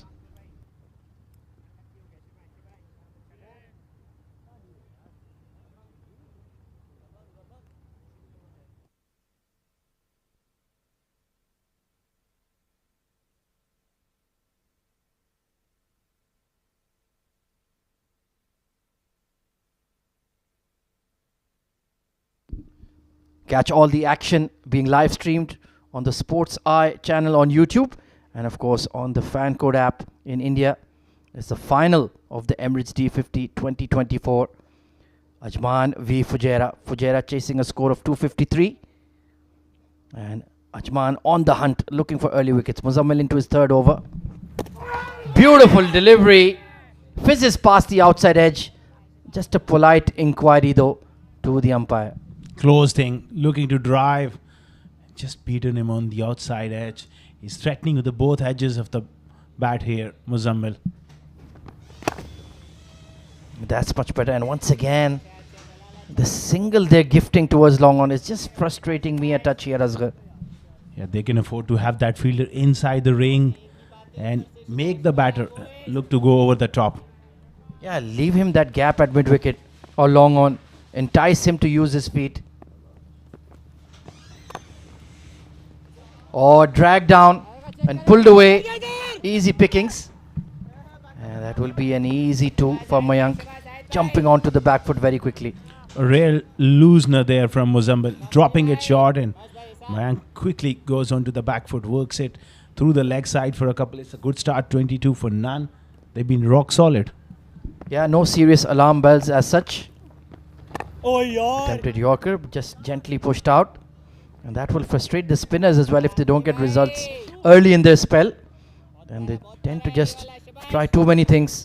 Ansh Tandon now slotting in at slip. So let's see, very fine fielder. Great pair of hands he's got. Oh, late call for a single. But Aryansh does well to respond. Good running, but not great intensity in the field there at mid-wicket. I think it was Assam just perhaps on its heels a bit. They sneak through for a quick single. Yeah, he's not that fleet of foot, and they've targeted him a few times for that single. So need to get the right personnel in the right areas, does Adnan Ul-Mulk. Cutting it away from the stumps. Beautiful shot from Aryan Sharma. That's not an easy shot to play against Muzammil, but he's absolutely pierced the gap, picks the length nicely, and then Goes right in between the gap for 4. Top shot. Well, he's a technician and an artist, is Aryan Sharma. 27 for no loss.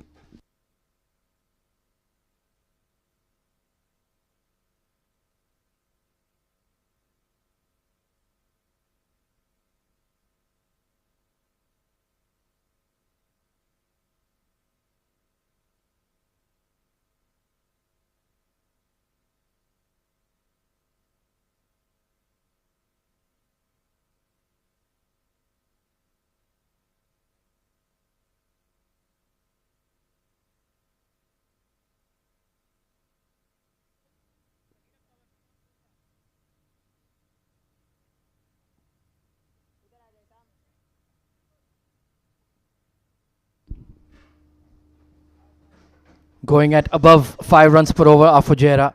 It's been a solid start here from the opening pairing. Both have moved quickly into double figures as well, applying themselves. Oh, that has been crashed through extra cover. Beautiful shot once again, slightly short, and he's jumped all over it, has Mayank Chaudhary. Generated so much power there, and more importantly, right in the gap between cover and extra. So now the floodgates are slightly opening here for Fujairah. 2 boundaries taken consecutively and pushing this scoring along nicely. And what is plan B for Ajman? That is the question. Lovely wrist work and very sensible batting from Mayank Chaudhary. He looks very determined, playing a pretty fluent knock, 18 of 16. Aryansh also very technically sound, loves to bat for time, has the capability and aptitude to play big innings, big scores. And that's just putting some stress on the Ajman finger spinners. Nicely flighted. They don't want to challenge Zahid Ali Zami. He's a brilliant fielder, and I think he may need to just get warmed up here. Might need to see a bit of a burst from the swing bowler till that ball remains hard and has something to offer. A wonderful sweep, well in front of square, but there was a deep mid wicket in place. Nicely controlled, getting low on the ball. Yeah, just like that. We saw it earlier, Aryansh. Nicely done. And showing great fitness as well. He's been keeping for 50 overs too. And now opening the innings. It's asking a lot. But he certainly seems up to the task. He's worked really hard on his fitness, has gotten noticeably trimmer.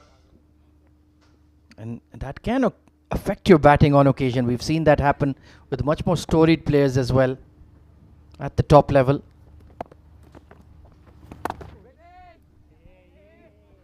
Six overs up. Fujairah doing it smoothly so far. 33 for no loss.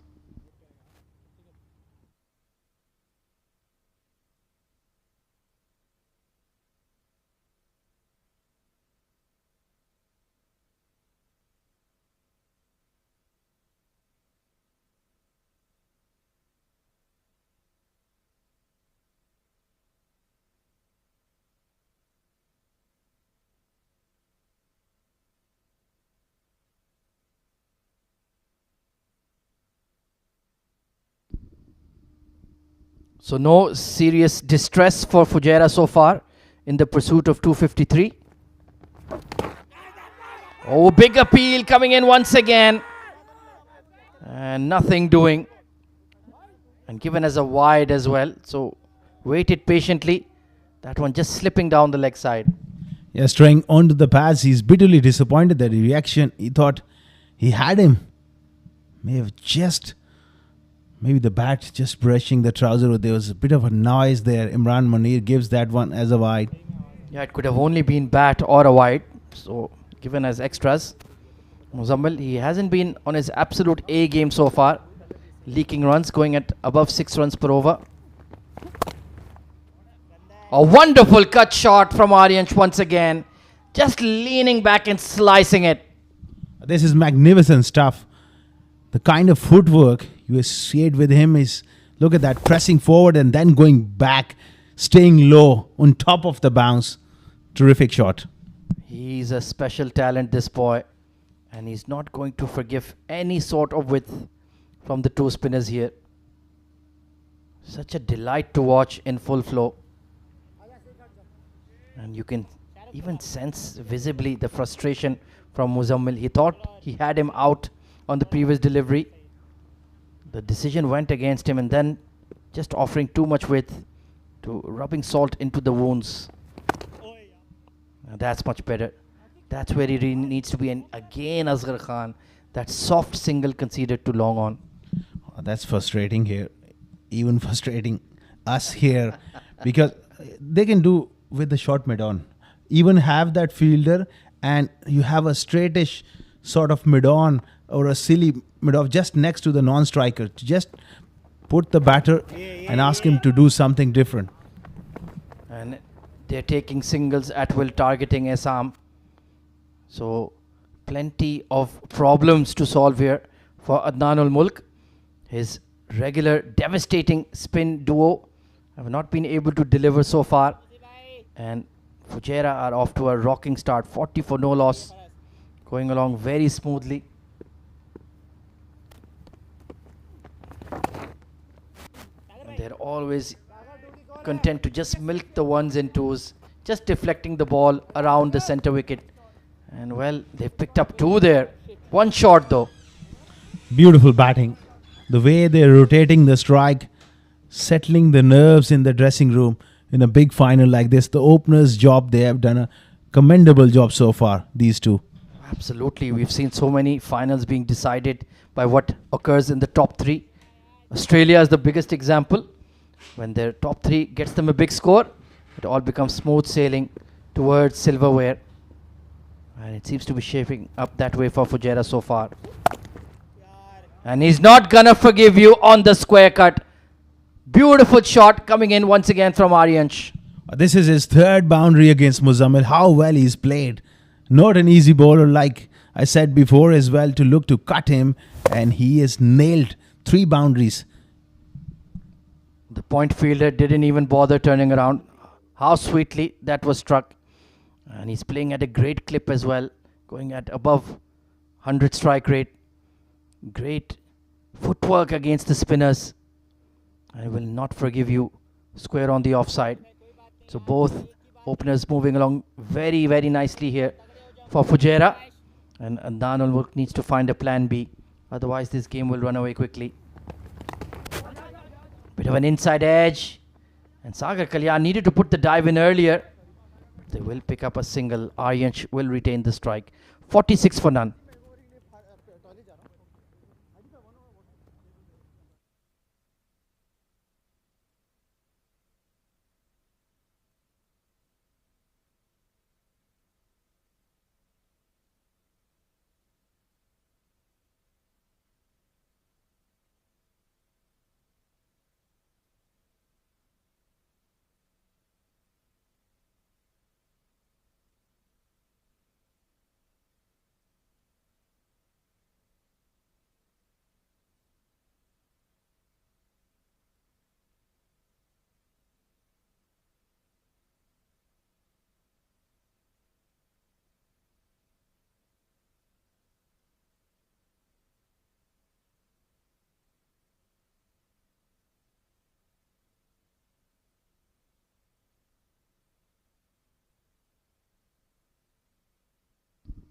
Well, the first roll of the dice coming in from Adnan ul Mulk. Enough with the spinners. It's going to be right arm medium pace in the form of Zahid Ali. Tell us more about him, Asghar Khan. Quality bowler. He can swing the ball both ways. Relatively still, it's a new ball. You've got 2 new balls at each end. So Zahid Ali will be looking to build some pressure. And the first crack with the spinners has backfired for Ajman. They played particularly well. Yeah, absolutely. Any loose delivery was duly punished. And they just kept ticking that scoreboard over with quick singles and twos. So Zahid Ali, can he produce a similar impact to what Junaid Siddiqui did in the first innings. Conditions are very different. Under lights, he should get that ball to swing in the air. It is 7 overs old though. An important spell in the overall context of the game.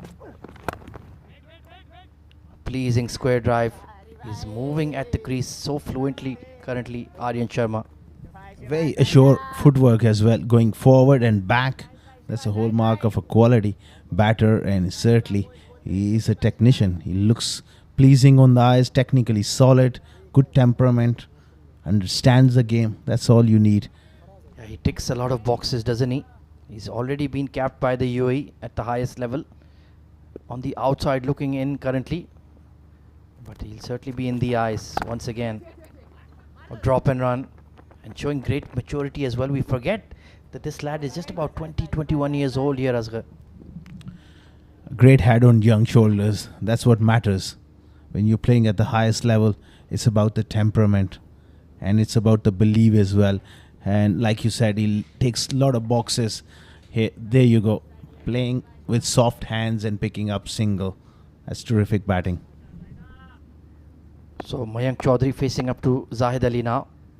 He likes to just stay leg side of the ball and crash that ball square of the wicket. Oh, very smartly. That's a surprise. Leaving the ball outside off. So Mayank Chaudhary also showing some qualities that I haven't seen in the past, and it's very encouraging.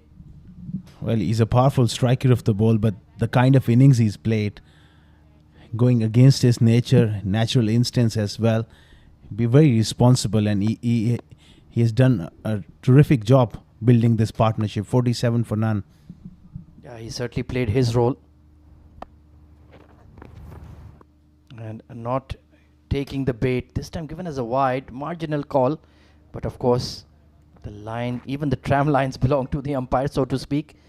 So he's just trying to tempt him to flash outside off, but nothing doing. He's a very fine player, especially down the ground and square of the wicket.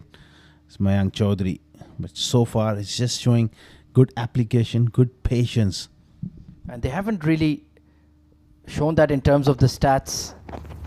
Oh, beautiful delivery. That's much more like it from Zahid Ali. Just going past that outside edge of Mayank. That's a beautiful delivery. Came in, and once it pitched, it just left the right-hander. He had to play at that one. Close thing. Yeah, I think he just needs to forget about it. That was just a brilliant seed from Zahid Ali. No slip in place. Perhaps get a man in there or at that gully position for that flash. So encouraging start for him. He's been tidy. Only conceded 2 runs. Bowling at a decent clip as well. Smart adjustment. Trying to get to the pitch of the ball.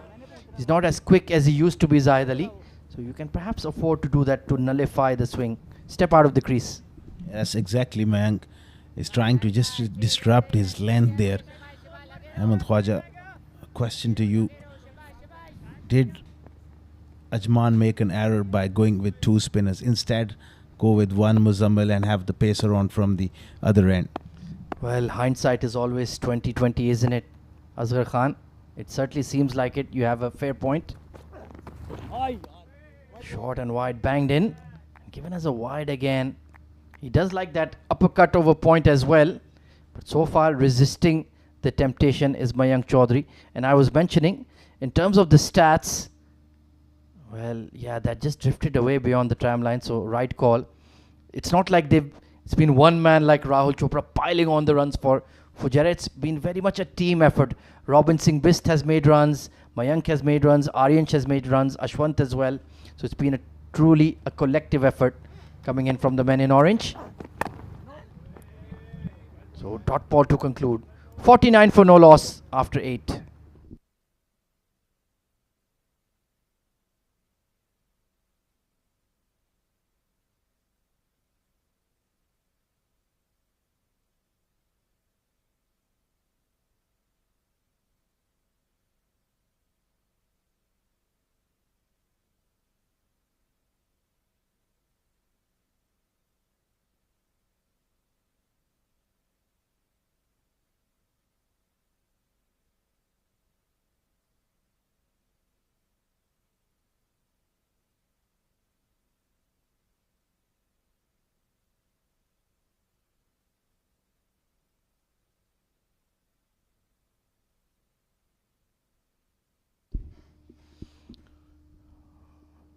Live and exclusive from the 7 District Sports Club in Ajman. It's the Emirates D50 2024 final, powered by Fan Code.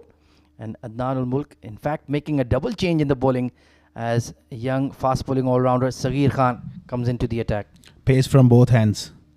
He had to go back to his pacers, starting off with 2 spinners. There are no ifs and buts, but at times in this format, that fast bowler, at least from one end, it gives you that, as a batter, keeps you honest. 2 quality spinners, but again, this is that sort of situation where if they would have picked up wickets, we would have been thinking the other way around. So let's see what Saghir can produce. Oh, beautiful shot. My goodness.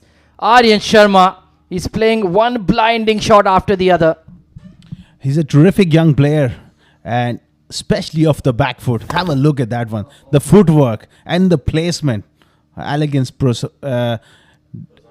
personified there. That's beautifully timed. Wow. Off the back foot, it just looks that much prettier. 50 opening partnership raised in just 8.1 overs. And Aryan Sharma, he's playing all the shots in the manual this evening. The square drive off the front foot or back through extra. Really looking rock solid and may take the game away here from Ajman. That back foot drive has just got out of fashion these days, but have a look at that one. That was tremendous. Absolutely glorious. So Saghir under early pressure. In swing delivery. Certainly got that ball to jag in sharply. But there is a deep fine leg rather than square. So easy to on these big square outfields here at the 7 District Sports Club. Going for that in swing, you just need to be a little patient here. They need to have a plan, and then you got to stick to a plan for a long period of time in this format. If you start searching for wickets, that's where you can leak a lot of runs. Yeah, patience is the key word you use there for this man. He has he's very gifted as a bowler. He has pace. He has the ability to swing the ball, but always looking for that magic delivery. Just stick to that channel. Good length outside off. Try to build some dot ball pressure. Try to set up the batter. That is more important in 50 over cricket. I'm sure likes of Junaid Siddiqui operating in this tournament, the youngsters, even from the opposition, watching him proceed and how he works the batsman over, can learn a lot. Oh, certainly, so experienced and leading from the front. 15 wickets in the D50 for Junaid. 4 wickets tonight. Good length here, good areas, and very nicely managed by Aryan. Getting so close to the ball, he can smell the leather, so to speak. Such a good head position, good footwork. Again, love the way he covered that outswing. So he's reading, he's picking the line early and playing it as late as possible. He's certainly well set for a big one. It will require a seriously good seed or a serious error in judgment to get him out here. Ominous signs for Ajman. 50 opening stand. Nothing really happening for the bowlers under the floodlights. And the opening pair well set. Nicely chopped away. And easy single. So Mayank is very happy to play the secondary role, so to speak, to Aryansh. He's playing a very different role. The other day he was smashing it. Normally a free-flowing player, but understanding the situation. And there are days in a partnership where you need to complement your partner. And today is Aryansh, who's looking a lot fluent, so he's happy to play that second fiddle, and this all augurs well for Fujairah. 57 for none. That's why we make such a great pair in the com box. It has to be said. Banged in short and pulled. That rushed onto him. A good delivery, but fine leg was posted at the fence rather than in the ring. So got away with that one. A sharp bouncer from Saghir. 58 for no loss.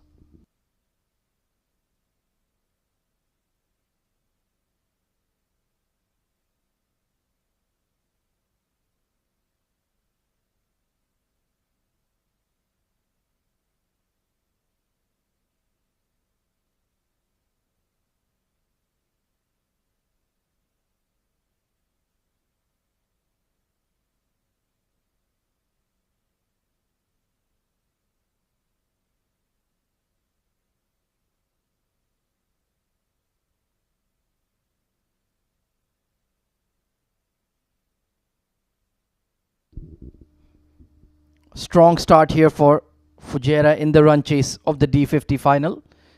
And this lad on screen has looked absolutely rock solid. 33 of 30 for Aryansh. And Zahid Ali, decent first over. In swinger, but got the line wrong. That will frustrate him. That is one of the things you can't afford to do, is to stray onto the pads here. And I feel that Ajman bowlers, especially after spinners, are not able to make that breakthrough. Both Saghir and Zaid, they'll be searching for wickets. And that's not a great frame of mind to be in. They've got to be patient. If there's any weak spot in this Ajman side, it's that lack of fast bowlers. Only Zahid Ali and Saghir. This time good shape on the outswinger, but thwack in the middle of the bat. That's very demoralizing for a fast bowler. Well, his bat is looking a lot thicker to me, the way he's shaping up and middling the ball. Well, I just feel that Ajman attack, they're missing an enforcer kind of a bowler. Someone who can run in and rough the batsman up. That extra bit of pace and bounce is required. Oh, absolutely. Somebody like Umaid Rahman for Fujairah, who can just bang the ball in, rush the batters, force them to hook or pull. Oh, that is glorious. My goodness, Aryan Sharma. You look like $1 million tonight. That is an amazing shot. Leaning into that cover drive. That is a sight to watch and to remember. Look at the footwork. Oh, this is amazing. That is up there with anybody in the world in terms of the perfect extra cover drive, Aryansh. He is looking in imperious form. But can he get the big score? That headline making score here, Asghar Khan. Well, the way he's looking, I hope as a commentators we don't put the mockers on him. Oh, this time loose ball again. He was looking to hook that away. And Mayank just telling him, mate, don't worry about it. Don't rush yourself. Build your knock. Superb execution, technique, temperament. That drive of Zaid Ali will be remembered certainly by me and the viewers watching for a long time. Right up there from the top draw. Oh, absolutely. In that special drawer where you keep all your valuables. Especially Asghar Khan. He loves his luxury watches. Nicely played again. He's always a big spender, is my co-commentator.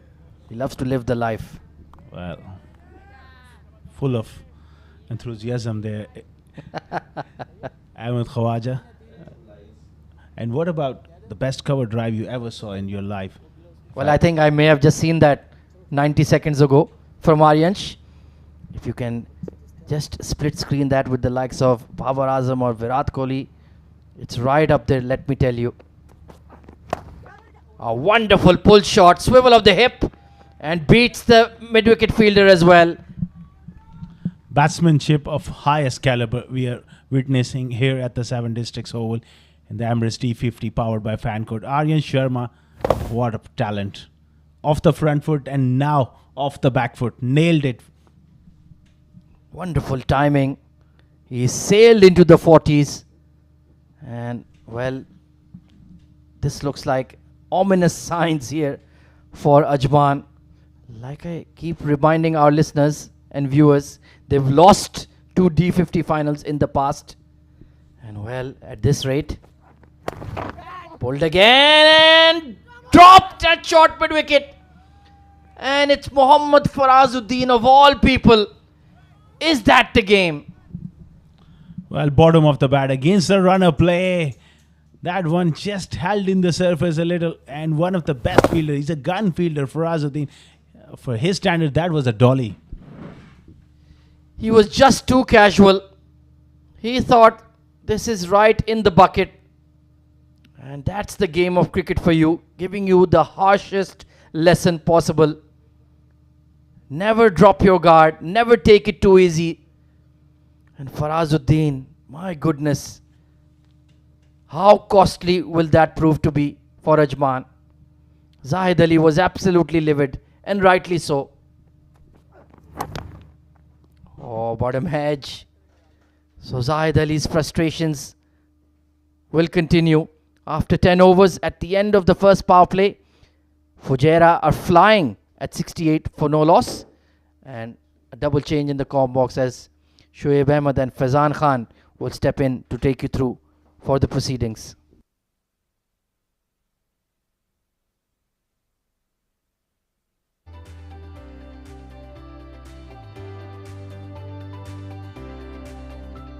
Well, taking a look at the highlights of the power play, it was the Aryan Sharma show, cutting the ball to ribbons against the spinners. Took a particularly severe toll on Muzammil Qasim Khan, and anytime Mayank Chaudhary got something to hit, he put it away with aplomb and confidence. This was a beautiful shot, absolutely no chance for the ring fielders. Great punch off the back foot as well of Saghir, and that extra cover drive, we'll be talking about that for days. But then a wonderful pull through square as well, and he's looking rock solid as we move into the fielding restrictions being slightly eased here for Ajman. Will that result in wickets? It remains to be seen.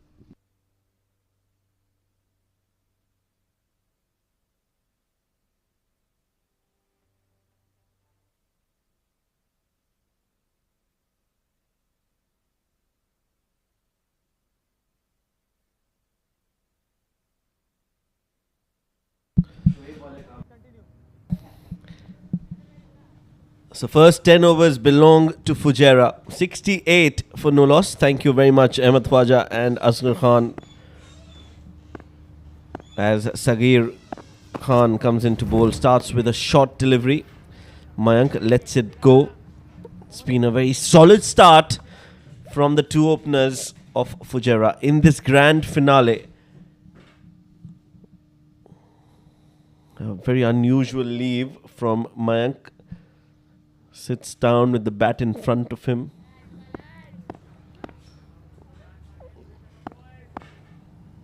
So 68 on the board. They haven't lost a wicket yet, Fujairah.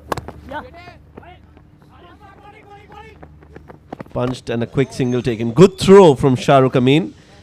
Gets it right. Gets the bullseye, but it was Mayank who was home safe and sound on that occasion.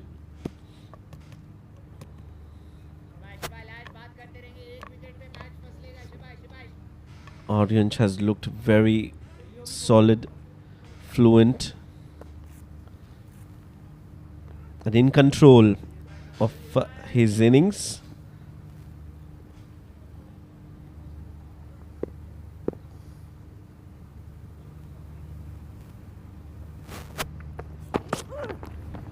Bowls another short delivery. One for the over signalled by Imran Munir, the umpire.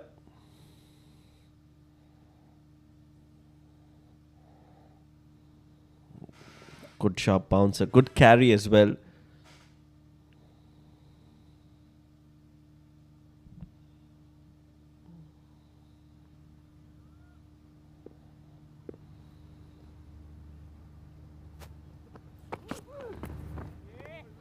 Another short ball. Second of the over. Two short balls done. So Saghir can't be bowling another short delivery, because if he does, it will be called as a no ball.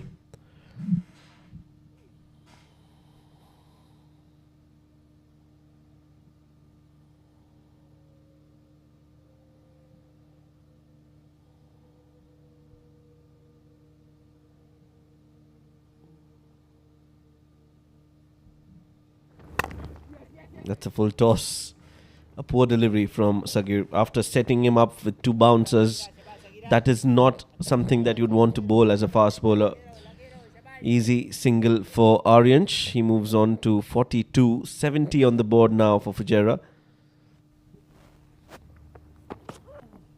Those are the two bouncers that he bowled, the short deliveries.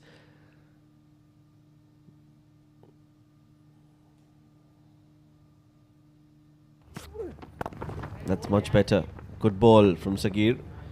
Hits the right length. And end of the over. So 11 bowled, 70 for no loss.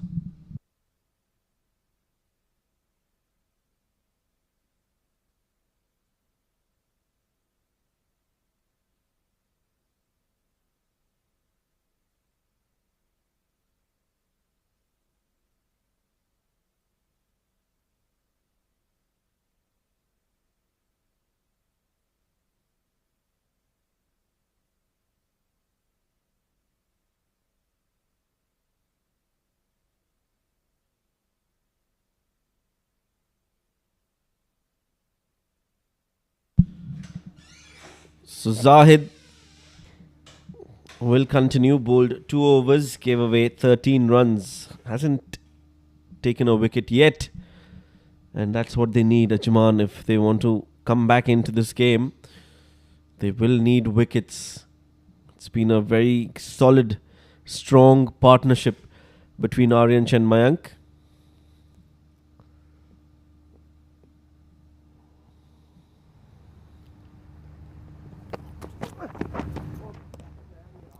Will be called a wide. Extras from Zahid. This one's down the leg side. Good collect behind the stumps.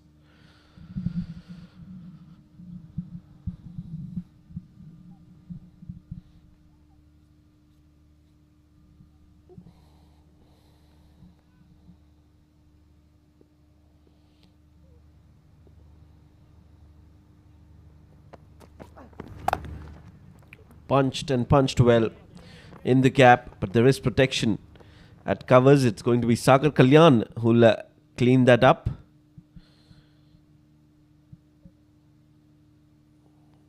It does get easier to bat in the second innings with the dew coming into play. Ball does come onto the bat nicely. There is no spice in the wicket as such, not much turn as well.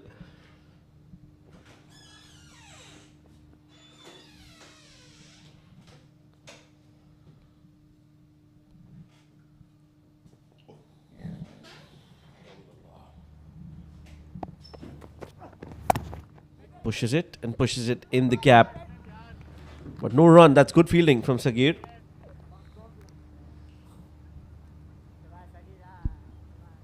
Joining me in the comment box is Faizan.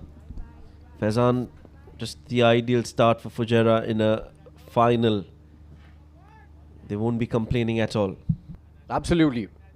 Bang opposite to the start that Ajman had. And this is what champion sides are made of. Whenever an opportunity comes where they have to play and perform on the big stage, they do very well. Pulled away nicely. Good bit of work by Ankur Sangwan on the boundary. And that will be another 2. This partnership is worth 74 now. And this is going to put a lot of pressure on the Ajman bowling unit. What is it with Ajman and finals? That's the effort again, Faizan. It was a good effort, but it looked like Ankur Sangwan is diving on a landmine, trying to save, put his body on the line. Landed in a very awkward position, and this time a quick single taken, puts in the slide, Sagir. Ankur Sangwan should actually join HR. He was trying to save on the laundry bill.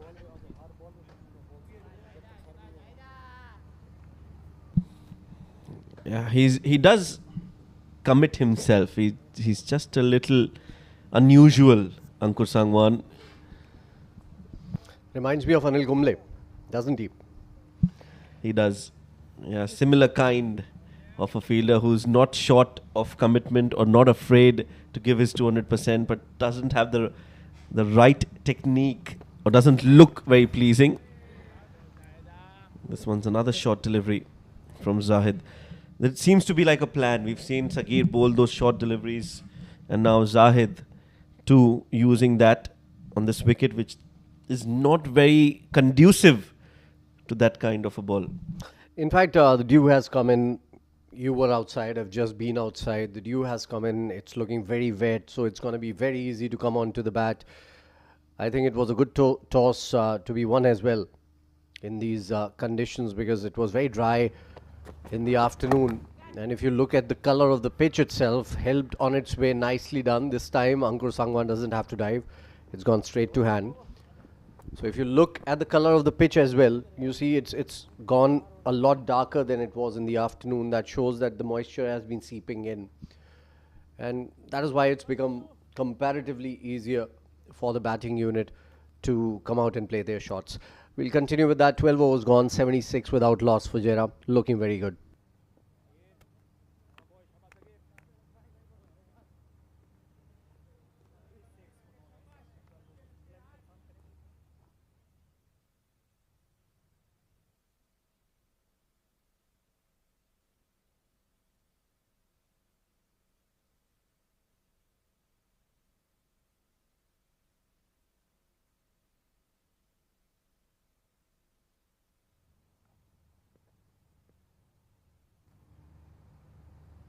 They need a wicket. They need it now, and they have dropped it. Oh my goodness me. You got one opportunity after a while, and Yash has dropped a dolly here.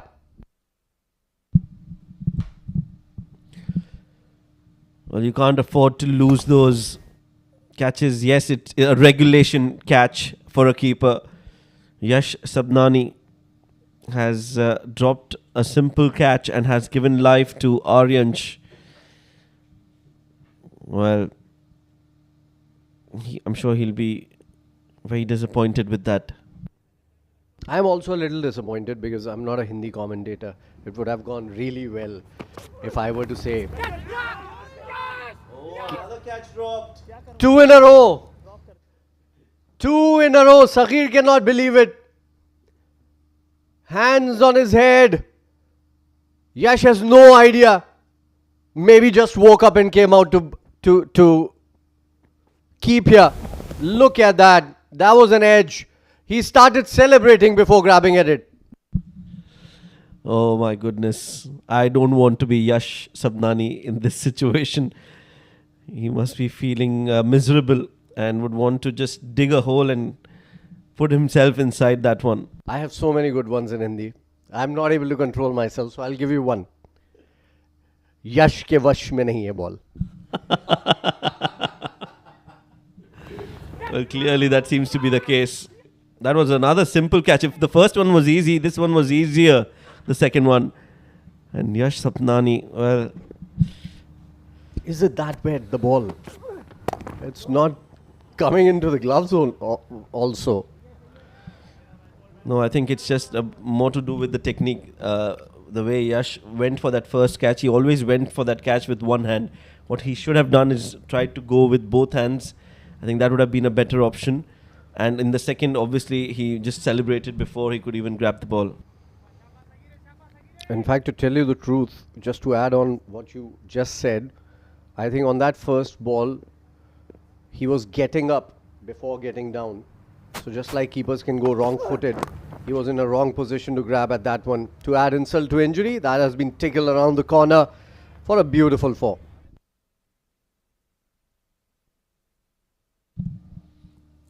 Yeah, just not going Ajman's way, is it? This one was a full delivery on the pads and nicely worked away towards backward square leg. That's a very good shot from Mayank. Or was it Aryansh? I think it was Mayank who played that shot. No, I think it was Aryansh who played that shot. You decide. We've got all the time in the world. Aryansh it is. He moves on to 48. Very unlucky, Saghir. He's bowled well, created two opportunities, both spilled by the stand-in keeper. Well, I thought it was a good move to get Yash as a wicketkeeper because we saw Sagar Kalyan struggling behind the gloves and also that was affecting his batting. So I think that was a good call to get Yash to keep behind the wickets. But those two catches are going to cost Ajman, and how much are they going to cost them is something that we'll find out in some time. Yeah, we came and we created chances, but those were not grabbed at. You see how much moisture on the ground right now, the way he dived and slid while gathering the ball for Azuddin there. That's a dot to end the over. Very unlucky, Mohammad Saghir. It's 13 gone and Fujairah still without a wicket down. 80 without loss.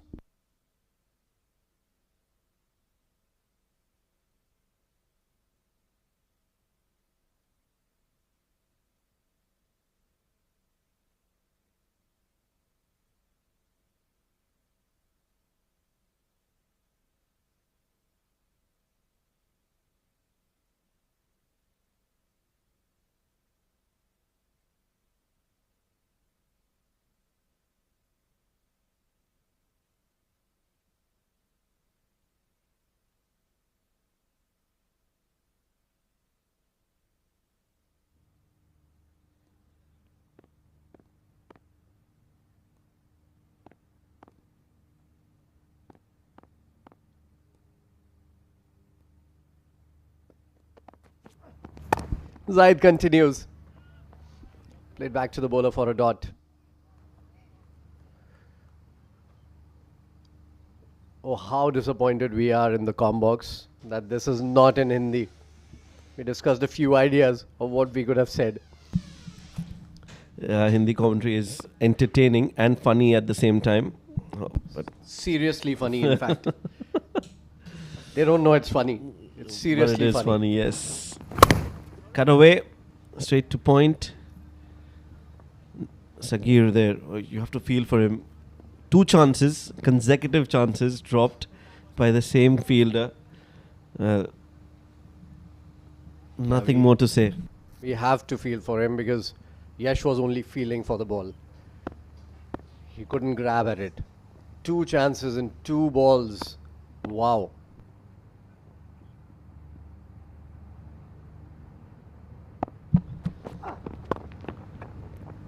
Now that has given another opportunity for Aryansh to stay longer, as this partnership is now worth 81 runs. Still continuing with Zahid, who's been a little expensive in the context of the game, I would say. Although there's not much on offer for the fast bowlers. But it's been a good batting performance. Barring those 2 chances, I think Fujairah have done well. Yeah, absolutely. They've started well. They've been positive. They've gone at a run rate of more than 6 runs and over all throughout the innings. So they have been on the attack right from the word go. They haven't taken any pressure whatsoever. We were talking about the fact that if Ajman could get to 250, then there might be some psychological pressure there.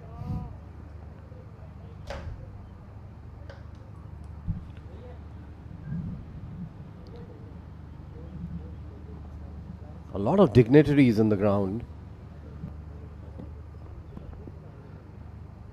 I can see the owner of 7 Districts Cricket Club ground and team, Mr. Mohammad Haider there, along with a lot of other people who are enjoying some delicacies. Yeah, I think they've forgotten that we too are here in the com box, Faizan. That's delicate. That's delicately put, you would say. Yes, they're enjoying something and we are just watching them enjoy. I hope they're having a good time eating and watching this game, where Fujairah are all over Ajman at the moment. Says the guy who's just finished his dinner. Just now. Well, there's no harm in having some dessert, Faizan. And you know how conscious I am when it comes to my health and the food choices that I make. Very. Hashtag sarcasm. Very. 14 overs gone. 82 without loss.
So back live after a drinks break, and it's the unlucky Saghir who's gonna continue here. 2 catches were dropped in that last over. That's well taken by Yash. He will want to make amends. Would be praying that another catch comes to him so that he can make amends as soon as possible. It's a cliche. They say catches win matches, and it's a cliche for a reason.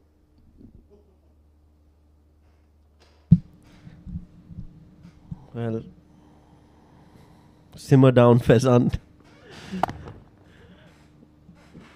Yes, I understand that he's dropped 2 catches, but at the end of the day, I feel Yash Sabnani is an exciting cricketer. He's got talent, and I'm sure he'll get better. Nothing to take away from that. I agree with whatever you're saying, but he has spilled 2 catches in a final. He has. That will stay with him for quite a bit. And you're not letting him let go as well. Even if he wants to forget.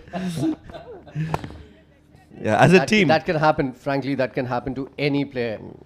Nobody likes to drop catches. Nobody wants to drop catches. And it's very unfortunate that this happens to a young man in a big final, in a big game. I agree. I think it's the moment more than the catch drop itself. It's just the context of the game. As Aryansh, in the meanwhile, has gotten to his 50. What a knock from him. Yet another outstanding innings in a crunch game when the team needed a good start. Aryansh says, leave it to me. I'm going to make sure that I score runs and give Fujairah the start that they need. With the kind of talent that UAE now has in the ranks, it's very exciting time for the UAE cricket team. Good ball. Saghir has been bowling really well and certainly has upped his pace just a little bit. Maybe it's the big finals where it gives you that motivation. Yes, he is bowling really well, Saghir. Zahid on that occasion. That catch drop from Faraz. So basically 3 chances for Aryansh. 1, 2 and immediately the other one, the third catch. The 3 catches of Aryansh, and Saghir was almost celebrating as he thought that it's been taken cleanly. Another short ball pulled wide, signalled. He's putting in a lot of effort, Saghir. And it's good to see that. I mean, it can be disheartening for a bowler that so many catches were dropped in the same over on back-to-back deliveries. But the fact is that he's coming in and putting in his back into every delivery that he's bowling. It's good to see that. 3 catches dropped by Ajman. Cut away powerfully. Straight to the fielder. Ankur Sangwan again does the clean-up job. Only a single this time around. 167 needed of 212 balls at 4.73. So that equation is well under control for Fujairah. They are on the right track. But Ajman are desperately looking for wickets. They've got chances. They've not taken them. So there's no one else to blame but themselves and Yash Sabnani. Nicely played again.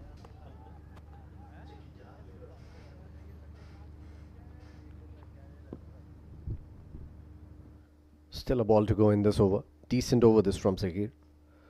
He's tried to bowl short deliveries. Hasn't created a trap with those short balls. That's one more thing that we need to consider, because he's been predictable sometimes that he's gonna bang it in. You need to mix it up with slower balls like that. Length deliveries, yorkers, slower balls along with those shorter balls. That's going to help your cause. That's a very good ball to end the over. 15 gone. It's 88 without loss.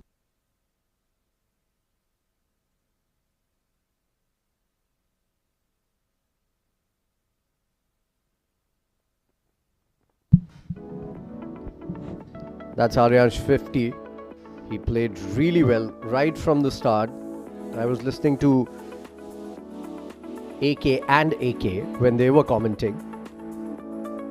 Both of them were talking about the fact that these two batters didn't let Muzammil get on top of them.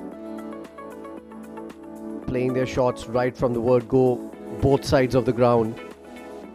Beautiful. Just look at that. Perfect timing, great execution, brilliant skill.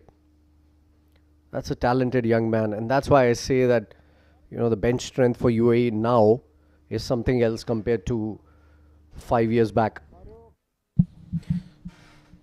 Yes, you're right. And also the fact that most of these cricketers are cricketers who've come through age group cricket. So that is something that is really pleasing to know that the domestic structure has been able to give UAE such talent. One of them now on your screens, Farazuddin, also coming through age group cricket, has played for the UAE under 19. Another exciting talent with the ball, with the bat. He scored some runs today for Ajman. 60 odd runs, and now he's coming to bowl. First ball has been welcomed by his other under 19 age group cricketer, Mayank. In fact, it was Aryan who was his partner, but that's a very good shot from Mayank to hit in the gap for 4 runs. Yeah, that's beautifully picked up. And I feel a little for the spinners bowling under the lights. There's a lot of dew on the ground right now. It's not going to turn much. It's going to come on easily onto the bat. That has been played down. Good effort from Farazuddin. Good placement. And this time it's Harshit Kaushik. Very similar to Ankur Sangwan. Harshit Kaushik, left arm bowler. A much better bat comparatively. Hasn't got the opportunities, enough opportunities in this Ajman unit this year. Yeah, I would like to think that he's not 100% fit, and maybe that's why he's not a part of the playing 11, because he's a genuine match winner for his side. Comes to bat lower down the order and has that skill of scoring quick runs when needed, and also with the ball he's very handy. So I'm just assuming that he's not 100% fit, and maybe that's why he's not a part of the playing 11.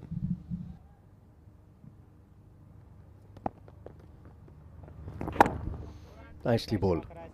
Right on the money. Some aggression being shown by Faraz.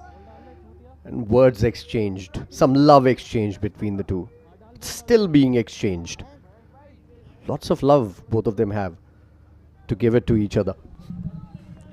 Well, they're still talking about how they adore each other's skill. Quicker, flatter, worked away towards the square leg for a single. In fact, they will take 2. That's played in the gap. Played with soft hands and gets 2 runs. Strong words, soft hands. That's the way Mayank operates. Yeah, let the bat do all the talking.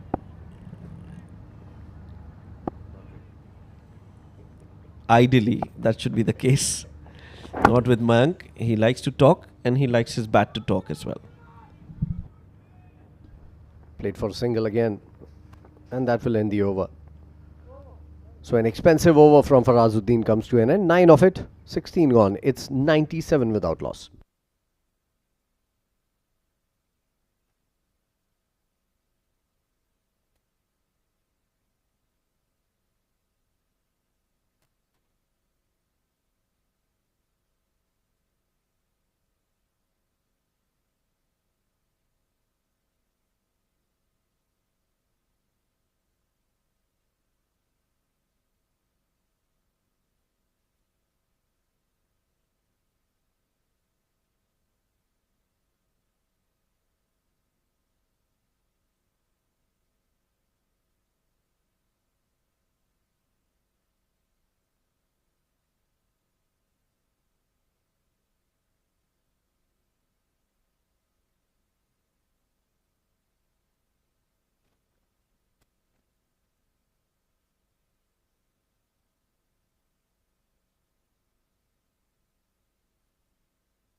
Sagir to continue. Mayank is going to be on strike.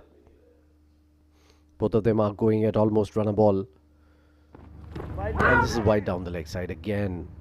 He bowled a similar one in the last over as well. You can't let yourself become predictable after a point of time. Because see, Mayank was waiting on the back foot actually for that one. He didn't even bother to come down, bring his front foot out. So he knew what Saghir was going to do right from the word go. He needs to mix it up. Needs to create a setup. That's better. Length, delivery, tap and run. Good running between the wickets. And a shy at the stumps, which was not required from Farazuddin. Farazuddin is pumped up for sure.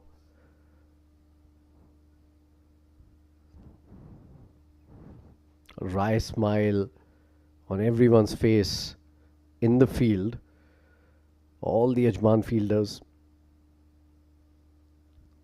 they know it's getting out of their hands if they don't pick up a wicket here. They need to do it as soon as possible.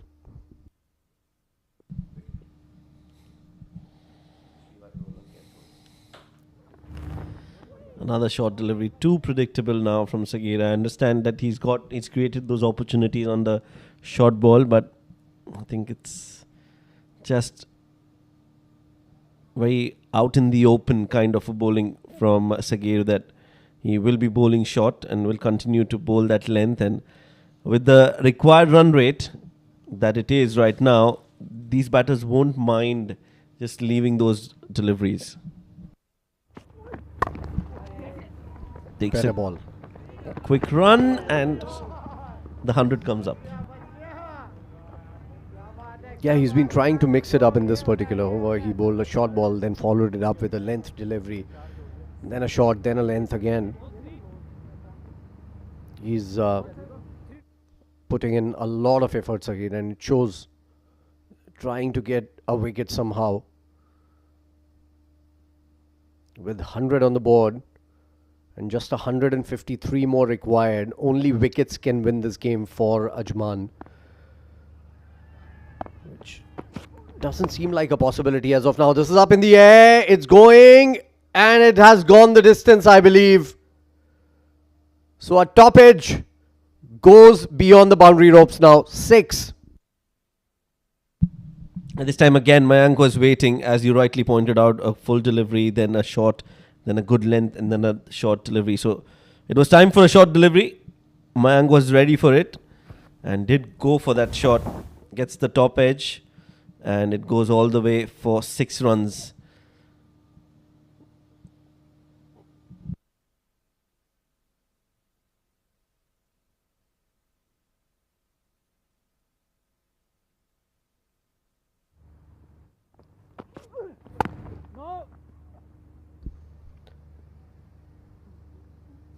Dot ball here, which has been a rarity in this innings, the dot ball. Right from the word go, these two boys have gone about their business as usual without taking any pressure of it being a final. They played Muzammil really well. And as Shoaib also pointed out, Muzammil was one of the bowlers of the tournament. So to play him the way they did, kudos to them. End of the over, 17 gone. It's 106 without loss.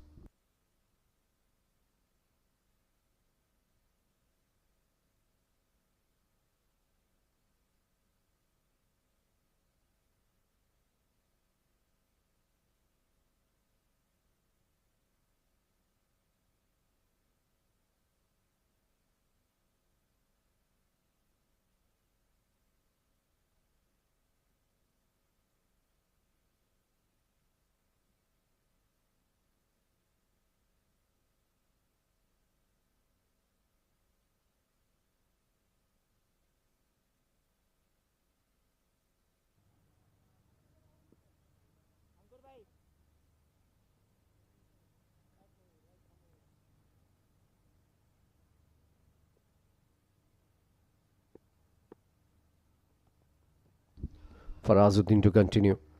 Oh, nicely bowled. Some drift in the air for Faraz. He's bowling it quicker through the air in the first 7 deliveries that he's bowled. That was good. Another dot ball. That won't put on any more pressure now because the required run rate, as Shoaib pointed out, some turn. Nicely tucked around the corner. Good running between the wickets. Direct hit might have made the difference there. Not to be. Another single added to the total.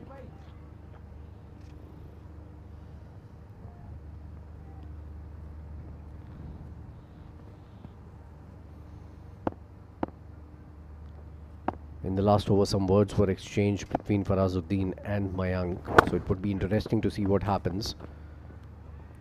Played back to the bowler.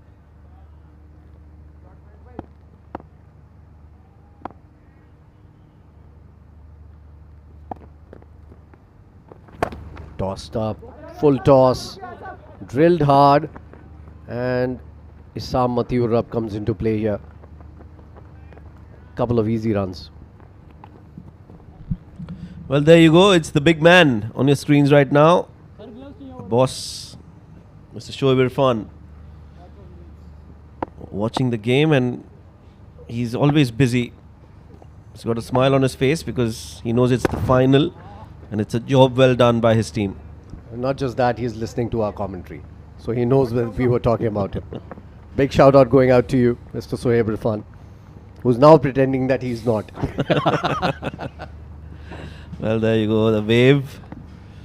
And right into the camera, so that's why he's the boss. He knows exactly where the camera is.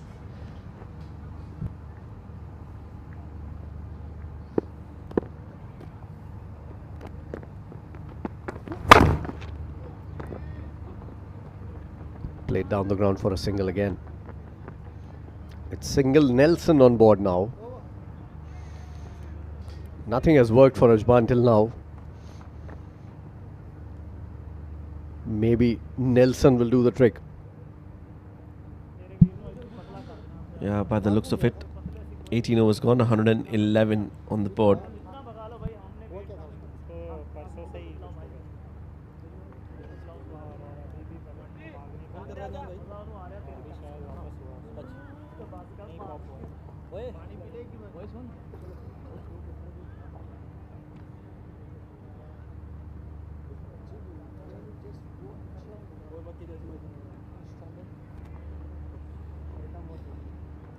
आज भी करके आया क्या? हाँ वो काम अंदर लेके काकर अंदर रहे अदनान भाई को भेजिए वो वीडियो। हाँ अदनान भाई एक वीडियो दिखाएगा आपको पिछली जब ये बैटिंग पे आया था लास्ट मुझे मुझे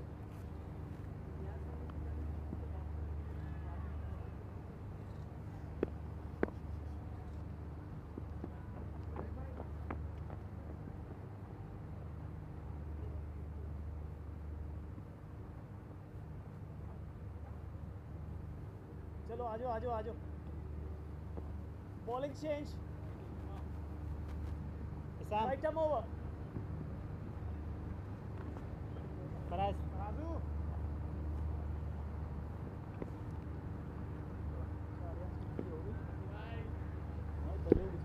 Issam Matiur coming into bowl for the very first time in this match.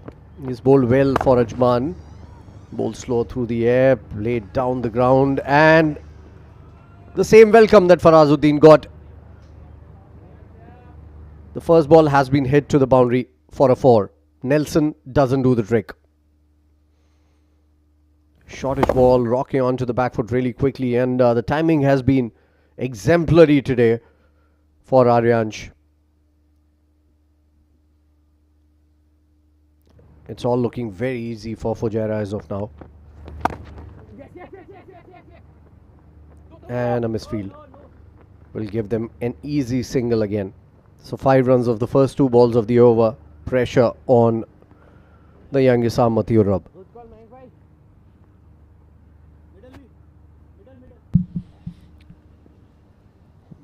Yeah, such a difficult time to come out and bowl for the young Issam with 2 set batters in the middle.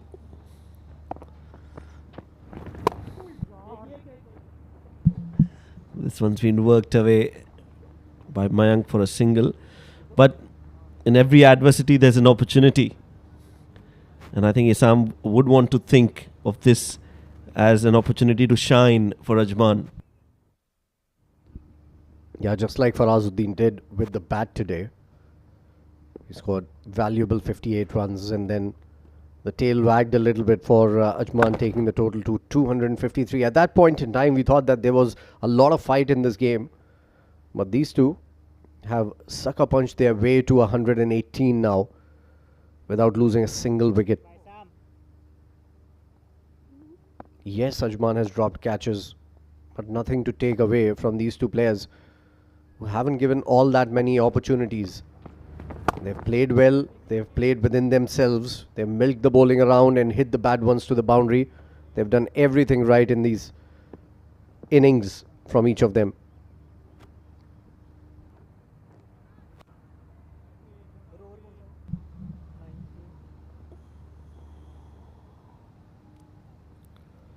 A 118 runs partnership in a final, Faizan. I think it's been a good bunch that Fujairah have managed to get, and they've all responded for their side, and that's why they are here in this final and in a very comfortable position right now. 19 gone, 120 without a wicket.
Farazuddin continues, 2 overs, 14 runs, hasn't picked up a wicket.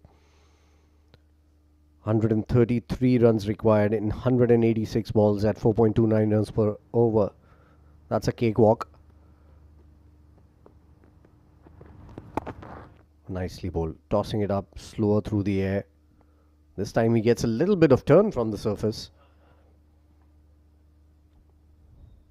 Just a single. Mayank is closing on to his 50 as well here. Just 3 runs shy. He's gone about things at run a ball himself. Aryansh has had most of the strike. He's on 63, looking solid of 65 deliveries.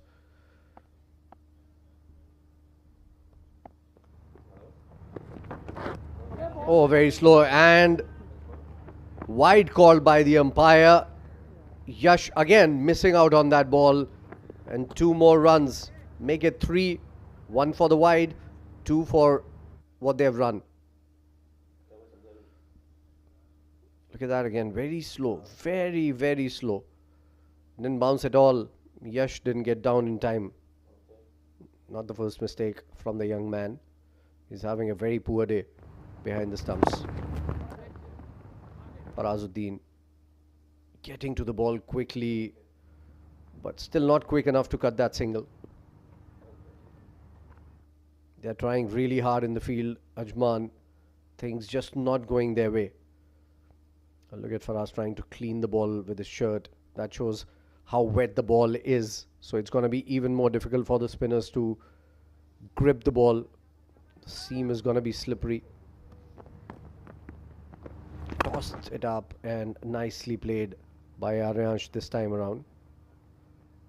Straight to the fielder for another single.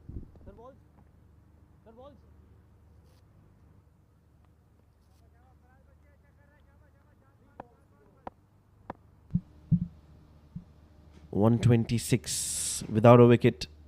Mayank now reaching his personal landmark. Oh, a full toss. Could be a beamer. Yes, no ball signalled by Asif Iqbal. So it's going to be a free hit delivery. The next one, there's nothing at all that is going Ajman's way. And I don't blame Faraz for this, because we were just mentioning how he was trying to clean the ball, the seam of the ball. I'm really sure that the ball is very wet and it's going to be very difficult to control. And that is what he's saying to one of his fielders. Aryansh is going to face the free hit delivery. Still 3 balls to go in this over. Another expensive over from Farazuddin. This is a quicker delivery played down the ground and in the gap. Beautifully hit by Aryansh for another boundary. Yeah, you could see that Aryansh was not even ready because he was looking down at his bat when he almost was ready to bowl, but he still managed to play that and play that in the gap towards cow corner. So 4 runs on that free hit delivery as Fujairah are 132 now. And both these batters don't seem to be budging at all. They're playing with a lot of conviction out there in the middle. Quicker ball once again, played on the back foot. Another single. And the required run rate has come below 4 for the very first time in this game. Still a ball to go. And then there's going to be a change in the comm box voices.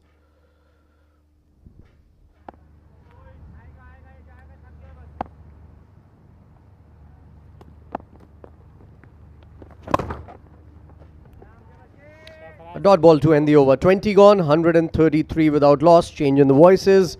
You must have seen the movie AK versus AK. It's not going to be that. It's going to be even more interesting because it's AK with AK up next.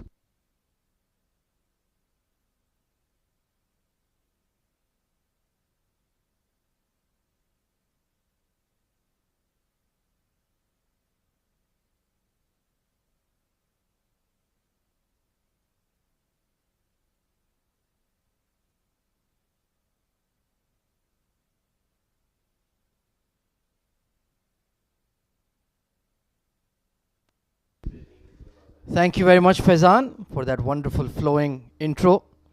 And well, it's been rather one-sided in this Emirates D50 2024 Grand Final. Stupendous batting coming in from the Ajman, the Fujairah opening pair.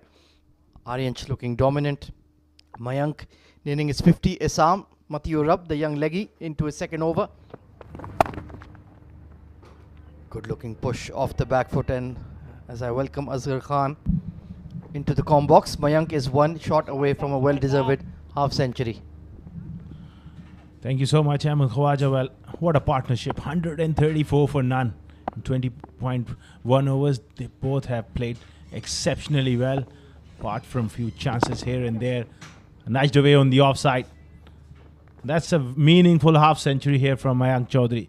Good form continues. Absolutely. Played second fiddle to Aryan Sharma. Put away the loose balls. And 50 raised in just 54 balls. Excellent knock coming in from the young UAE prospect. This time it's a wrong one. Very nicely managed by Aryansh. And he'll be kicking himself if he doesn't go on to a triple figure score here. He would love to. But what a great toss won by Junaid Siddiqui. Now it's turning out to be a great decision. We all thought they should have batted first, but he has proven us all wrong. Hard pull through cow corner. And great fielding there by the long on fielder. And Aryansh, he'll be disappointed. He didn't get more than just 1 run. What a run chase this has been. 136. Both looking rock solid, and Aryansh is such a terrific prospect. Beautiful innings. Misfield at extra will give them extra runs. Or rather, he's deflected it to the long off fielder via the kneecap. Unorthodox fielding. Must have hurt him as well. Certainly it will. Well, nothing will hurt more than losing yet another D50 final. It seems quite straightforward at the moment. Nothing happening off the pitch. The bowlers proving that they're just lacking venom. No serious turn on offer. They were banking on this pitch, offering something to the spinners in the second innings. And it's been absolutely dead eye straight so far. 138 for no loss at the end of 21.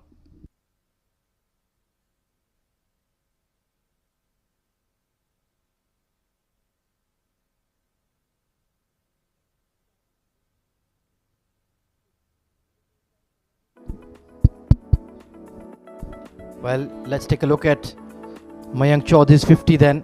Plenty of slashes outside off. That's the way he plays. He likes to punch the ball hard off the back foot. And any loose delivery from the spinners was dealt with quite severely. Played really well. Certainly played against his nature. Played the second fiddle role and complementing Aryan quite beautifully. That has put Fujairah on top here. 138 for none. Well, they're just cruising along here. Oh, absolutely. They're in the box seat. And maybe a change of ball could perhaps work in favor of the fielding side. As you can see with the state of the outfield, the dew has well and truly arrived. It's about 10:15 p.m. local time. The dew usually expected around 8:30 or so. So it's going to be even more challenging for the finger spinners. It will be difficult to get anything out of this track as well. No real spin so far we have seen, and because of that dew also falling on the surface, it will skid onto the bat a lot better, and the batters will enjoy. Well, let's see if the harder seed can do something here for Muzammil Qasim Khan, the standout spinner in the tournament, but he's proved to be quite toothless this evening.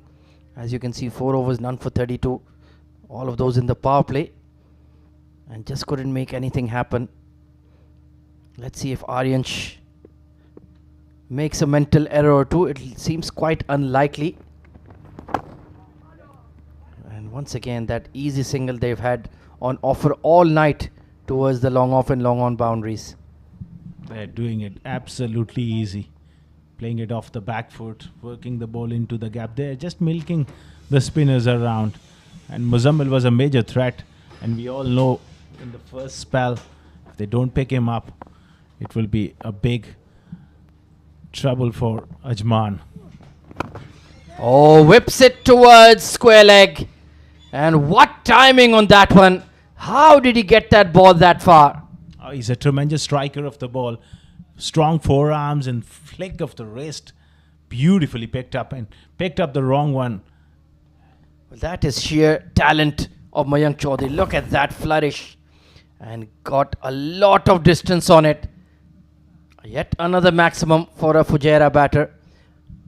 And well, they're doing it easy now. They're making it look like child's play. Absolutely.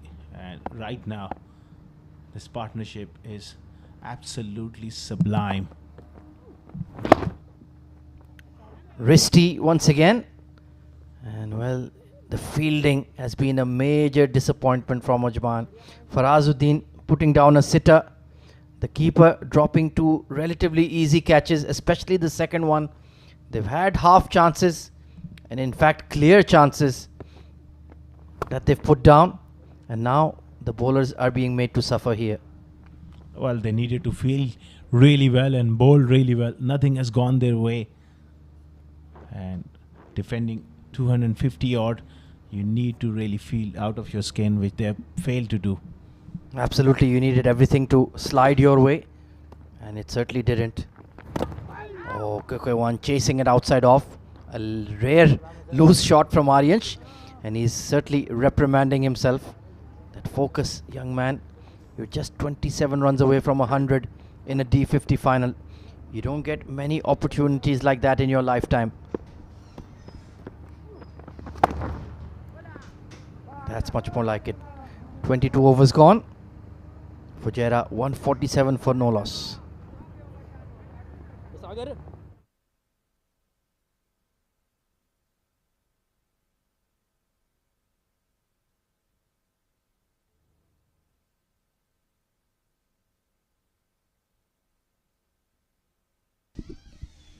Well, we did mention the dropped catches from Ajman. And let's take a look here. Well, Farazuddin will be gutted with shelling that one. This one was slightly difficult for the keeper, but absolutely no excuse for this. Trying to go reverse cup, and he's shelled it. And you have to feel for Saghir Khan. He bent his back in that over, really got that ball to hurry through, but the keeper let him down twice.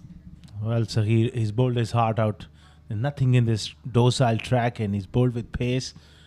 But those are the moments can really change the game. Yeah, those are the moments that give you sleepless nights.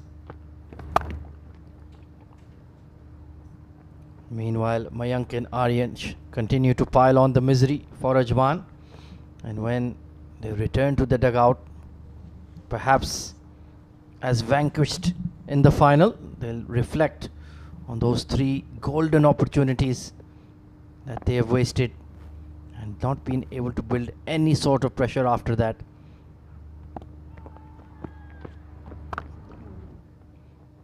And well, they're just running after shadows at the moment here, Asghar. Just going through the motions. The body language is not great at all. And they're just hoping for things to happen. And that's the worst possible state of mind you can fall into as a fielding team. You got to create an opportunity, be proactive. Oh, brilliant sweep, square leg in the circle.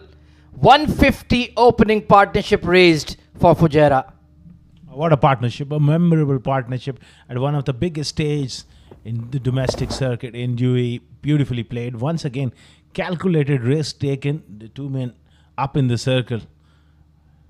Yeah, I love how he just manipulated the field. He knew square leg was up towards the leg umpire. Just had to miss him. And he's got an easy boundary. 100 required with plenty of time to spare. Cut away hard once again. That's been his signature shot in this innings. Would have wanted it to go perhaps a bit finer, but he plays that with such authority and control. Superb. Especially against Muzammil in his first spell. Cut away him for a couple of boundaries. Superb treat to watch him. Well, Asghar, if we talk about the Emirates D50 2024 as a whole, if we just zoom out from this grand finale, we've seen some incredible performances from the likes of Aryan Sharma, Ali Shan Sharifu grabbing the headlines. 281, that is certainly a record score, individual score in UAE domestic cricket. 499 scored by Abu Dhabi in that encounter. But what was heartening to see was the young under-19 lads of the Emirates Blues as well making their mark in the D50. Well, absolutely. Plenty to look for. Plenty of positive signs. We will discuss more about it in the next over. 156 for none after 23.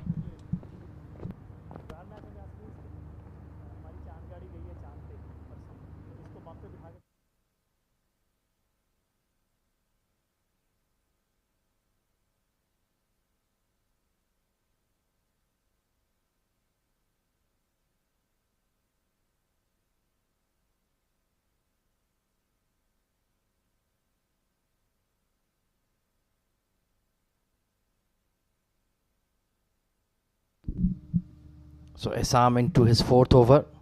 Pardon me, Muzammil into his 6th over. Going at above 8 runs per over. On this one, hint of turn, hint of straightening off the pitch. And we were discussing the D50 as a whole, Asghar Khan. What have been the major standout performances for you? Obviously, you can't get past the innings played by Ali Shan Sharfu. Oh, outside edge, no slip. It's going to race away. The chase is on. Just slowing down towards the boundary. Well, that was a genuine edge. That was the thing I was discussing at that stage. You got to treat this game as a 40-over game and have fielders in place. If a good ball finds the outside edge, you got to take wickets here.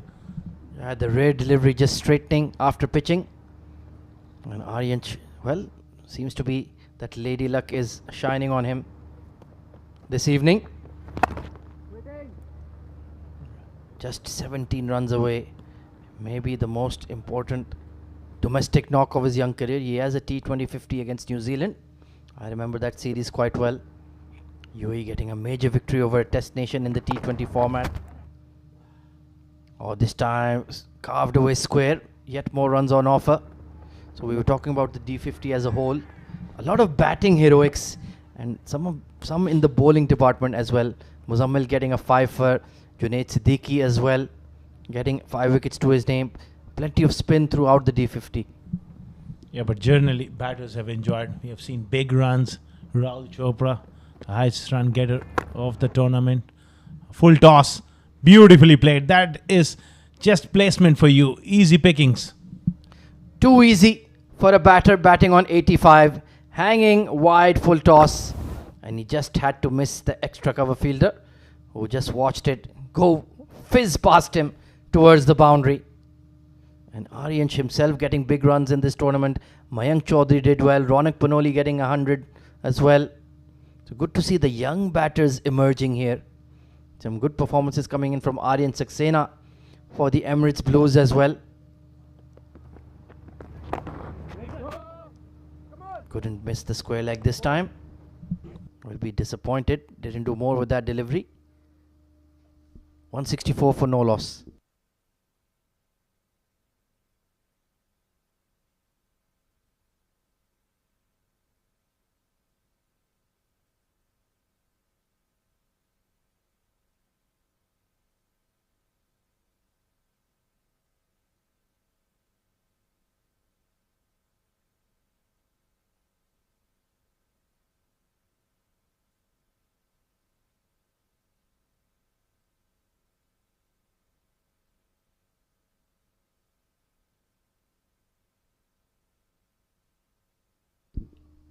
So it's back to the frontline spinners for Ajman. Adnan ul Mulk trying desperately to dislodge this pair. Ankur only 3 overs in the power play. Just couldn't get anything out of the surface. Usually we've seen that the spinners have gotten something to work with, but this pitch for the final has been very flat indeed.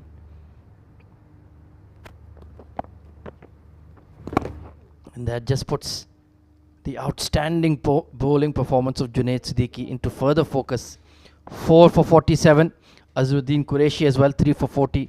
Bowled really well with a lot of control, a lot of discipline. Not connected, but past the short mid wicket. Well, couldn't really call that a chance.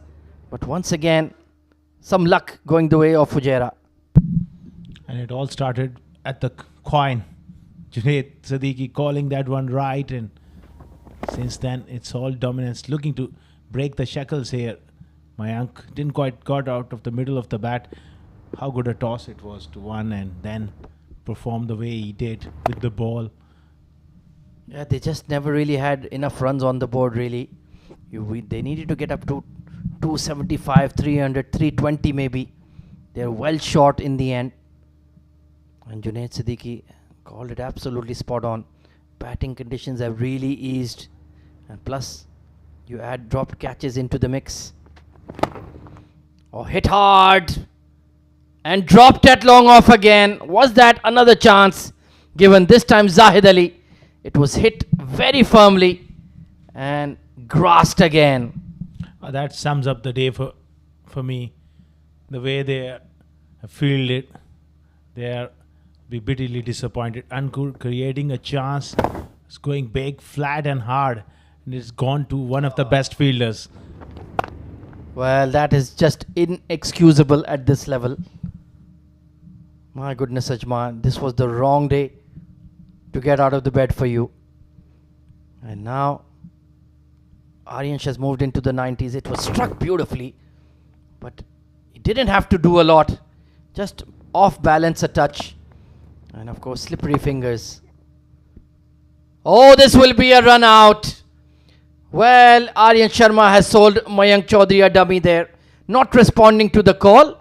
And finally, a 168 opening stand has been broken. That could have been the only way. Well, he's just thrown him down the river there, Ahmed Khwaja. Send him back, and it was all over for Mayank Chaudhary. Disappointing, and he wanted to kick on, but he's gone for a magnificent 62. It's 168 for 1 now.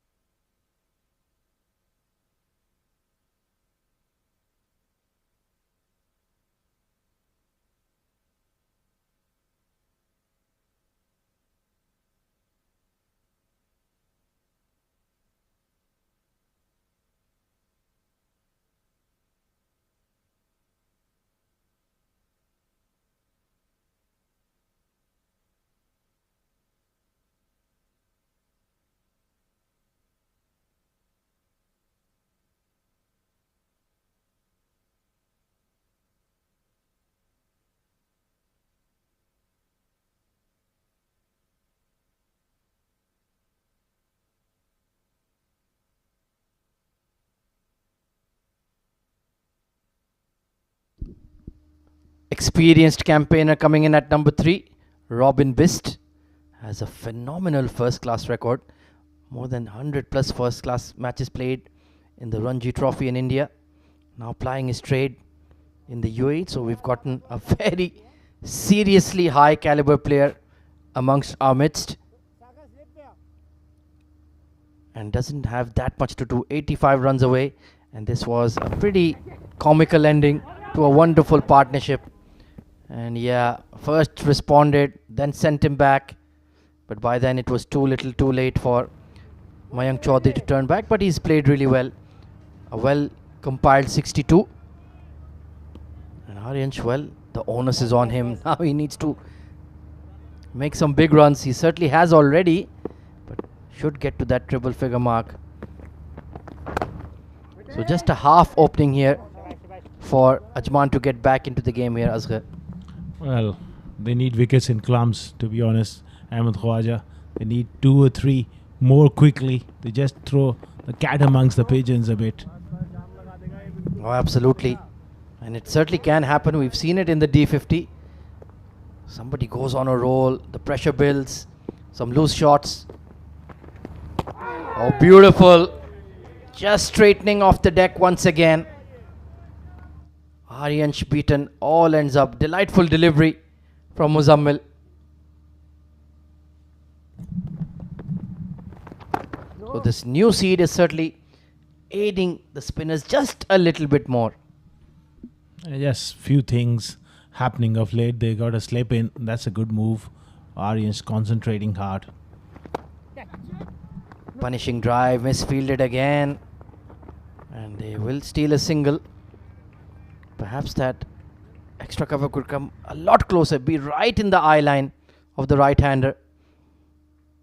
Maybe induce him into a shot in the air, because he's certainly not saving a single. I won't mind him even catching very close in, because they need wickets. And now you'll need to be unorthodox, need to be a bit funky with your field settings. So Robin Bist facing his first ball. And look at that, bat and pad right together. That's the perfect way to play spin. And just eased into the gap to get off the mark. Beautifully played. Very experienced cricketer. 170 for 1 after 26.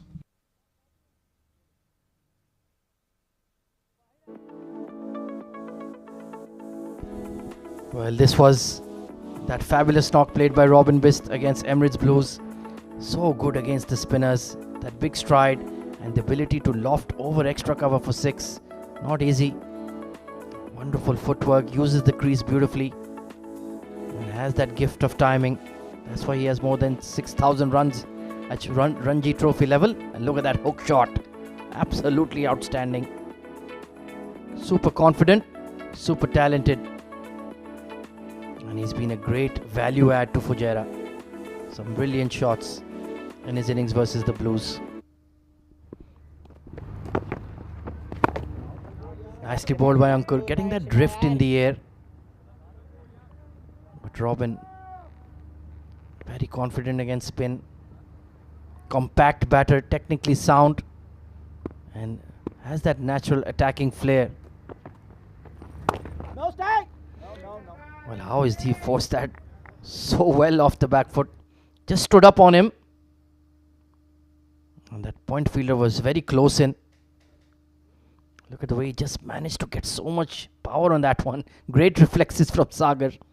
Bit of bad bounce there. Lucky that it's gone straight to him. Beautifully bowled and nicely played. Yeah, you're not getting through his bat and pad, that's for sure. Maybe if you can get that arm delivery to just slide on, maybe catch the pad first, could make an appeal. Didn't connect with the sweep there. And Aryansh, where are you wandering off to, young man? You're just 8 runs away from 100. 8 runs away from 100 and running his partner out. He won't be wanting to go back into the dugout. Yeah, they might have muted each other on WhatsApp for the next day or two. Oh, inside edge. Nicely bowled by Ankur. If only he had something to work with. Not enough runs, not enough rough on the surface. It's played really well, this pitch. They needed a lot more runs. And Robin Bist is far too experienced to let him dominate proceedings. He's a quality player with a tremendous first-class record, and he has boosted this middle order for Fujairah. Yeah, it certainly helps. And he was one of the men giving the team talk after the first innings as well. So he's clearly got a leadership role in the side as well. 173 for 1.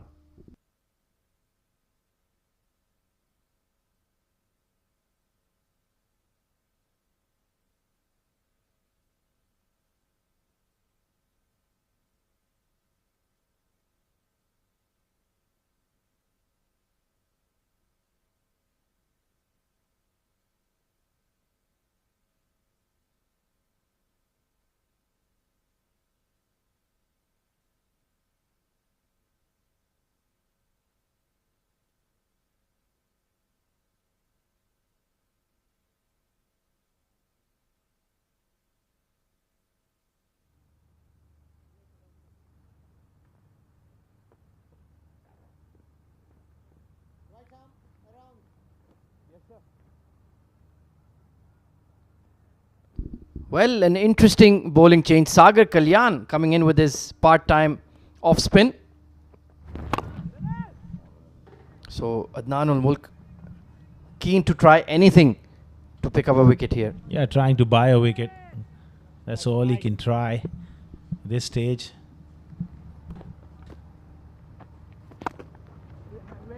Good looking punch, but couldn't beat Adnan ul Mulk there. Good fielding by the skipper. So Aryan's just itching to get to that triple figure mark. And with that, like you mentioned, they could just buy a wicket here. One shot, mistimed in the air. Oh, here's the sweep. It's a top edge and gone. Oh, Aryansh, what have you done? You've thrown it away. He was getting edgy, like you said, and it's the part-time bowler. How many times we have seen, and I would say that's great captaincy, buying a wicket, Aryan's getting carried away, and he has just thrown 100 away. Heartbreak for the young lad, trying to sweep with the square leg up. Extra bounce, completely miscued. And square leg was not going to shell that one. Desperately disappointing, but a fabulous knock in the D50 final from Aryan Sharma. 93 to his name of just 96 balls and 11 wonderful boundaries. But alas, it wasn't meant to be. Second wicket down for Fujairah.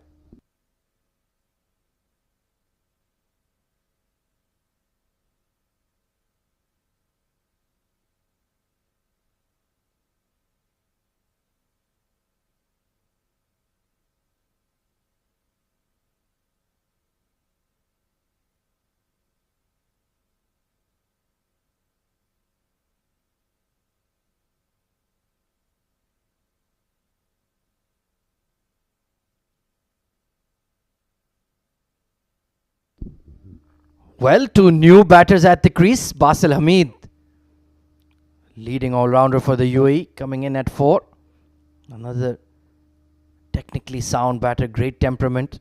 But it's a bit of a opening here for Ajman to get back into this game. They've picked up the openers, one after the other.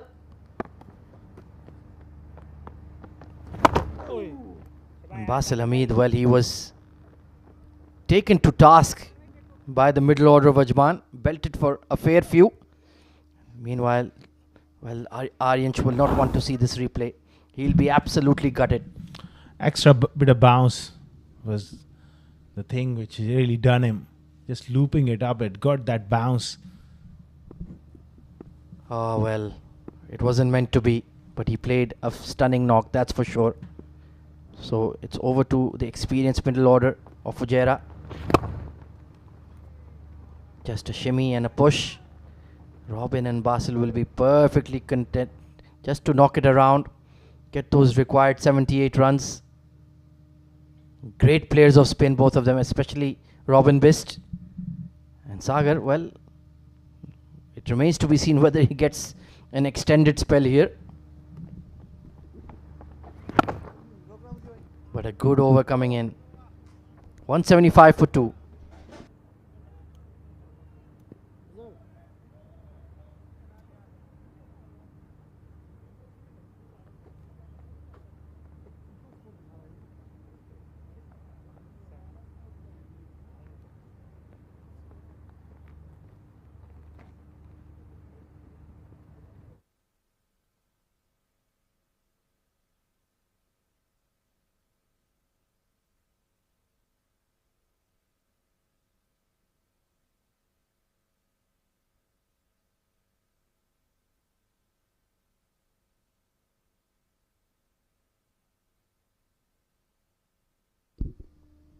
So Ankur Sangwan now looking to build some pressure here.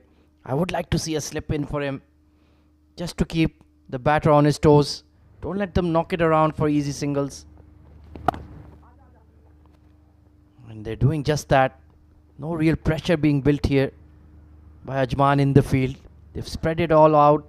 Long off, long on, cover sweeper. Mid wicket in place, square leg in place. You need to entice them into a big shot. Tempt them with a gap. And maybe a rush of blood could produce a bit of a flutter in that Fujairah middle order. They need something really, really special here. And Basil and Robin will make sure that they don't allow Ajman to get into the game. Still have plenty of batting to come. The likes of Ashwant Valtappa, Deep Usmani, and the all-rounders. Oh, good fielding at point. That was chopped away hard by Basil. And certainly saved at least a couple of runs. Good stuff there. And Ankur just working away. Want to give the ball a real tweak.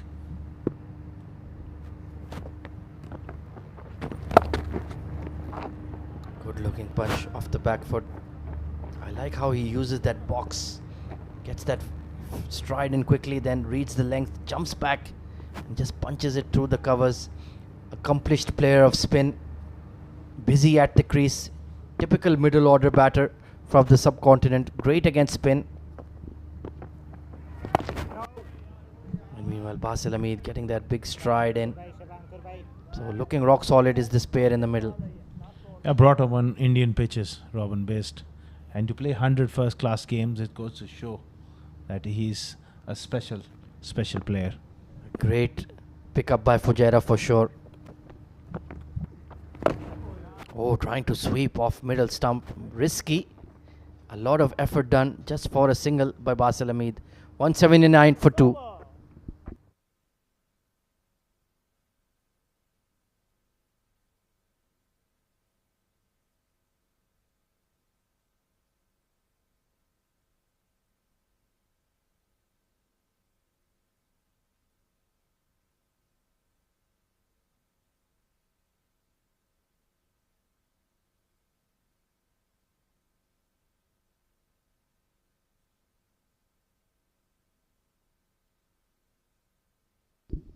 Smooth sailing so far for Fujairah in the D50 final.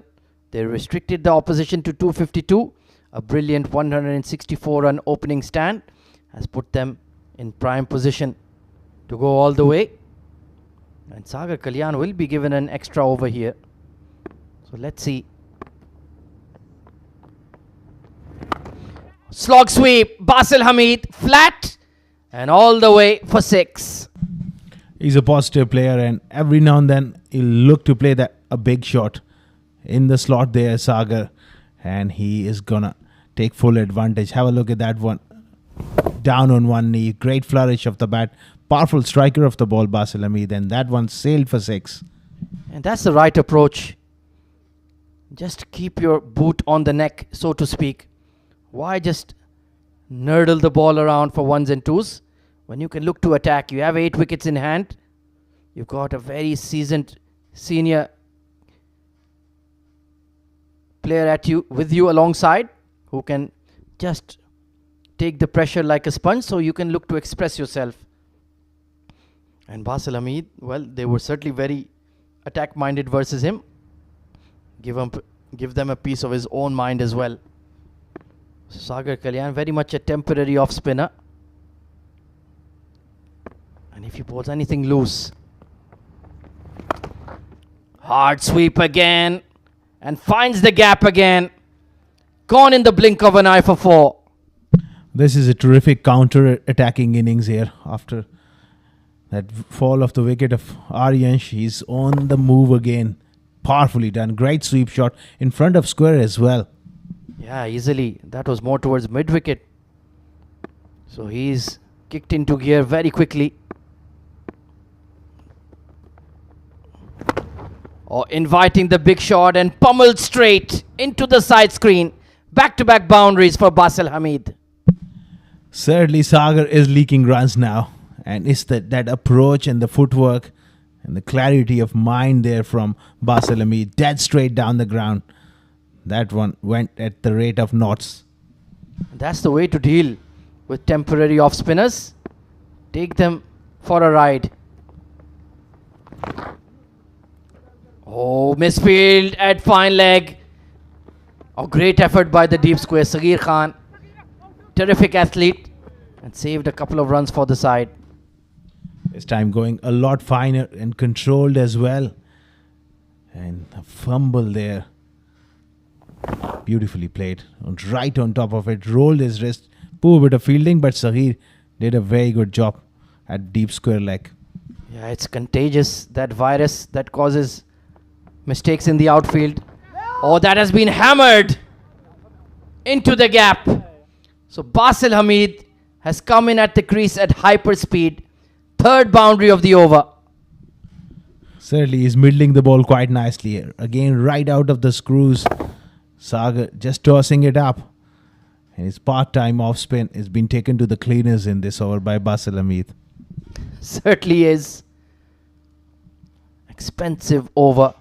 And now Fujairah, they're at the 200 mark in just the 30th over. Trying to keep the ball dry, but it's just sliding on sweetly onto the blade. And Basil Hamid with a brilliant cameo already. And he'll keep the strike for the next over. 200 up at the 30 over mark. There's going to be a change in the comm box as we hand it over to Shoaib Ahmed and Faizan Khan.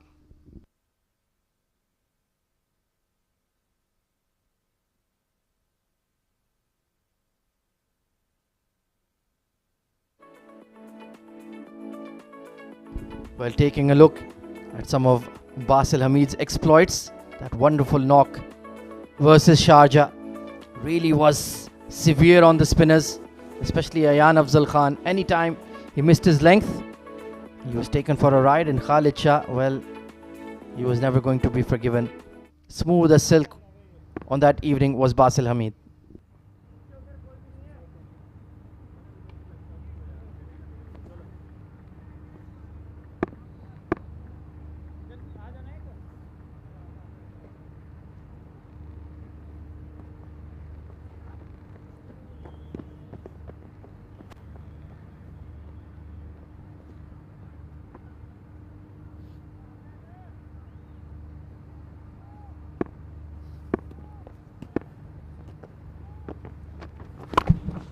He uses his feet and plays it straight down the ground. Does Basil.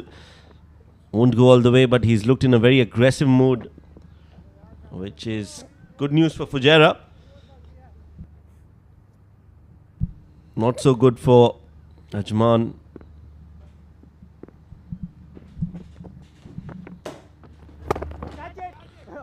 Rocked on the back foot.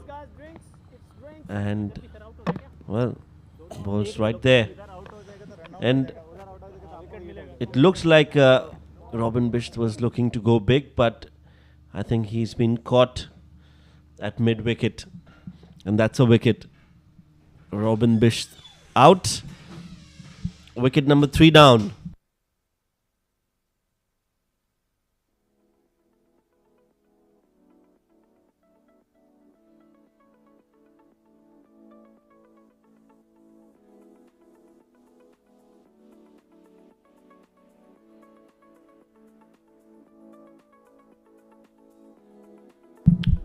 That's how the wicket fell. Hit straight to mid wicket, and Muzammil was stationed there. Didn't have to move at all. Good catch taken as Bisht is back in the dugout. 201 for 3.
That's the wicket again.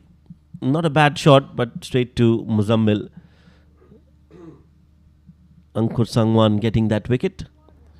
New man in for Fujairah is Adib Usmani, and a new man in the combox is Faizan Khan. Expected much. I knew you would say something like that. Too little, too late for Ajman. They've picked up 3 wickets, mind you. But only 52 runs remaining now to get. And just at 2.64 runs per over. So until and unless a miracle is about to happen, it's Fujairah all the way. And both Adib and Basil have been in good touch in this tournament. Adib Usmani played a brilliant knock in one of the matches. And Basil Hamid has been the player of the match at one occasion. In the match against Ajman in the league stage. Basil Hamid was the man who got the player of the match award. And that was the only match that Ajman lost before playing in the semis and then today in the finals. So Fujairah, if they win today, they've gotten the better of Ajman more than once in this tournament. Good bowling this from Ankur Sangwan. He's picked up a wicket and bowled his 7 overs for just 26 runs. 31 gone, 201 for 3.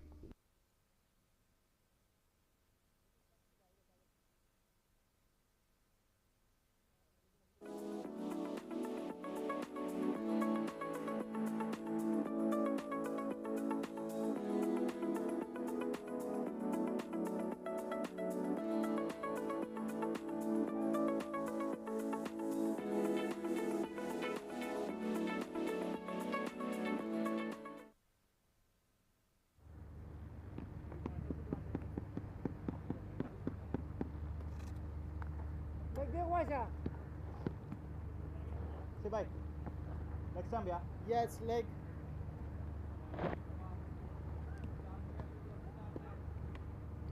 In an all-important game, Muzammil has been expensive.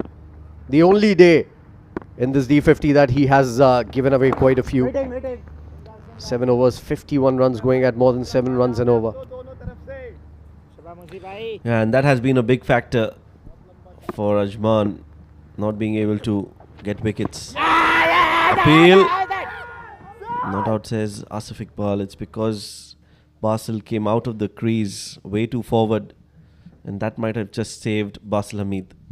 Yeah, it looked very, very close in the line of the stumps, but he was way forward, at least 2.5 to 3 meters forward.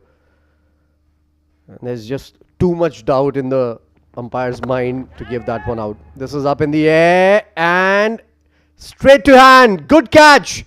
Is there a twist in the tail here? Saghir grabs one on the boundary. Fourth wicket down now for Fujairah. Well, you can't keep Muzammil away from taking wickets. That was not the best of deliveries that he's bowled today. It was a half tracker and the shot was definitely on. Basil cannot get that ball to clear the ropes, and a very good catch with a good timing of the jump from Sagir Khan, and that brings an end to an entertaining innings from Basil. Wicket number 4, 201 for 4 with Basil scoring 25.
Ashwant Thapa coming out to bat.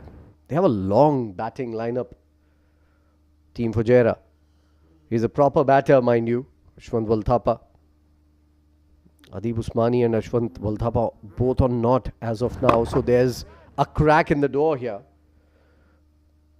But my question to you, Shoaib, is it too late in the day for that? Well, not with Ajman, and not after watching what happened in the semi-finals. 7 runs to chase, and in fact 7 runs to defend for Ajman, and they got those wickets. Won that game by 1 run. We're looking for the second. Adib Usmani will get it. So yes, anything is possible.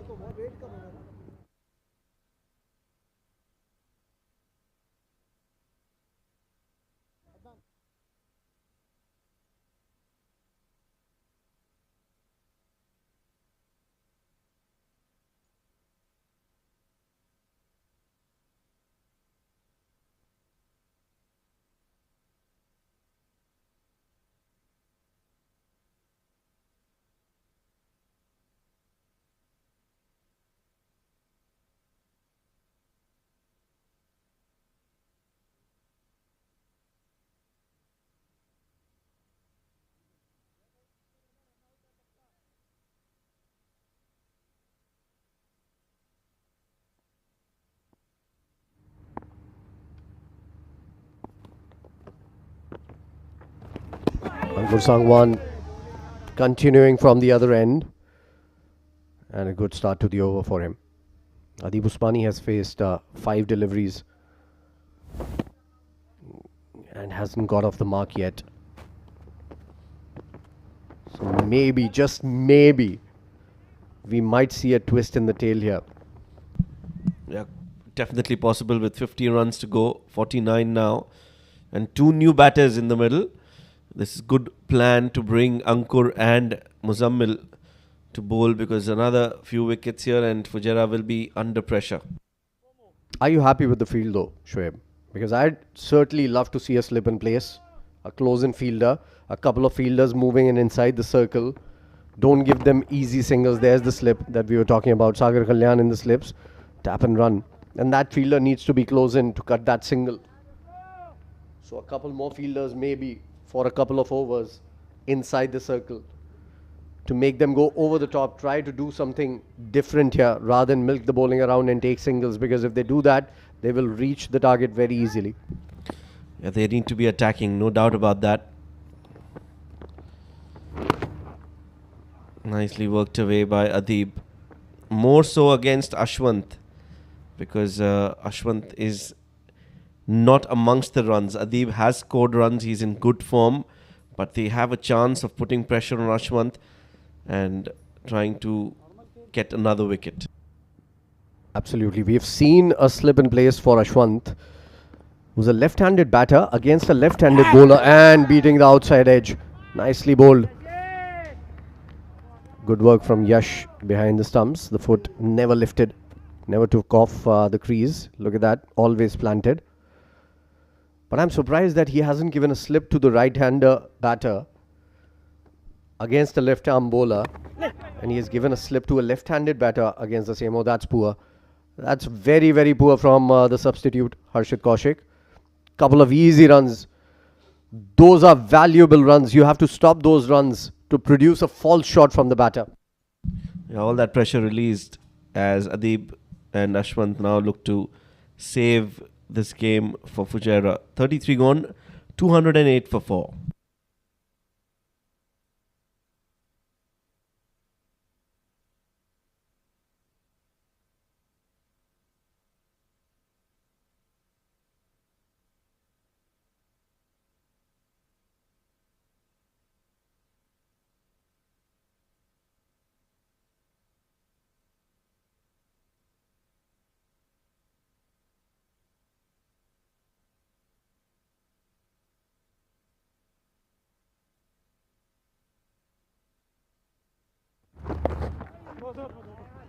That's played well around the corner. That's not going to reach the fence. The outfield is pretty slow because of the moisture on the grass.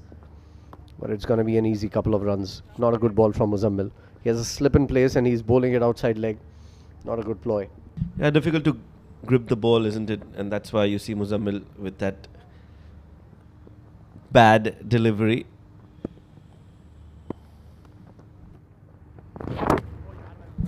Much better from Muzammil, just outside off with a slip in place. We'll have to bowl that magic ball to dismiss Adib.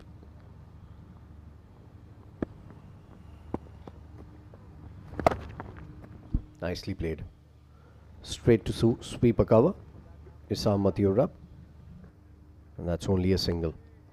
Not a problem for Fujairah if they keep on milking the bowling around and take singles like that. And that is why I was saying if that sweeper cover was inside the circle, that could have stopped the single and put more pressure on Ashwant Walthapa and Adib Usmani to go over the top.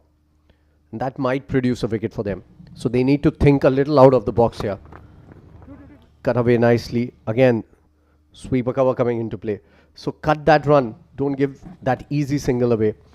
You're any which way still on the verge of losing after picking up 4 wickets. So why not try something else? They'll have to put pressure, that's right. Can't give away those easy singles. Lets it go this time. And there's no point keeping Muzammil's over, so they are going to make him bowl and complete his quota of 10 with hopes that he can get another wicket. Preferably that of Adib. 1 more ball to go. Just 2 more wickets and this game will turn on its head.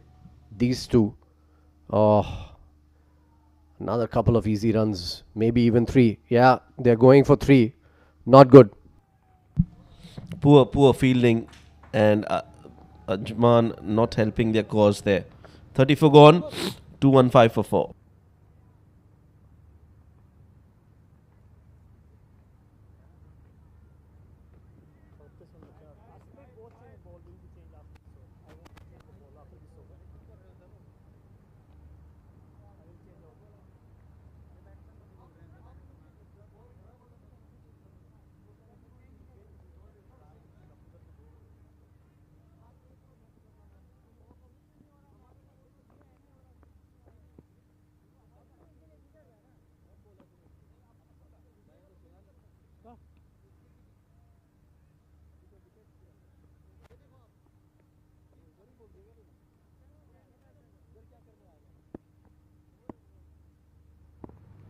Things have settled down just a little bit for Fujairah after that 4th wicket.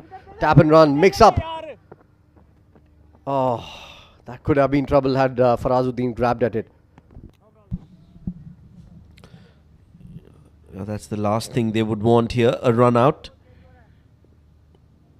With just 38 needed, they just have to make sure they milk those singles.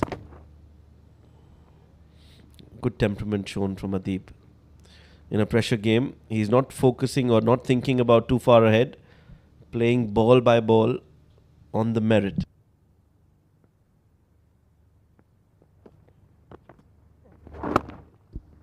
Nicely bowled. It's frustrating to see Ajman giving away those easy singles to both these batters.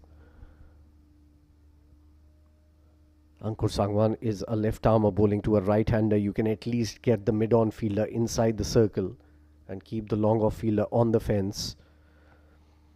Make them do something different, something out of the box. Adnan has been very good as captain of the side throughout the tournament. Ajman has clenched victories from the jaws of losses more than once in this tournament. We saw it in the semi-final itself. But here, they are on the back foot and they will have to do something different. And again, up in the air, not timing it at all. One hand coming off the bat there for Ashwant Volthapa. And another easy single. That's what they need to do. No need to take any pressure whatsoever. No need to take any risks at all. And just keep going. Nicely done. Behind point on the offside. The sweeper on the cover fence reaches the ball and it's another couple of runs. So runs coming quite frequently for Fujairah. And this is going to lift some pressure that they were under after losing those quick 4 wickets. 35 gone, 219 for 4.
Muzammil had one more over remaining, but they've decided to stop him and bring in the pacer Zahid into the attack. Maybe just trying a different bowler to see if he can produce something. This wicket looks very placid, very flat. There's dew on the ground, so everything is against the bowling side.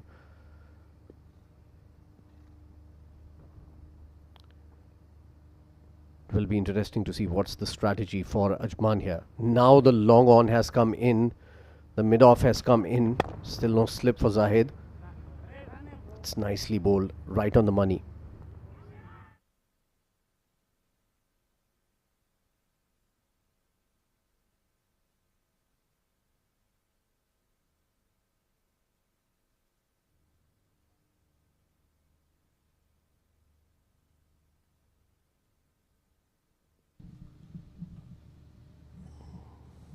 So no more Ankur Sangwan, the left-handed Ashwant.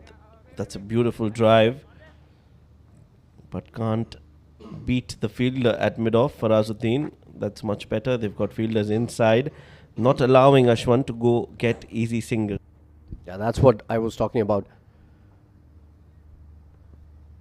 Had the fielder been on long off, this was another easy single. So they've cut down that single, making the batter do something about it. Very interesting phase in the game. Play towards square leg. Isam there. Another single comes.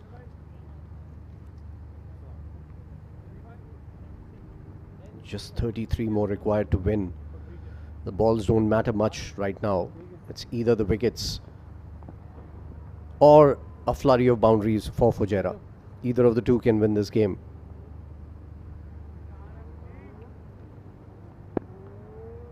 Fujairah has got a lot of time on their hands.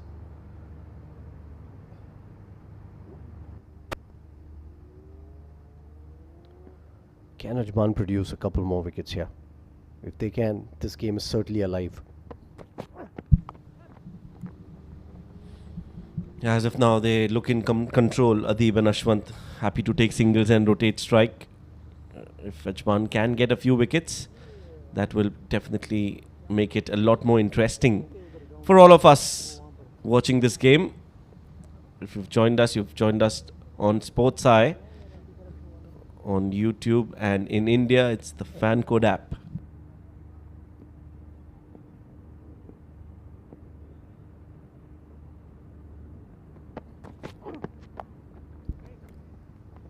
Oh, another misfield. But this time it's not a single.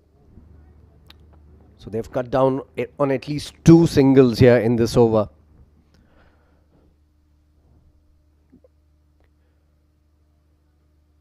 Maybe get a close-in fielder for a couple of deliveries on mid-wicket. And try to go for that shortish ball into the chest. See what you can produce from the batters here. Because attack is the only way to defend this total now.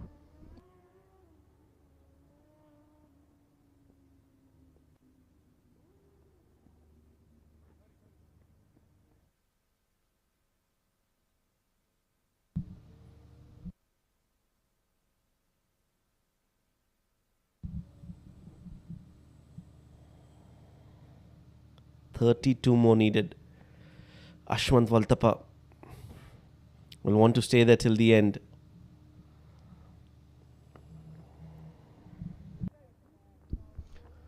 Well negotiated in the end. Ankur Sangwan at fine leg will field the ball, and it's another single. So 3 runs coming off this over. And that's the end of the over. Score is double Nelson, 2-2-2 for the loss of 4 after 36.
Saghir coming into bowl. So change at both ends. And this is up in the air. Saghir finally is lucky. And he gets a man. So the 5th wicket down here. Double Nelson has picked up a wicket this time. It was in the slot. Sliced away. Sagar takes a good catch. Keeps the eye on the ball. and grabs it eventually. Ashwant Walthapa departs, the 5th wicket down. He's out for 9.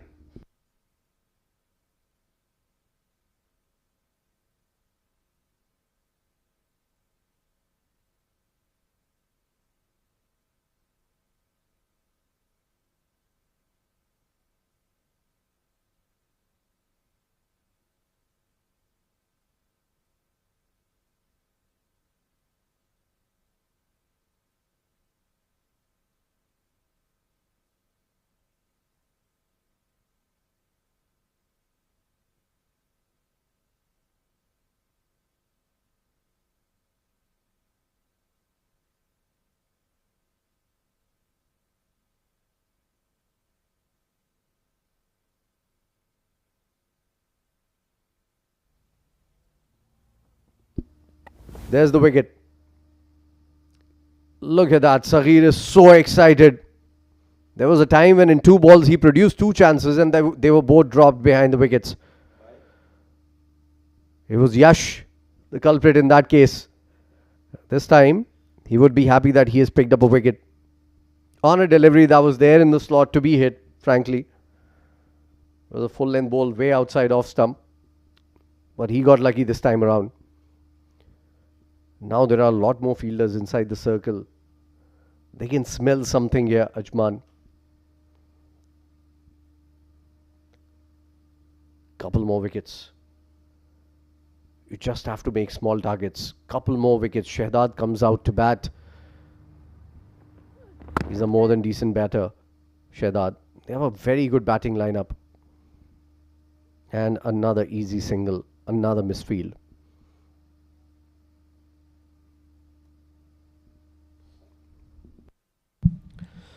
Yeah, good run from Shehzad. Good intent from the both of the batters in the middle for Fujairah. You can't get bogged down by the wickets that have fallen. They have to keep going at it. The intent has to be there. And maybe Adeep can just counter-attack a bit here, get a boundary and release all the pressure that's been built by Saghir after that wicket. Oh, an under edge. Yash Sadnani gets a hand onto it but is not able to stop. And there it is. That boundary that will release some pressure of Fujairah.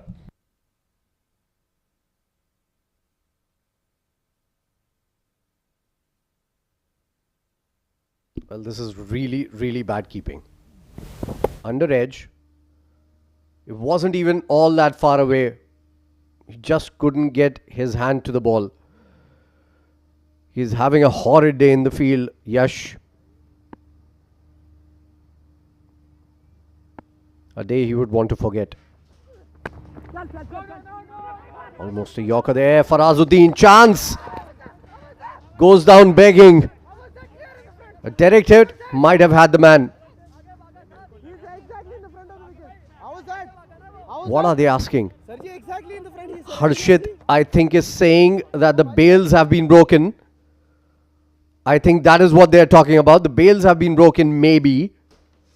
The umpires are consulting now. Very interesting to see the replay here. So there it goes. Straight to hand. Farazuddin comes in. Throws the ball. He was way in. Even if the bails came off, he was way in. Good work from Adeep. Dragging his bat in. So no chance of a run out here.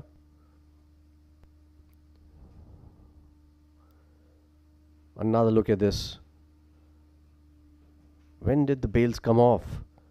His bat was dragging in. It was very close to the stumps. So he crossed the popping crease a long time back. It cannot be given out.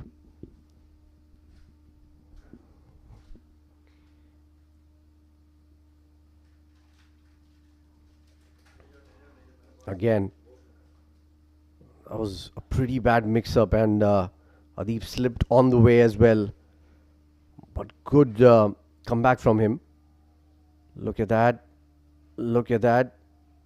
When did the bails come off? They didn't. In fact, it's... Oh.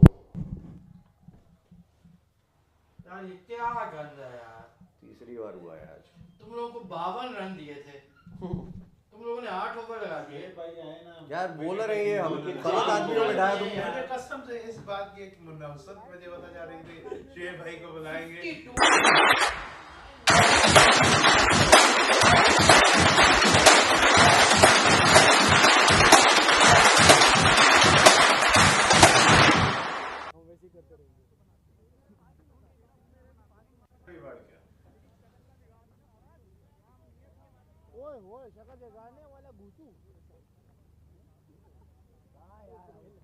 अबे हम लोग मैं सागर बात करें, बोल रहे मैंने तो कर दिया दुबई के साथ, तूने क्या किया पूछा मैं सागर कुछ और बात कर रहे क्या कह रहा है साहब ये इसके बाहर देखेंगे यहाँ नहीं देखेंगे। तेरे से बात ही कौन करता है, पहले तू भाग ले उसके बाद बात करेंगे।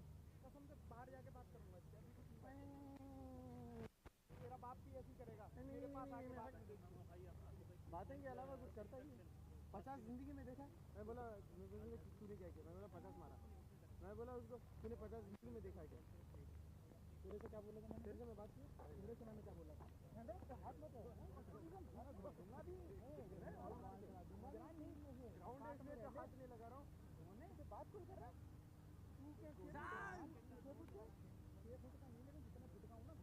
मैं बोला इसे बोला मैंने क्या किया, मैं बोला 50 मारा, बोला तूने क्या किया, कैसे कूदेगा उसके लिए शेवर होना चाहिए भाई, खड्डा खोदने के लिए शेवर होना चाहिए।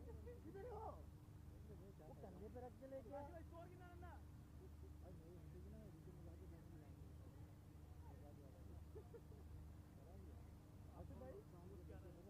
लाइट आने के बाद हमारे पास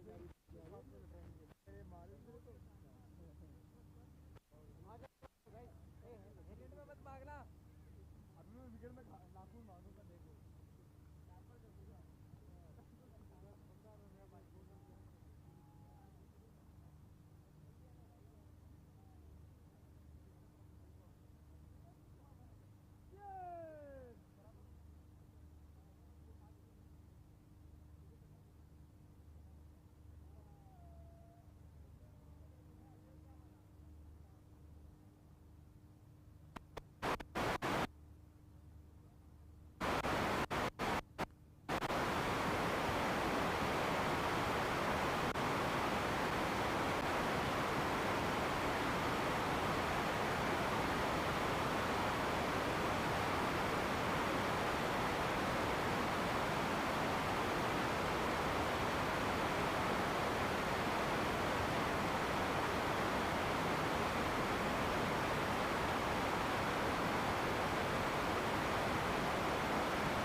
live after an interruption, a technical interruption, mind you.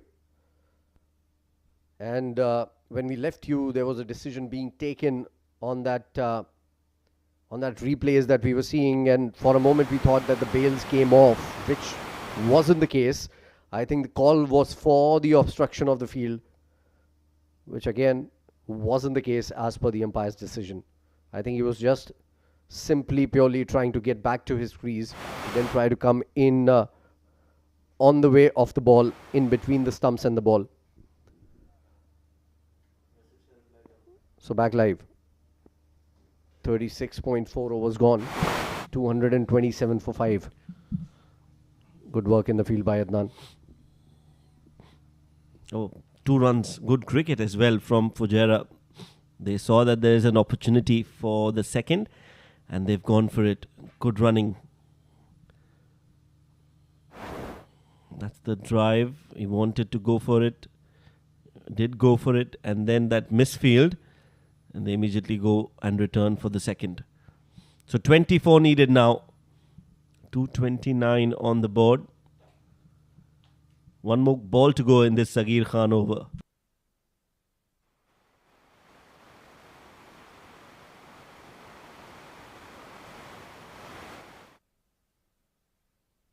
Swing and a miss on that short delivery. And a dot ball to end the over. He's picked up a wicket, a very important one. 37 gone, 229 for 5.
Zahid continues. 5 overs, 24 runs. Hasn't picked up a wicket. He's bowled decently well.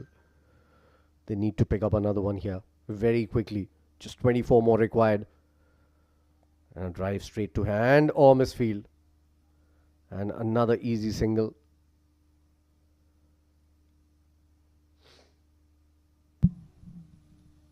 So it's 230 for 5 now.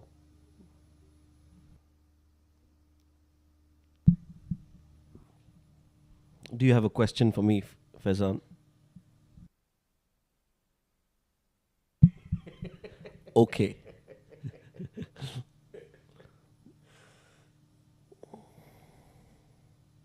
It has gone a little slow this game, and rightly so. There is some fight back from Ajman, but they've not been able to get wickets when it mattered the most. Well, look at the dismissals. The first one, a run out. Aryansh not supporting his partner there. And then Aryansh departed with an easy catch. Robin was looking good. He gave away an easy catch as well. And then Muzammil took one on a long hop. Very good catch on the boundary by Saghir with a wet ball. And then another good catch by Sagar Kalyan at backward point. And this is how the 5 wickets came down for Fujairah. Wide called by the umpire. 1 for the over also called by the umpire. Extra added to the total here. 22 more needed. They just need to stick to the plan. Not try to do anything fancy.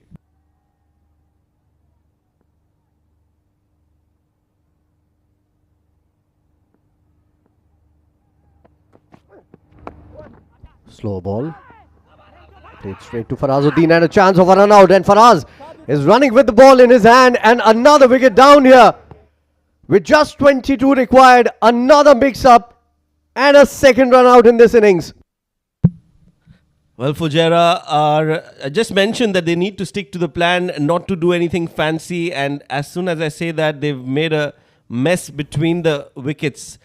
Yes, no, and then in the end, both of them at the same end. Adib Usmani has managed to get into the crease first, and I think it's going to be Shadad who'll have to walk back.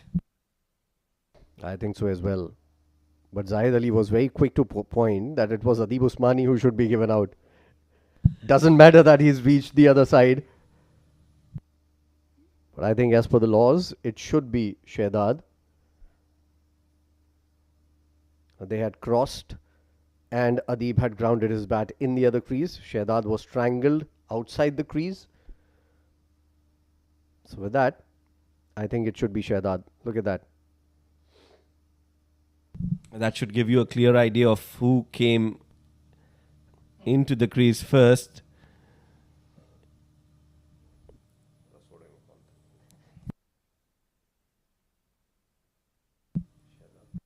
Regardless of who's made it or who's not, I think it's going to be a big blow for Fujairah, and Ajman are yet again a repeat of the semi-final.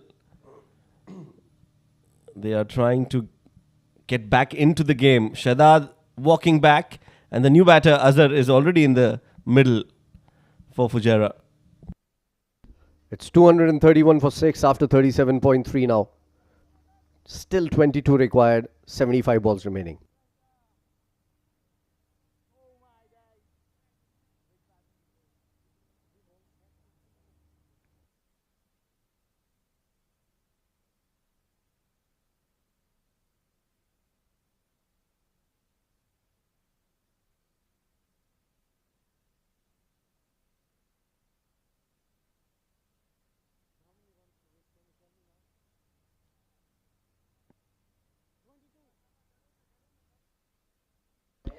Look at that mix-up once again. Just a push around the corner. Good work from Farazuddin and good thinking from him. He wasn't relying on Yash this time around. Took it upon himself, ran up to the stumps and broke the bails. Yeah, I think good presence of mind from Farazuddin, and that's why it's he's such an asset in the field. And I've said that before, I'm going to say it again. He's one of those few cricketers who can make it to any team basis of his fielding. The way he fields, I think he just can be added to any team. Not Muzammil though. Yeah, that was a very poor bit of fielding there. They could have easily cut down on a single. Taking a dive in the pool there, Muzammil.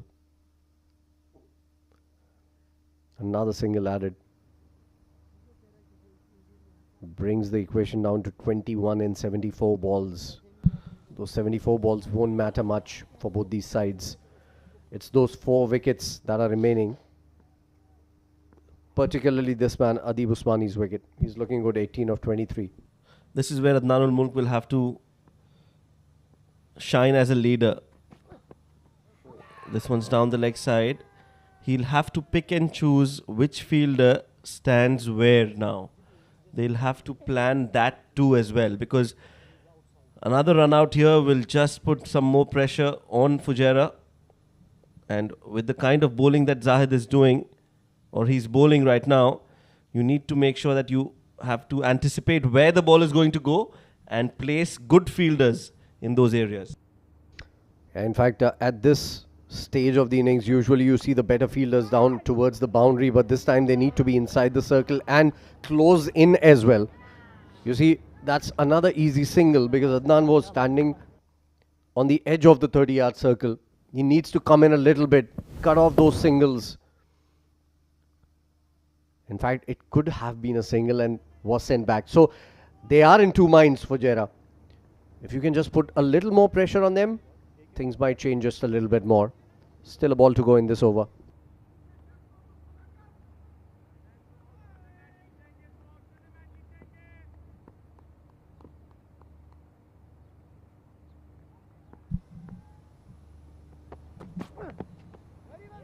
bowls a short ball. Adib lets it go. That's the end of the 38th over. 233 for 6.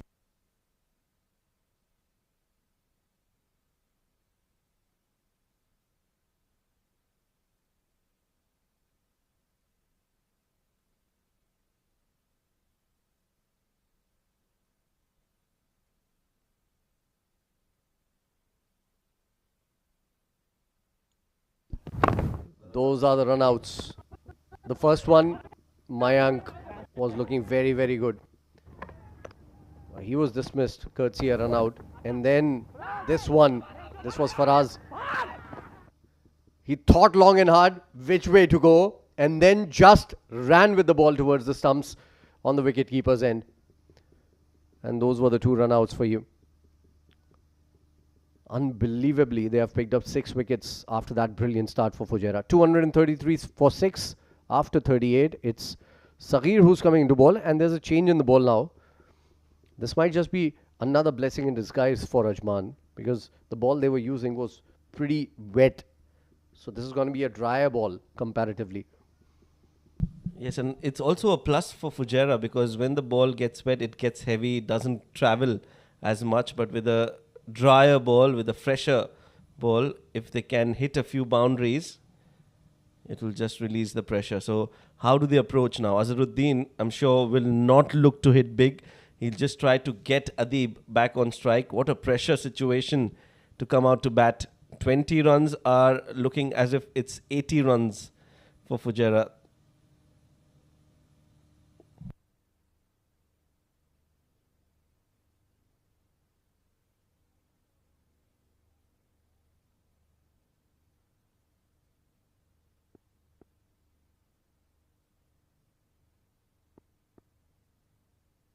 In comes Saghir. It's up in the air. Oh, was in no control whatsoever. And a single taken down towards third. 19 more required now. Look at that again. Shortish ball. Saghir has been doing this all day. Wasn't a well-directed bouncer because it was a little outside the off stump. Easy to get it away. But Azharuddin was not in control of that ball. Adib Usmani, 18 of 25, looking good. Needs to make sure that there are no more casualties for Fujairah in this match. The last couple of games, this one and the one before this, the semi-finals, have been absolute low-scoring thrillers. And look at that. Trying to go for a single again. And a flick of the wrist from the bowler, but the batter was inside the crease. Well, I know it's easier said than done, but Adib cannot just block the ball and look to get singles. He'll have to play on the merit. He will get his chance to score a boundary, and when that chance does come his way, he has to be brave enough to play that shot, because the more dot balls they face, the pressure is going to be a lot more on them. We can see a lot more chirping around from Ajman, and I think that run out is going to be very interesting. Oh dear. Oh no. Oh no. This is preposterous and absurd from Adib Usmani. What have we just witnessed here? Unbelievable. And look at the celebrations from the Ajman unit. Unbelievable, as Shoaib said, is the word. This is lack of match awareness from Adib Usmani. They are throwing this away. Fujairah, 7 down now, 234 on board. And Ajman can smell a victory here for the first time in this game.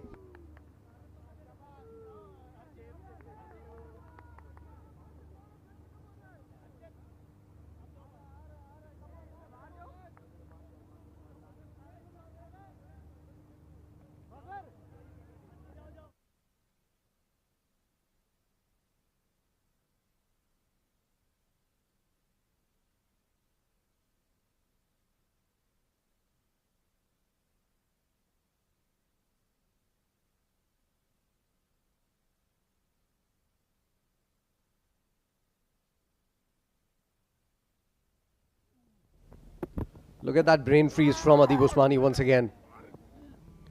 Third run out. Oh, look at that. That's so bad. His bat got stuck in the wicket and he just could not get his foot down. And he knew right away. I think he knew right away. Yeah, he did, but not Faraz, because Faraz was then not even appealing. He's just going to collect the ball. I don't know who appealed there. I think it was Sagir who appealed for it, and Asif Iqbal decided to go upstairs. I think also a very good call from the umpire. Junaid has come out and hit this big up and over. Couple of bounces into the fence. The captain takes it upon himself to get his team beyond the ropes. Literally. Yeah, this is where he should have bowled that short delivery, not one in the slot. Sagir has completely missed an opportunity, and Junaid, he's hit the biggest six in the World Cup. So he definitely can hit a few, and he's shown what he can do. Gets off the mark with a 4. Everything happening here at the 7 District Stadium. Goes big again. It's come from the bottom of the bat. Will be taken. And another wicket falls. Junaid, trying to finish things off in a hurry, has lost his wicket. And drama, absolute carnage at the 7 District Stadium. Are we witnessing the best comeback ever from a team here? It's the 8th wicket down. The captain departs after hitting a boundary. Slow ball from Sagir. What a catch coming in. Zahid, you beauty. Ajman has picked up the 8th wicket here with just 15 more required. We were talking about 8 twists in the tail. There have been a lot of them. And the tail still remains. Hang on to this one, ladies and gentlemen. Do not go away. It's just 2 more wickets for Ajman for a victory here.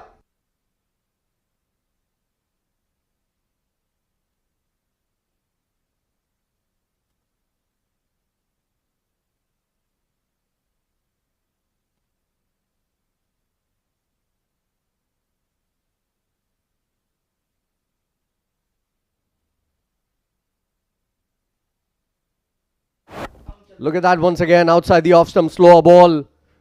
Caught on the back foot. Didn't time it at all. And Zahid took a very good catch. Those are very difficult to take. As I was mentioning, Shoaib, I think change in the ball might bring about change in the fortune for Ajman as well.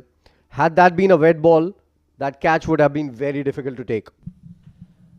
Yeah, you can say that. And also, I think it's just brain fade moment from Fujairah. They've just crumbled under pressure.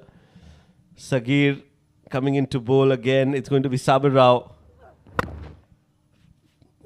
I think this is the best drive that Sabir Rao has played in his life. Last 3 wickets coming in quick time. First run out. Farazuddin running to the stumps, deciding not to throw the ball. Then this one, a brain fade, as Shoaib pointed out. No appeal coming in from anyone. Somebody must have appealed, and Junaid came in, hit a boundary, and then this brilliant catch from Zahid Ali. You can feel it in their body language. They can smell a victory here. Good ball. Good ball from Sagir. That will bring about the end of the over. It's 39 gone. This match is hanging in the balance. 238 for 8.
Zahid Ali continuing. 6 overs, 28 runs. Hasn't picked up a wicket. This is his opportunity to shine as well. He's just taken a brilliant catch, mind you. There you go. This game is well and alive. Slow ball. Play towards backward. Dot ball. Yeah, we said the same thing about Sagir. He was wicketless before that previous over. Got 2 in that over. Zahid now will look to get a few wickets as well. Every ball there is a meeting out there in the middle for Ajman. And why not? From nowhere, they have come to a situation where they can win this game. The pressure from that Ajman dugout has now transferred to the Fujairah dugout. They are nervous. They are all standing up in the dugout. Another good slower delivery. Back of the length this time. They're trying to cheer their batters. But they know they are standing up because there are too many nerves to sit down. Yeah, you can see hands on the heads. Ashwant Waltappa sitting there. They are pretending to be calm and composed, but I'm sure well within their hearts there is a volcano of emotions ready to erupt. Is it going to be joy or is it going to be pain and disdain? This is up in the air. It's going. Oh, dropped. My goodness me. That's Harshit, is it? It could have been taken. It should have been taken. It must have been taken. Well, Ajman and Harshit, what have you done? This was one of the easiest catch that you would get. Yes, running backwards, but that should have been taken as a... Well, Faizan, what's happening here? Both the teams are looking nervous. I understand it's the big game pressure. But how costly is that catch drop going to be? 4th catch dropped for Ajman. Had they grabbed their chances, this match will have been over by now. Edged. Goes to 3rd. Only a single, so 13 more required. They're cheering every single now, the Fujairah team sitting in the dugout. Singles are like boundaries at the moment for Fujairah. Every run will be cheered. Ajman have been in a similar situation just 2 days back. And I'm not sure about their fitness, but they will definitely need to take an ECG for their hearts because it must be pounding at the moment. We need to go to the doctors as well. Oh, nicely bowled. Nicely bowled. Almost a Yorker. Azhar had no idea where it had gone. Another dot ball. Wouldn't matter much. Dot balls wouldn't matter much. They need wickets. Ajman. Good delivery. That could have gone on to crash the stumps as well. Azhar is feeling the pressure. As you mentioned, dot balls are not a problem. 10 overs, 13 runs. That's what they need. What they need to do is not lose wickets. Slower delivery coming around the wicket. And a dot ball to end the over. 40 gone, 10 more to go. 240 for 8.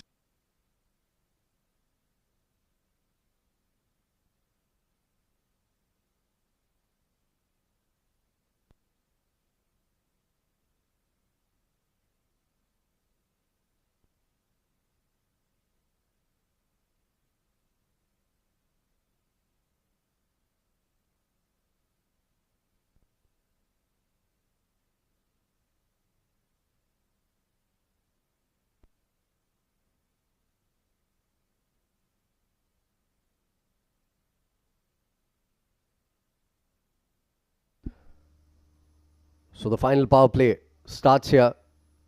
Well, the power play started a couple of overs back, mind you, when Ajman showed their power and picked up those wickets.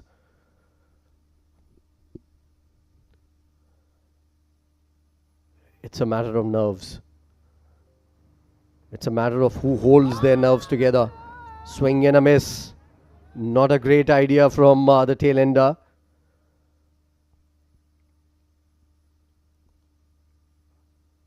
Good ball. Quick ball from Saghir. Right on the money as well. moving slightly away after pitching. That mini conference that Shoaib was talking about. Captain, 2 senior bowlers involved in that conference, and it's happening after every single delivery, mid-on, mid-off, inside the circle, mind you. And that is why he was looking for that big shot down the ground. This is a hit directly to mid-off. It will be a single. I think Saghir is better off bowling those shorter deliveries to a number 10 batter rather than trying to look for the length ball, because he would certainly, Sabir would certainly love to heave at the ball, and even if he connects one, this match is all but over. Yeah, he's a tall guy, Sabir. So you need to either attack onto the foot, or the Yorkers should be the plan from Saghir. A length ball is easy for somebody like Sabir to negotiate with. No! Guides it to backward point. Harshit there, no chance for a run. I'd love to see Saghir set Azhar up. They could easily have been 9 wickets down had Harshit taken that easy one at mid-off, where Azhar hit a full toss one-handed straight to him and took a single. Things could have been very, very different for Fujairah right now. This is up in the air. What a shot! It's gone in the gap. 1 bounce 4. Very good shot. Under pressure from Azhar. Yeah, just too full from Saghir, and look at that beautiful, glorious shot towards covers from Azhar, and that almost crossed the ropes. Will be 4 runs. A very good shot indeed, under pressure from Azharuddin Qureshi. Saghir has missed his mark. Azhar hasn't. There's still an over from Muzammil and still an over remaining for Ankur Sangwan. I would love to see them bowl, because spinner has more of a chance against the tail ender picking their wickets. Coming around the wicket this time around, length ball, slower delivery, dot ball. Yeah, and a good loud call from Azhar. He's a strength and conditioning coach of the UAE. He's played top quality cricket in Mumbai. So he knows the drill, and he's been in these situations while he played, and now all his experience coming to the fore.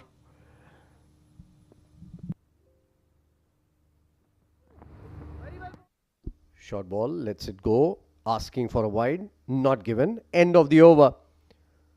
Good news for Ajman is that it's going to be Sabir Ali on strike for the next over. 245 for 8. 8 more required for Fujairah to win this.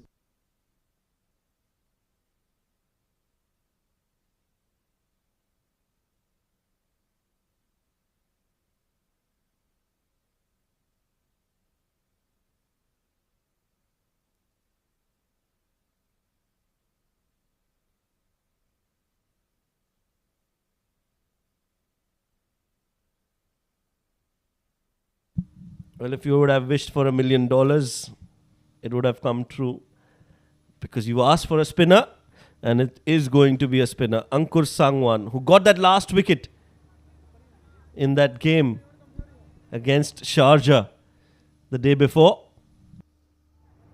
Absolutely. Well, those kind of requests only happen when it comes to cricket. Never happen when it comes to money. I've tried that. Trust me. I do, Faizan, I do trust you. That's the catch again of Robin Bisht. Muzammil with that take. Yeah, Ankur was the man who picked up that wicket. He's picked up only 1 wicket, only 1 over remaining for him. Well played, Sabir Ali. Very well played, very concentration-filled shot.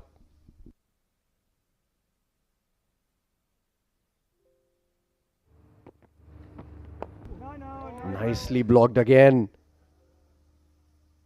Good batting this from Sabir. Yeah, I expect one to dart in now from Ankur. 2 flighted deliveries. Sabir has shown what he can do. It's proper test match defense from Sabir Rao. Oh my goodness me. Just eluding the fielder. And that has gone to the boundary. They say not every day is a Sunday, and they might be true here. Yeah, it was a little quicker from Ankur, but too full as well. And Sabir Rao has really shown some courage to play that shot over covers. It looked like it could have been a chance, not to be. 4 needed now. नहीं रुक जा 3 with that wide coming in.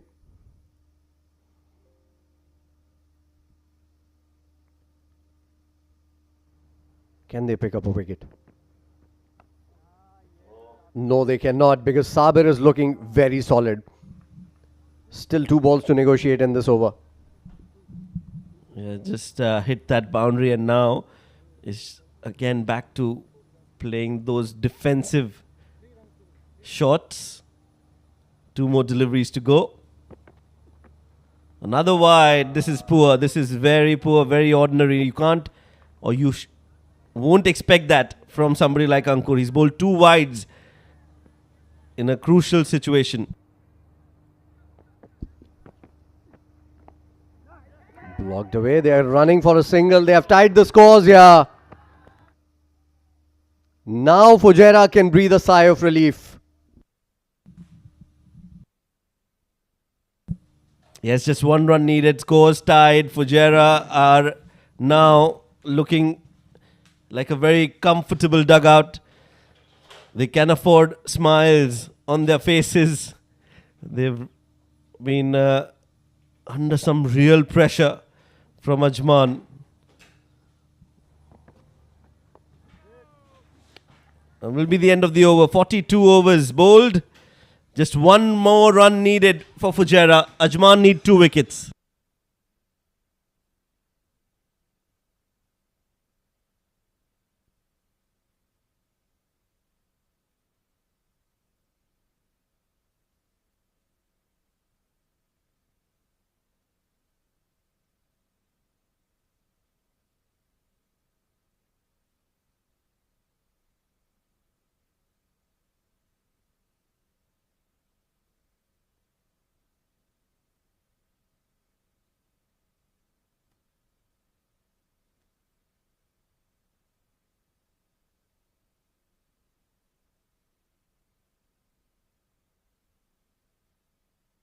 It's going to be Muzammil.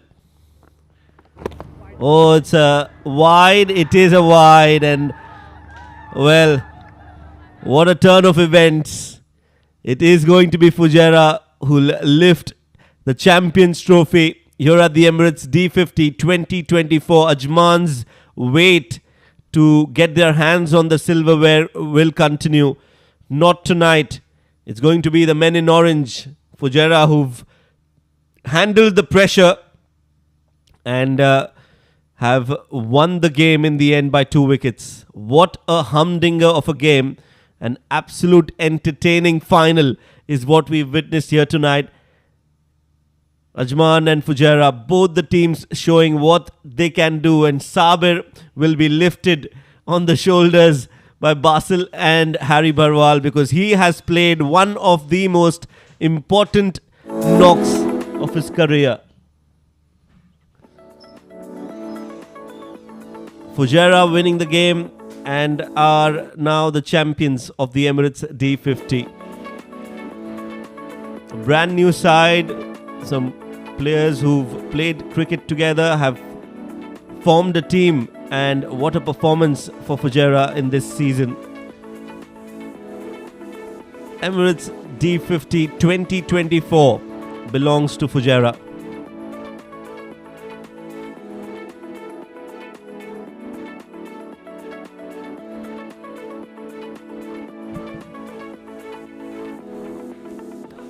Handshakes all around, and it's time to celebrate for Fujairah, as Ajman will be disheartened and heartbroken with the result. But they've played like champions and they made a game out of this one.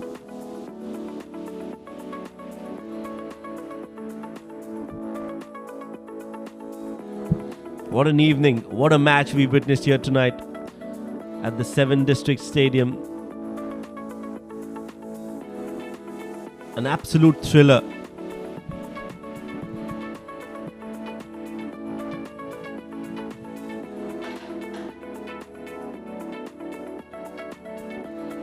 So that's how Fujairah have managed to chase this total down. 253 was the target. 93 and 62 came from the top order of Fujairah. In the middle, it was a solid partnership between Basil and Robin for a brief time. Adib scoring 18 of 26, and then there was those wickets that fell. In the end, they've just managed to get over the finish line. 21 extras in that second innings, and Fujairah have managed to get to that score with 2 wickets in hand.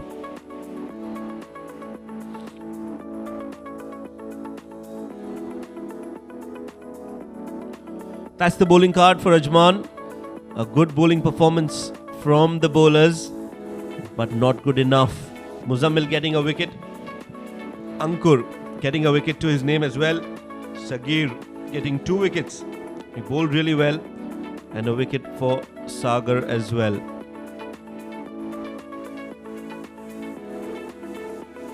So the first wicket fell on 168. And if you can see, after the second wicket, from 200 runs onwards, there was a collapse from Fujairah. So that's the highlights of this second innings. It was a very good opening stand between the two openers, Mayank and Aryansh. They played well in the first 10 overs, negotiated the early threat from Muzammil, didn't give them any chance to bounce back in the game for Ajman, and they were looking for wickets. Solid partnership between Mayank and Aryansh. Aryansh got to his 50 first. Mayank soon followed, and while they were out there in the middle, it was all but over for Ajman. Not until that first wicket fell, where it was Mayank who was looking to go for that run, a confusion, and that first run out brought the first wicket for Ajman. Soon after, it was Aryansh who was trying to sweep and was caught at square leg. Basil came in and showed some positive intent, scored at a strike rate of 200 and took on Sagar Kalyan in that over. Robin Bish was caught at mid-wicket, and Basil, also trying to accelerate, was caught by a beautiful catch by Sagir Khan at square leg. Ashwant Waltapa soon followed, and then it was more about the wickets than anything else. Adib Usmani did try to play deep, but then another run out. Shahzad was taken out of the equation by this effort from Farazuddin. Adib then also was very complacent and lazy in getting back to the crease, and that brought his demise as well. Junaid hit a boundary, and then on the very next ball tried to hit another one. Good catch taken by Zahid, and then it was Azhar who steadied the ship, played some really good shots. Sabir also showed some courage, and in the end they won that game and the championship. The winners of the Emirates D50, Fujairah, winning the game by 2 wickets.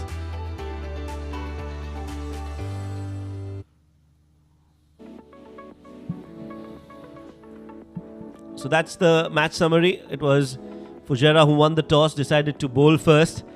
Ajman scoring 252, 71 from Rahul Chopra. Farazuddin scoring 56. Junaid Siddiqui getting 4 wickets to his name. Azhar getting 3. In reply, Fujairah get to 253 for the loss of 8 wickets.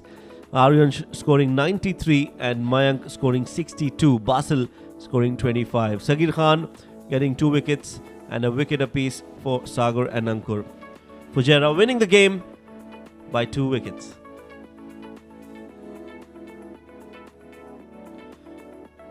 We'll dive into a break, and when we are back, it's going to be Faizan Khan for one final time with the post-match presentation.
Welcome to the presentation ceremony of the finals of Emirates D50 powered by Fan Code. This was a brilliant tournament, and first and foremost we'd like to thank our sponsors.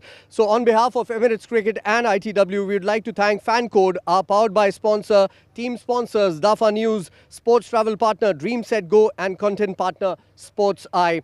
This was a brilliant tournament. We had 17 matches. More than 306s were scored, 302 to be precise. 748 fours were hit in this tournament. We saw a score of 499 runs by Team Abu Dhabi. And who will forget 281 by an individual player, Alishan Sharfu, the highest ever where scores are recorded. He hit 28 sixes, and all that happened in this season, in this edition of the Emirates D50 powered by Fan Code.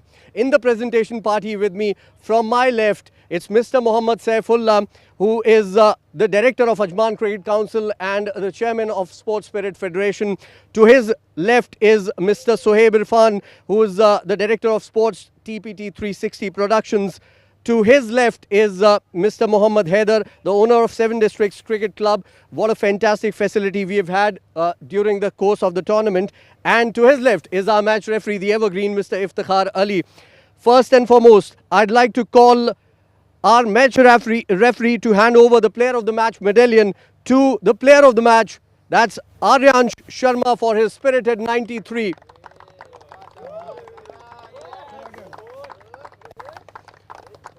Absolutely brilliant performance from Aryansh. He hit 11 fours in his knock and ensured that Fujairah was into the game right from the word go in the second innings. Congratulations Aryansh, and congratulations to Fujairah.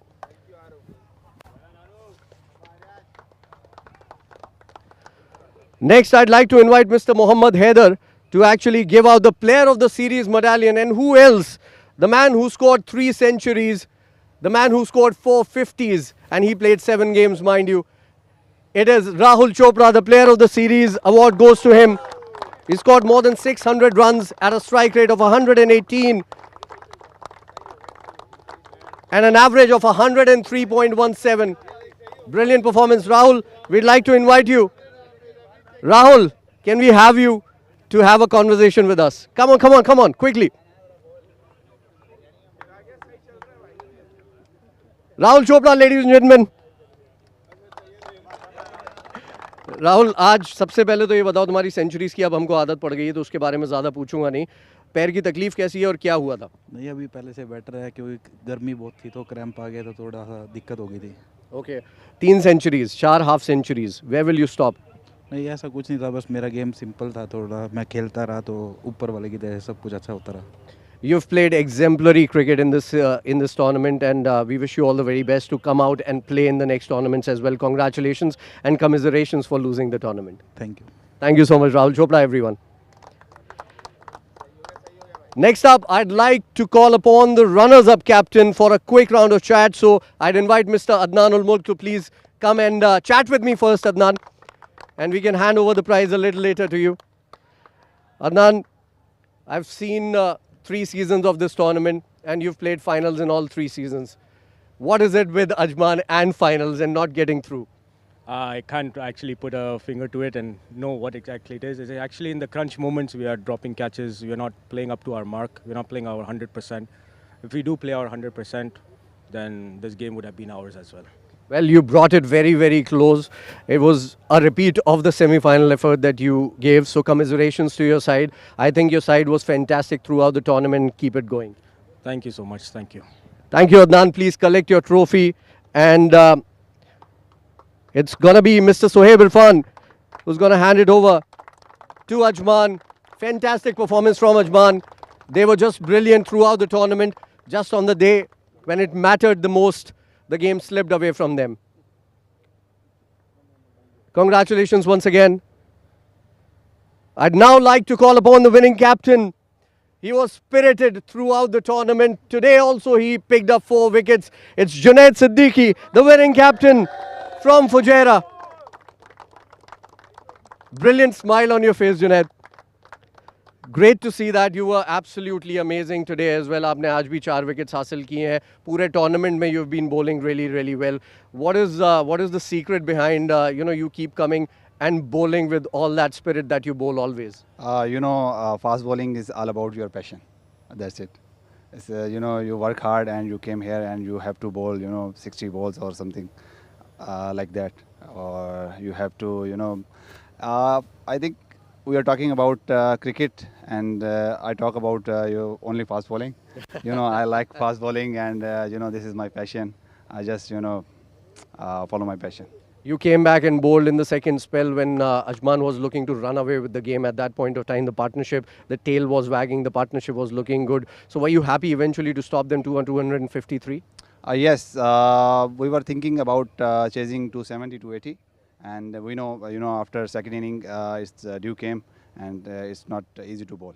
Junaid, what were you feeding your team? Because yours was the only team that was unbeaten throughout the tournament.